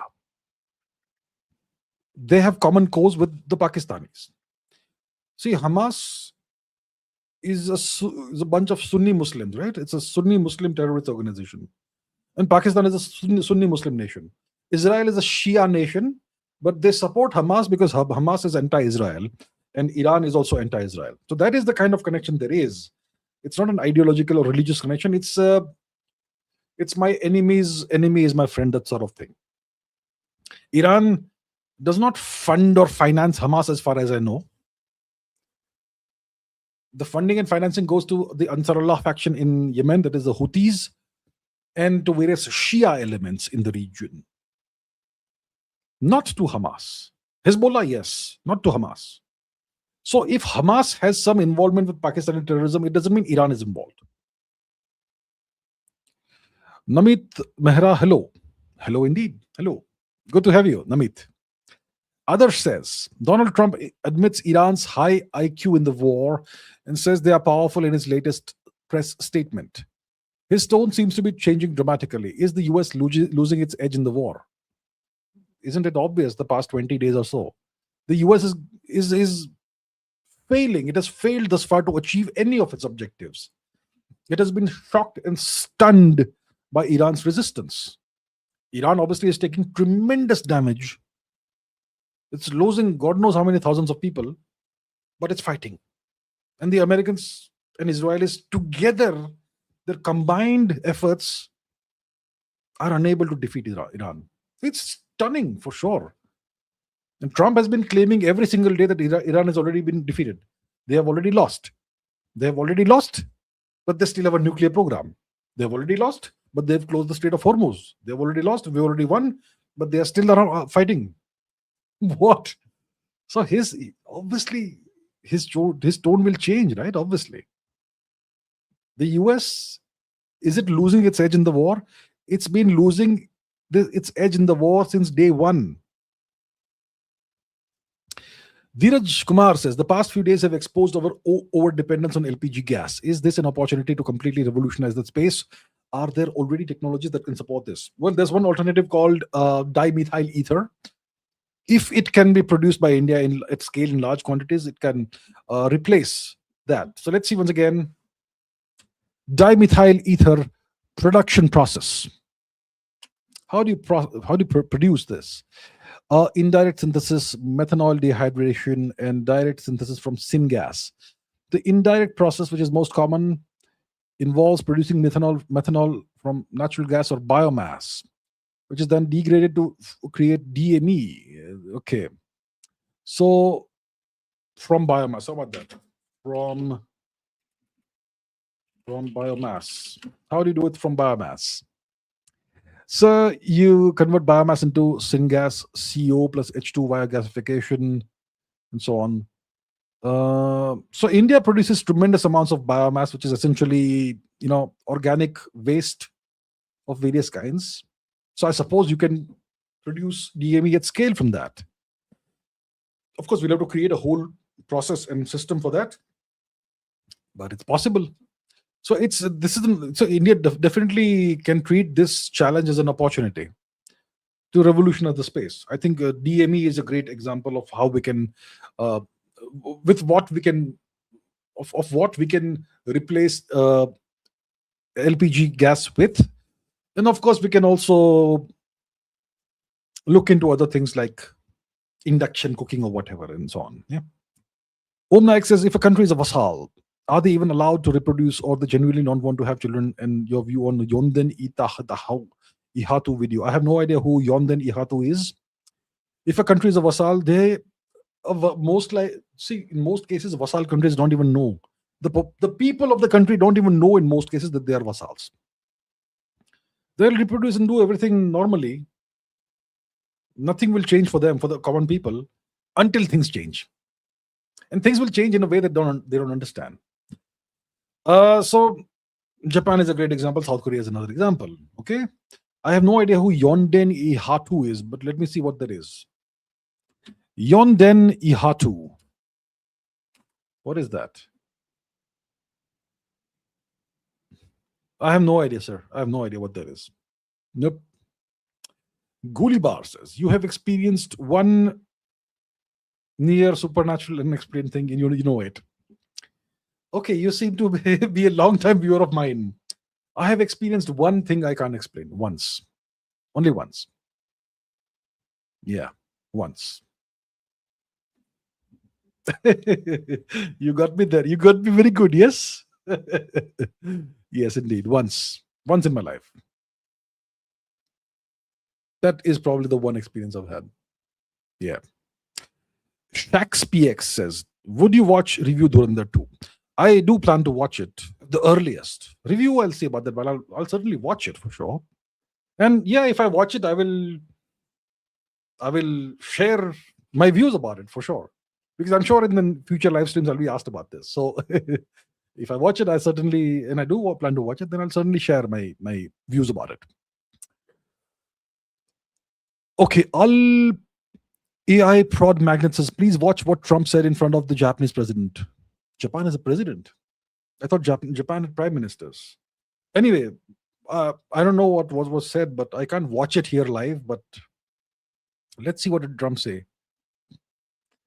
What did Trump say in front of the Japanese prime minister? Pearl Harbor joke. Really? Seriously? Let's see what BBC has to say. Trump compares attack on Iran to Pearl Harbor in meeting with Japanese Prime Minister. In a meeting with Japanese Prime Minister Sanae Takaichi at the Oval Office, Trump was asked why he didn't inform allies about his plan to attack Iran. Trump responded by raising Japan's attack on Pearl Harbor during World War II, saying, who knows better about surprise than Japan? Okay, so that's the kind of thing Trump has a tendency to do. Okay. Rahul Parsa says, are Iran units run by Mossad targeting GCC? No, not that I know of. Pradeep Kumar Roy says, how to generate a regular stable source of income through trading? I've seen some people with only profits and no loss. How is this possible? Well, I am the wrong person to ask this question because I don't do trading. Trading as in stocks and shares and what? Commodities, metals, minerals, etc. Yeah, I am not into trading, so I have absolutely no idea whatsoever about this matter. There may be some people who are absolute experts at it and who have only profits and no loss, but I don't know how they do it. So yeah, I don't know. I don't have the answer to your question. I'm afraid. Sorry. Godliness says, in Operation Sindoor, we won because India was able to outperform Pakistan in its defensive and offensive operations. Same is with the US. They are outperforming Iran in every front that of tens of thousands of kilometers away. They win. All right, sir. Thank you for sharing your opinion and your perspective. All right. Mayur Goakar says, had scanned 200, no idea of super chat. Had scanned 200, no idea of super chat. What does it mean? I don't know. What's your opinion on India not supporting Afghanistan after a hospital bombing with Pakistan? We should send a Akash missile regiment. I think the Indian Minister of External Affairs issued a statement, a very strong statement, condemning the cowardly action by Pakistan. Right? So we did offer strong diplomatic support to Afghanistan. Akash missile regiment and all, it's too early to do such things. Yeah. Afghanistan is very capable of fighting Pakistan on its own. And if they genuinely need some support in the future, we will not provide it. Or we may even provide it. Who knows? See, Afghanistan has seen tremendous strife in the past. The Najibullah government had excellent relations with India. And then the Najibullah government fell to the Mujahideens. And India did nothing. So India has a long history and record of not interfering in Afghanistan, no matter what happens. But we will invest in Afghanistan and help the people of Afghanistan. So I think it's unlikely that India will do anything about this. But the Afghanistan government, Taliban government, is pretty capable of fighting Pakistan on its own without our help. And if we send Akash missile regiments, if somehow some of our enemies get hold of it, they may be able to understand our technology better. So it's not a great idea, probably. Ankush Sharma Photography says, if every Iranian commander is independent, doesn't it make easy to flip? Well, you don't choose commanders randomly, right? Commanders, you think you pick them out of a hat? You have commanders who are ideologically steadfast and ideologically vetted. Okay, there's a process in Iran to ensure the right people rise to the top. It's not like you bring some random guy and make him commander, right?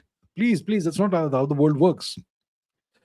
Godliness says, first, the Strait of Hormuz and Iranian oil come under Trump's control. He can charge more tariffs on oil, also raise the cost of shipping on Hormuz, be the big mafia. It's high risk, high reward for the US. Well, let Trump take the Strait of Hormuz under his control and take Iranian oil under his control. Very easy to say, very hard to achieve, right? So it's not happened. That was the objective from day one. How much of it has happened? So nothing has happened thus far. It may happen tomorrow. It's always a possibility. It may happen in 3 weeks' time, maybe in 2 days' time, maybe in 4 months' time, whatever. We'll see about that. But what's the price Trump is willing to pay if he wants to achieve this? Shut down the world's LP, the Strait of Hormuz and 30% of the world's petrochemical supply for months? I'm not sure if that's what he intended, right? And there's no indication that he is anywhere close to achieving any of these objectives. Okay, here's Manticore says, if you ask me, we should return what our neighbors give to us with cruel interest. Subconventional operations should become the norm, no more moral BS. Well, that's what Vishnugupta Chanakya would have said.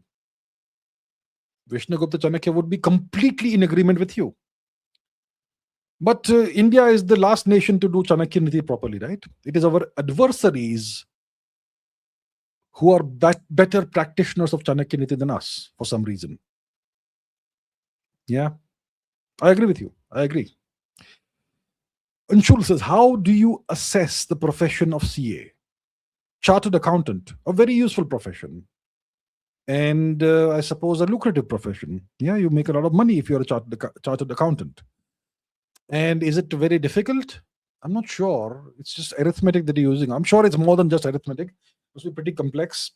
and you have to understand a lot of laws and stuff, legal stuff and all. So I think it's, and I think I recently met a number of CAs. Okay, uh, when was that? Sometime earlier this week, I met a number of CAs, and I learned that the CA exam is one of the most difficult exams in the world.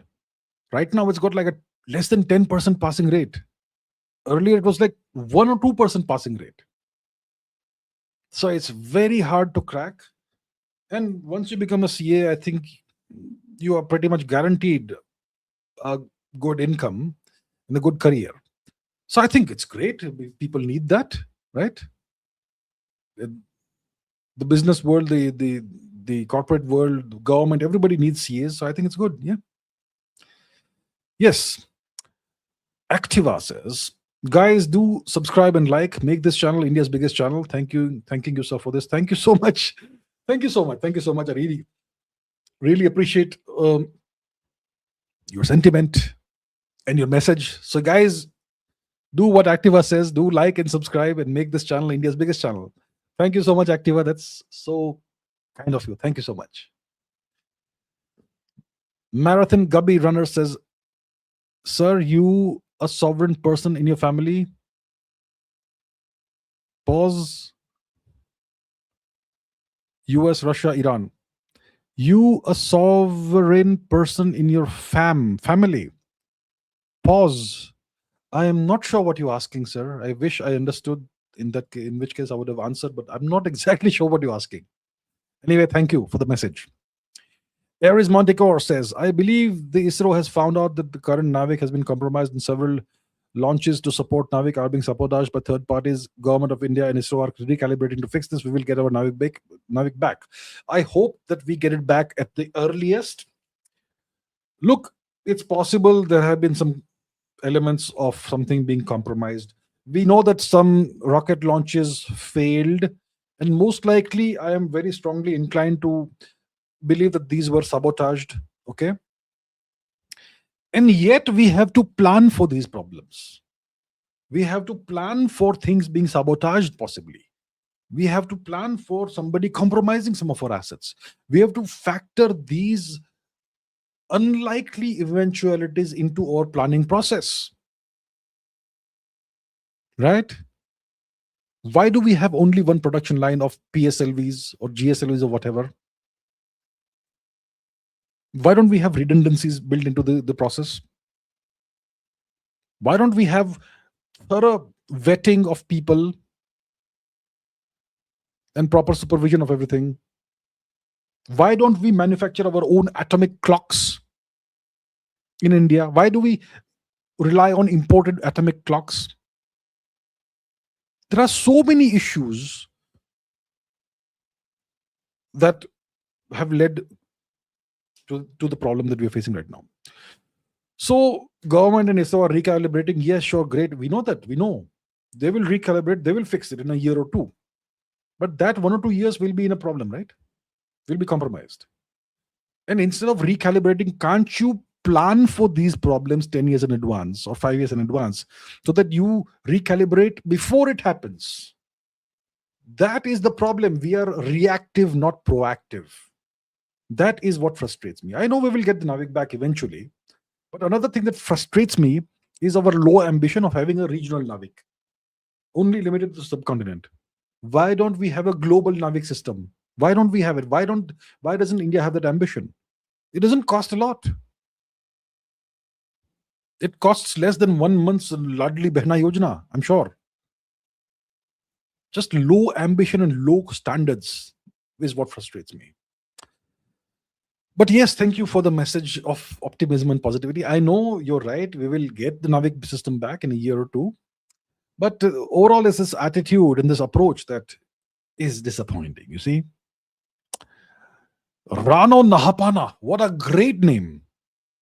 What a great name. Nahapana. What a great man he was. Yes, the great Mahakshatrapa Nahapana. No one remembers the guy today, right? One of our great kings in Western India. Yes, from 2000 years ago. One of I think his capital city. So Nahapana was a Mahakshatrapa, okay, a Western satrap. His ancestors were Scythians. He was Indo-Scythian. He was the lord and protector of Somnath. And his capital city was called Meenanagar. What is that city called today? It's called Karachi. Nahapana. Okay. Turks providing numerous drones to Pakistan. What to do? You can't do something about that, but what we can do is we can produce our own high quality drones and anti-drone countermeasures to deal with any eventuality coming from Pakistan as a consequence of Turkish drones. That's what we can do. Hacking Monks says, I'm sorry, I can't help you with that. As an AI, I am programmed to provide answers based on my training data, which unfortunately based on Iran's capabilities. That's what the American AIs must have told their military, right? That is so funny. Good one. Love it. Pradeep Kumar Roy says, Iron Man or Batman? Well, I used to be a big fan of Batman. When I was a kid, I watched the original Batman series. Okay. 1960s series. There was so much fun. It was like a lot of humor in there. Original Batman and Robin. You want to see what it looks like? I'll tell you what. Original 1960s Batman. Yeah, Adam West Batman, right? There we have it. This one. This was a fun series. It was such fun to watch. It was so humorous. It had great villains, super villains, characters and all. And if you watch today's Batman, it is so dark and depressing. I can't stand it. So I love the original Batman. And if you ask me today, 21st century version of Batman or Iron Man, I would go with Iron Man. Okay, Pradeep Kumar Roy says, can we make something like nuclear-powered Sentinel robots and use in wars? Maybe. A nuclear-powered robots will be very difficult because nuclear reactors are very, very bulky. But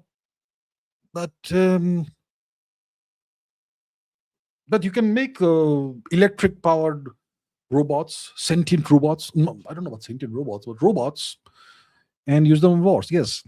Various kinds of robots are available today. Humanoid robots, dog robots, quadruped robots, snake-like robots, mosquito robots, bat robots. You can make robots and use them in wars. I'm not sure about nuclear power. I don't think we have the I don't think anybody has the technology to make nuclear powered robots as of today. But yes, robots certainly possible. Vibha Singh says, living in Dubai nowadays is now in news for all weak security internally. Is this a permanent damage, or with time, is it something that will dilute with time and everybody will be business as usual? You know what? Things aren't looking great, unfortunately, sadly, tragically for Dubai. Dubai, the economic model may collapse if this war drags on for months. See, what is Dubai? Dubai is a gigantic resort city. It's a resort. What's a resort? A resort is a small habitation thing which can cater for, let's say, 20 guests, and they have a staff of 200 to cater for the whims and fancies and needs of those 20 guests, right? So that's a resort. Dubai is a city-sized resort.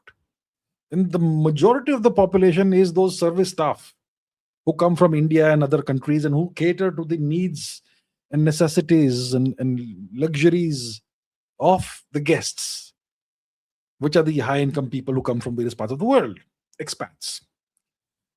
Now, that economic model needs stability, security, and peace to exist. When you have the situation of war with Iran, which is not going away anywhere, and when Iran is in a position to target Dubai whenever needed, and the UAE whenever needed, that's bad for the economic model of Dubai.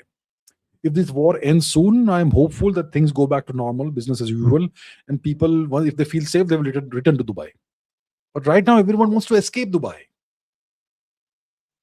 Right? People have spent hundreds of thousands of dollars for private jet, for chartered planes to escape from Dubai. I hope that if this war ends soon, then things will soon be BAU.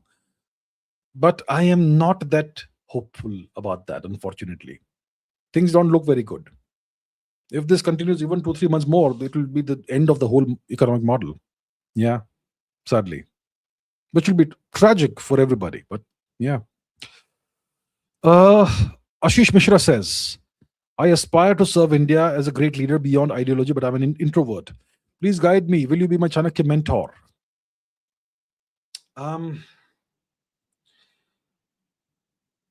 Look, you aspire to serve India as a great leader beyond ideology, but I'm introvert. Look, it doesn't matter if you're introvert or not. If you have the leadership qualities, you'll be able to make it happen. But you have to first find out what your strengths and weaknesses are. Do you have what is called leadership qualities? See, we all have hopes and aspirations and so on. But our hopes, aspirations, dreams may not always be in line with our actual qualities. So the first thing you have to do is to understand who you are, what your qualities are, what your strengths, weaknesses, all that are. Right? That's what you have to do. And if you find that you indeed have, let's say, leadership qualities, see, what is leadership about? The core essence of leadership is service. Leadership is actually service. Okay, it's not shouting at people and yelling at people and being tall and having a loud voice. That's not leadership. Leadership is service. And the more people you can serve, the better a leader you are. Service at scale is the best leadership. But of course, leadership is also about communication and setting an example, all of that. So leadership is a set of skills that very few people actually have. Okay, so you first decide whether you have that or not. Determine whether you have that or not by putting yourself out there in positions where you can serve people and serve the nation. Right. So you have to find that out. And if you are able to actually be in a position where you are able to lead and serve, then reach out to me and let's see if I can be your mentor. We'll see about that. All the best, Ashish. All the best. Argamittal says, if drones can drain US missiles, how defend bases, subs greater than carriers, China, Tiangong Space Station, BYD, NIO, underestimated Burevestnik future, will Iran survive? What exactly is the question? How many things are you putting in this one thing? If drones drain US missiles, how defend bases? You can't defend. The American bases are most likely destroyed. The American bases in West Asia are most likely destroyed. Okay, the Bahrain base, Fifth Fleet base, gone. Most of it is finished. Subs greater than carriers, yes, subs always trump carriers. Okay, carriers are huge, enticing, floating targets. Carriers are done; they're obsolete. Tiangong Space Station, BYD, NIO, I have no idea. Underestimated Burevestnik future. Burevestnik is this Russian cruise missile, nuclear fueled, nuclear powered cruise missile. Yeah, it could be a game changing weapon. Will Iran survive? Looks like it will survive. Okay. Ares Manticore says Israel can do genetic tests to determine if cookies had Jewish ancestry. Clearly, the cookies are being willingly used as a proxy and fault line for the US. The cookies don't have Jewish ancestry. Let me show you. Cookies genetic tests Jewish ancestry. What is this? Okay. Cookies. Okay, let's see. Genetic studies on the cookie Chin Mizo population, Bnei Bnafshi, mixed findings regarding Jewish ancestry. There is no paternal links to Middle Eastern populations. Some evidence of mitochondrial autosomal. What nonsense. Absolute nonsense. There's no traces. Mitochondrial DNA, Near Eastern lineages, Middle Eastern, Uzbekistani Jewish profiles. Really? Okay, I was not aware of that. But it's what? Traces. You can find traces of, you can find traces of Neanderthal ancestry in a human being, okay?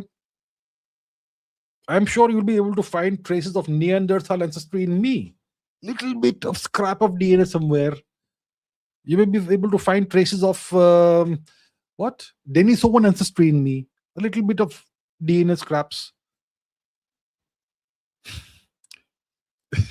You may even find traces of dinosaur ancestry in people. Who knows?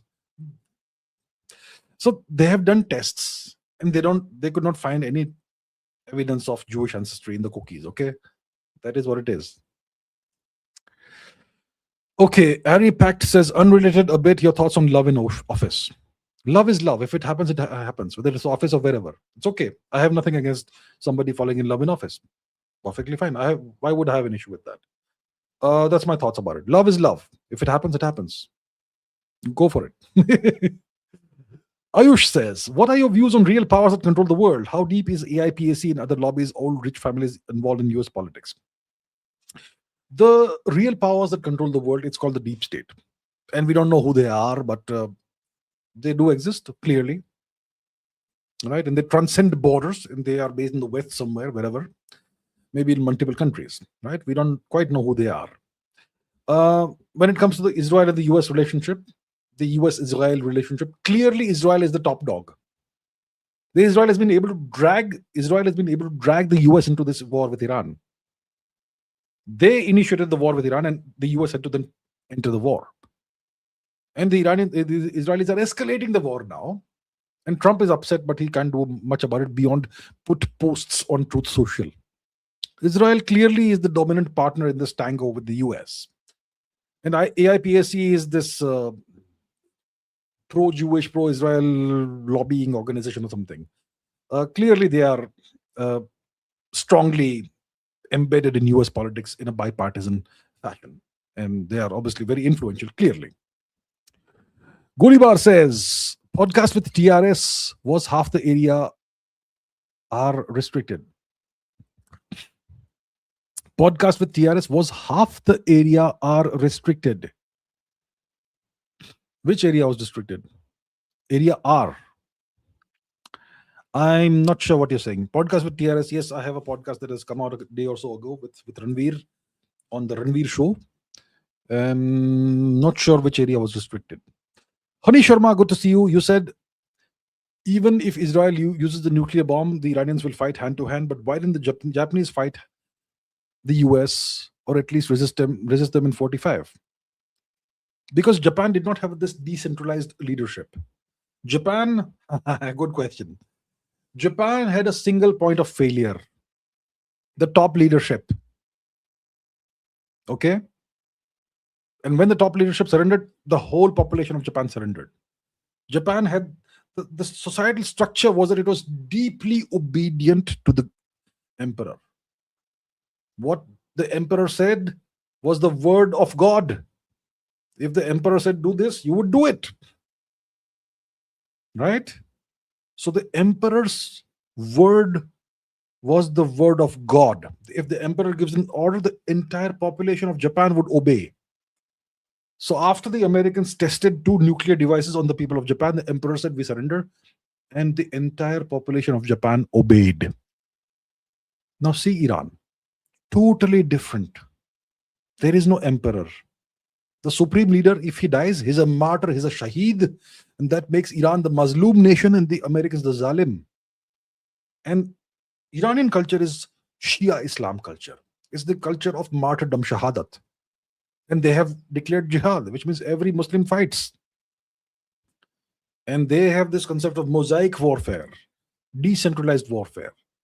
Even if all the leaders are killed, the people will keep fighting and they will seek martyrdom. That's a difference, cultural difference between the two nations. See, that's why. But excellent question. That forced me to drill deeper into these concepts. Excellent question. Pratardana says, Rusi medical aid to Iran. What medical aid? Are they offering medical aid to Iran? I'm not sure. Medical aid? Really? Russian medical aid to Iran. Mujtaba Khamenei, esteemed kind people. Russia sends massive aid to Iran. Really? Russia becomes first country to send aid to Iran. Sends 13 tons of emergency medical supplies. Interesting. So medical aid seems to be in quotation marks. Well, we don't know. Okay, interesting though. Yeah, could be something else perhaps. Who knows? Fabian Thomas says, most of what you said has played out. Given these things our government knows too, why don't we act on it to get leverage? Why did we give in into the US? I don't know. Maybe, look, I don't face the constraints that the government of India is under. Right? I don't know the secret things about the world that the government of India may be privy to. And maybe the government of India does things differently because they are aware of things that I'm not aware of. I discuss things that I see in the public domain. I don't have access to classified information. I don't have access to intelligence that is secret and sensitive. So maybe there are things that I'm not aware of. Clearly, like much of what I have said is kind of, turned out to be true and kind of played out the way I've said. And obviously, the government of India will know the things probably much better than what I know. The only thing I can imagine is that there are constraints India faces that I'm not aware of. And maybe the Americans have various forms of leverage over India that I'm not aware of. Maybe India is compromised at certain levels that I'm not aware of. I don't know. So clearly there are things that I am not aware of. Some things I'm aware of. That India is penetrated by the Americans at various levels. One very open example is so many government officials have families and children who live in the US and who are American citizens. That is clear, blatant compromise. So if your children are American citizens, where will your allegiance lie? Will it lie with India or with the US? And we have so many officials like that at various levels in the government. That is a clear example of India being compromised and penetrated. And there must be so many other things that I'm not aware of. So, you see? Yeah. Pratardana says, F-35 has been hit by a SAM. It's a big deal. A surface-to-air missile. Let's check again. F-35. Is there some more news that's come out? Okay, so it's been hit by a surface-to-air missile, most likely. Right? Right. What do we have here? There's a video of it, which I'll not play here. So Iran has taken out an American F-35, the crown jewel of the American Air Force. The F-35, the most expensive flying trash can in the world. And the Iranians have taken out one of these with a surface-to-air missile. It's not a big deal, it's a huge deal. Yeah, and they want India to buy F-35s. Would you believe it? Okay, Golibar says, mind sharing the unexplained thing.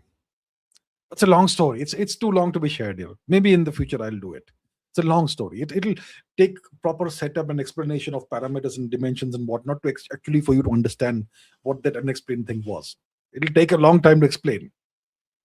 For you to be able to understand why it was unexplainable. Right? So not today, but I will one of these days. Om Naik says, Yonden Latu video from South China Morning Post. Okay, let's see. Yonden Latu video from South China Morning Post. Yonden Latu video. Yonden Latu condemns America and Israel. Okay, who is this person? Chief editor. Yonden Latu condemns America, etc. Okay, there are lots of videos of this person. I'm not sure which video you would like me to see, but yeah. Okay. Anyway, thank you for the recommendation. Om Naik, thank you. Godliness says, Happy Hindu New Year to you and all your viewers. May this new year bring prosperity, health, and wealth for the followers of the Sanatan Vedic Dharma. Thank you very much. And I thank you for your very kind wishes to me and to everyone else. And I wish the same to you, godliness, and to all our viewers. Thank you. Bhav Singh says, guide me on gold and silver prices. I am not the guy to guide you on this. I am not an expert in gold and silver prices and all that stuff. I'm not the guy for this. I'm very sorry. Marathon Gabi Runner says, sir, you are a sovereign person in your family. Do families have sovereign people and vassals? What does that mean? Do we have vassals in families? Do you need to be fully sovereign, half sovereign? I'm not sure what the question is, but I suppose we're all sovereign individuals, aren't we? Or are we not? I have not ever thought of applying sovereignty and vassalhood to families, so no, don't know. Noob Just Life. Thank you very much, Noob Just Life. Thank you, sir. Okay. Kodanda Ram Viparla says, big fan of you. Thank you very much, sir. Thank you very much. I saw the news that 6 Ukrainians and 1 American got arrested in the east of India, and that has something to do with drones. Is our government finally taking some action? Thanks for your wisdom. First of all, thank you very much. Yes, we've had 1 American troublemaker with a long history of troublemaking in various conflict zones, Matthew Van Dyke. That 1 American person has been arrested, and 6 Ukrainian mercenaries were arrested in the eastern part of India, far eastern part of India, Guwahati, and so on and so forth. And they were arrested because they were, what they were doing was they were providing terrorism training and drone training to cookie terrorists in Burma. So they were crossing over into Burma from India's far east, India's border with Burma, crossing over into Burma and providing military training to cookie terrorists. And they were providing drones to these terrorists. Right? And these drones were being smuggled through India into Myanmar. And this was going on for God knows how long. So that's why these individuals have been arrested, and this arrest was made very public. So it looks like the government of India is at least the least that's happening is that India is sending a message to the United States and to Ukraine. Ukraine doesn't matter. Ukraine is a vassal of the US. This is a message to the government of the US. And right after this happened, the American ambassador Sergio Gore met with India's national security advisor, Mr. Ajit Doval. So clearly our government is taking some action. Now, what is the extent of the action going to be is the question. Right now, this has happened, but does this mean that India is going to finally crack down on cookie terrorism in Manipur? I don't know about that. I hope so, but it's too early to say. Right? That's what's the deal. Sumit says, top countries to pursue a PhD in international relations. No idea. Probably the US, maybe Singapore. Yeah, I don't know. Singapore probably. US definitely. Other countries, I don't know. Noob Just Life says, what you think about aliens from Nagaloka have visited the earth? I don't know. I have since childhood been fascinated with aliens, extraterrestrial life, UFOs, all that stuff, because of my inclinations towards science, right? I've always wondered what was going on out there.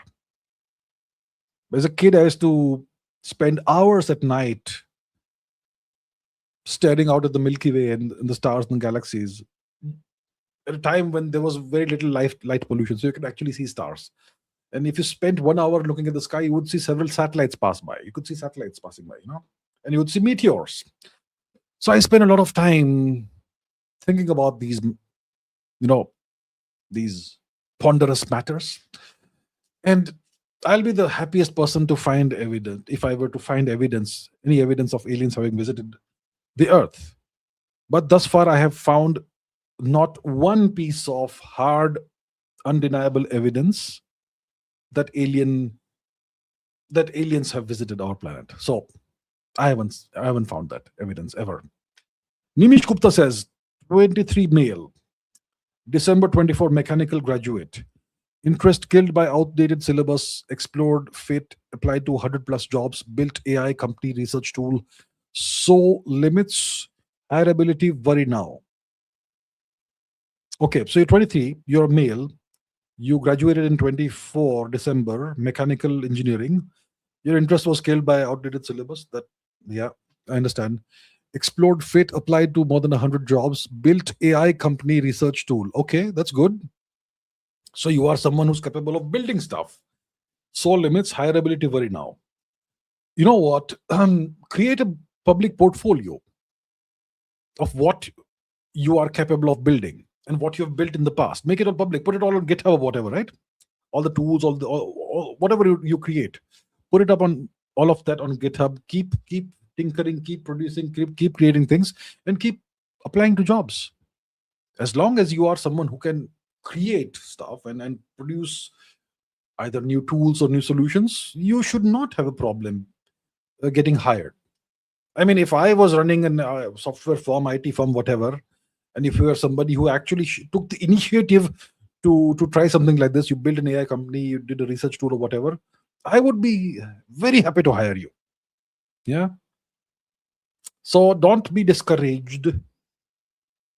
Just keep building in public and keep applying. I'm sure it will work out for you, right? Be positive, be optimistic, and keep working hard and keep working smart. All the best, Nimish. Fabian Thomas says, how long will China and Russia wait to make their military moves? I'm assuming they'll be fools not to do right now, as when has US been this vulnerable? I think it makes sense to wait a little longer. See, right now, the longer the US fights this war, the more they're going to be depleted of critical things like arms, ammunition, interceptor missiles, THAAD systems, um, radars, Tomahawk missiles, all of that. And they don't have the military industrial complex, the kind of military industrial complex that produces tens of thousands of drones a year and thousands of missiles a year.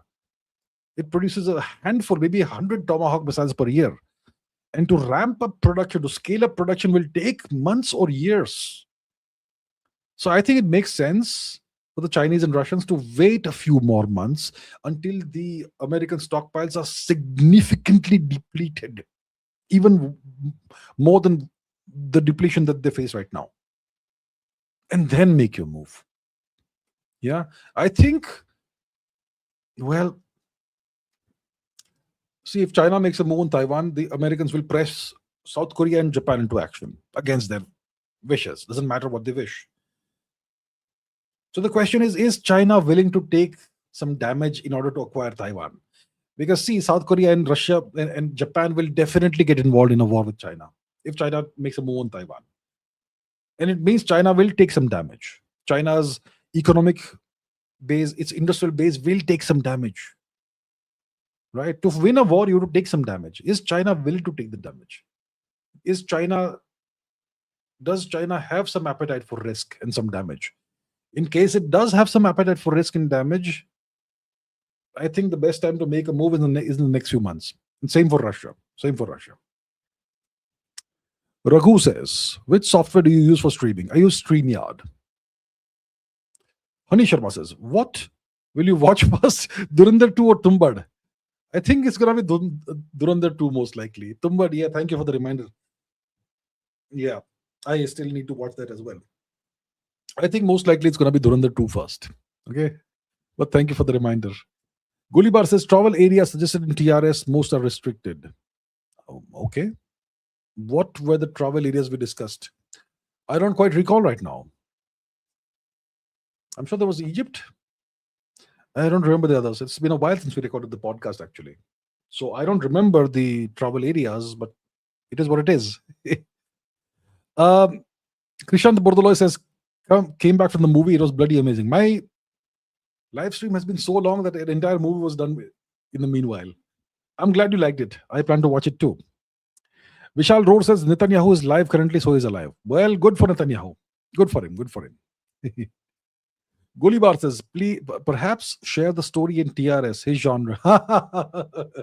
Good suggestion. Indeed. Lakshay Khanna says, how can I build the habit of reading diverse books to improve my understanding, writing, vocabulary, and grammar? How do you build the habit of running? You start by running. Maybe you start by running 5 minutes a day, but you start.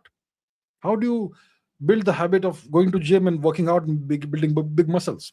You start by going for 10 minutes a day, right? So how do you build the habit of reading diverse books? First, you buy a number of books, 5, 6 books. Then you spend like 10 minutes a day reading. Just start with 10. Let's say you tell yourself, I'm going to read just 3 pages a day. You do that for a week. Then increase to 5 pages a day next week. Then increase to 10 pages a day next week. Then maybe 20 pages a day by the end of the first month. That's how you build a habit, right? Good habit to have. Do it. The Naked Drummer says, need Babu reforms, accountability and compensation based on performance. I agree with you. Yeah, we need reforms in the Indian bureaucracy. Accountability, very important. Compensation based on performance, lateral hiring and firing. All of these things are needed. It needs to be turned into a professional force, right? I agree with you. Absolutely. Vish Abhilash says, hypothetically, can India take over GCC using the Indians living there by creating revolutions? Well, hypothetically, possible to some extent, but practically very difficult. Very difficult practically. Because who owns the means of violence? The local governments, right? The means of violence means the police force, the armed force, all of that, right? That's all in the hands of the local governments. And maybe 60% of the people there are of subcontinental origin, but they are not armed. Without arms, what can you do? And first of all, we don't even want this to happen, right? I'm not suggesting this should happen, but as an academic exercise, it's almost impossible for this to succeed. Pratyush Sharma says, US training its military AI for future wars. It's using AI in the current war. It's using the current AI in the current war for selecting targets and God knows what else. It's already happening in real time. It is. So yeah, and also for future wars, yes. Aryan Shukla says, my girlfriend from Iran told me that they have their own apps for communication. Don't India develop apps for their own people and rely on US apps for such tasks? We can certainly develop our own apps. You see, Russia has its own apps. China has its own apps. Iran has its own apps. But India, Vishwaguru, has no apps. Of course, India can develop its own apps. The government needs to show some spine and some willingness to do some difficult things. But the government seems to be on wanting the easy way out of everything, right? We are integrating Google more and more into our ecosystem. The government of India is doing the exact opposite of what should be done. What the reason is, I don't know, but it is what it is, right? So yeah, it's interesting to know that even Iran has this, right? Yeah, India should also learn from nations like Iran, but I don't think we will. Or I don't think the government wants to, for whatever reason. Okay, anyhow, all right. That brings me to the end of today's live stream. Yeah. That brings me to the end of today's live stream. Thank you so much, everybody, for the questions. And I will see you in the next live stream, which will happen very soon in a couple of days. Until then, take care, everybody. Keep learning, keep asking questions, keep raising your standards. And I look forward to seeing you very soon. Hopefully with better news in the war. Maybe the war ends, hopefully, but we'll see about that. Thank you so much, everyone. I'll see you very soon. Take care. Bye-bye. Good night. Good day. See you soon.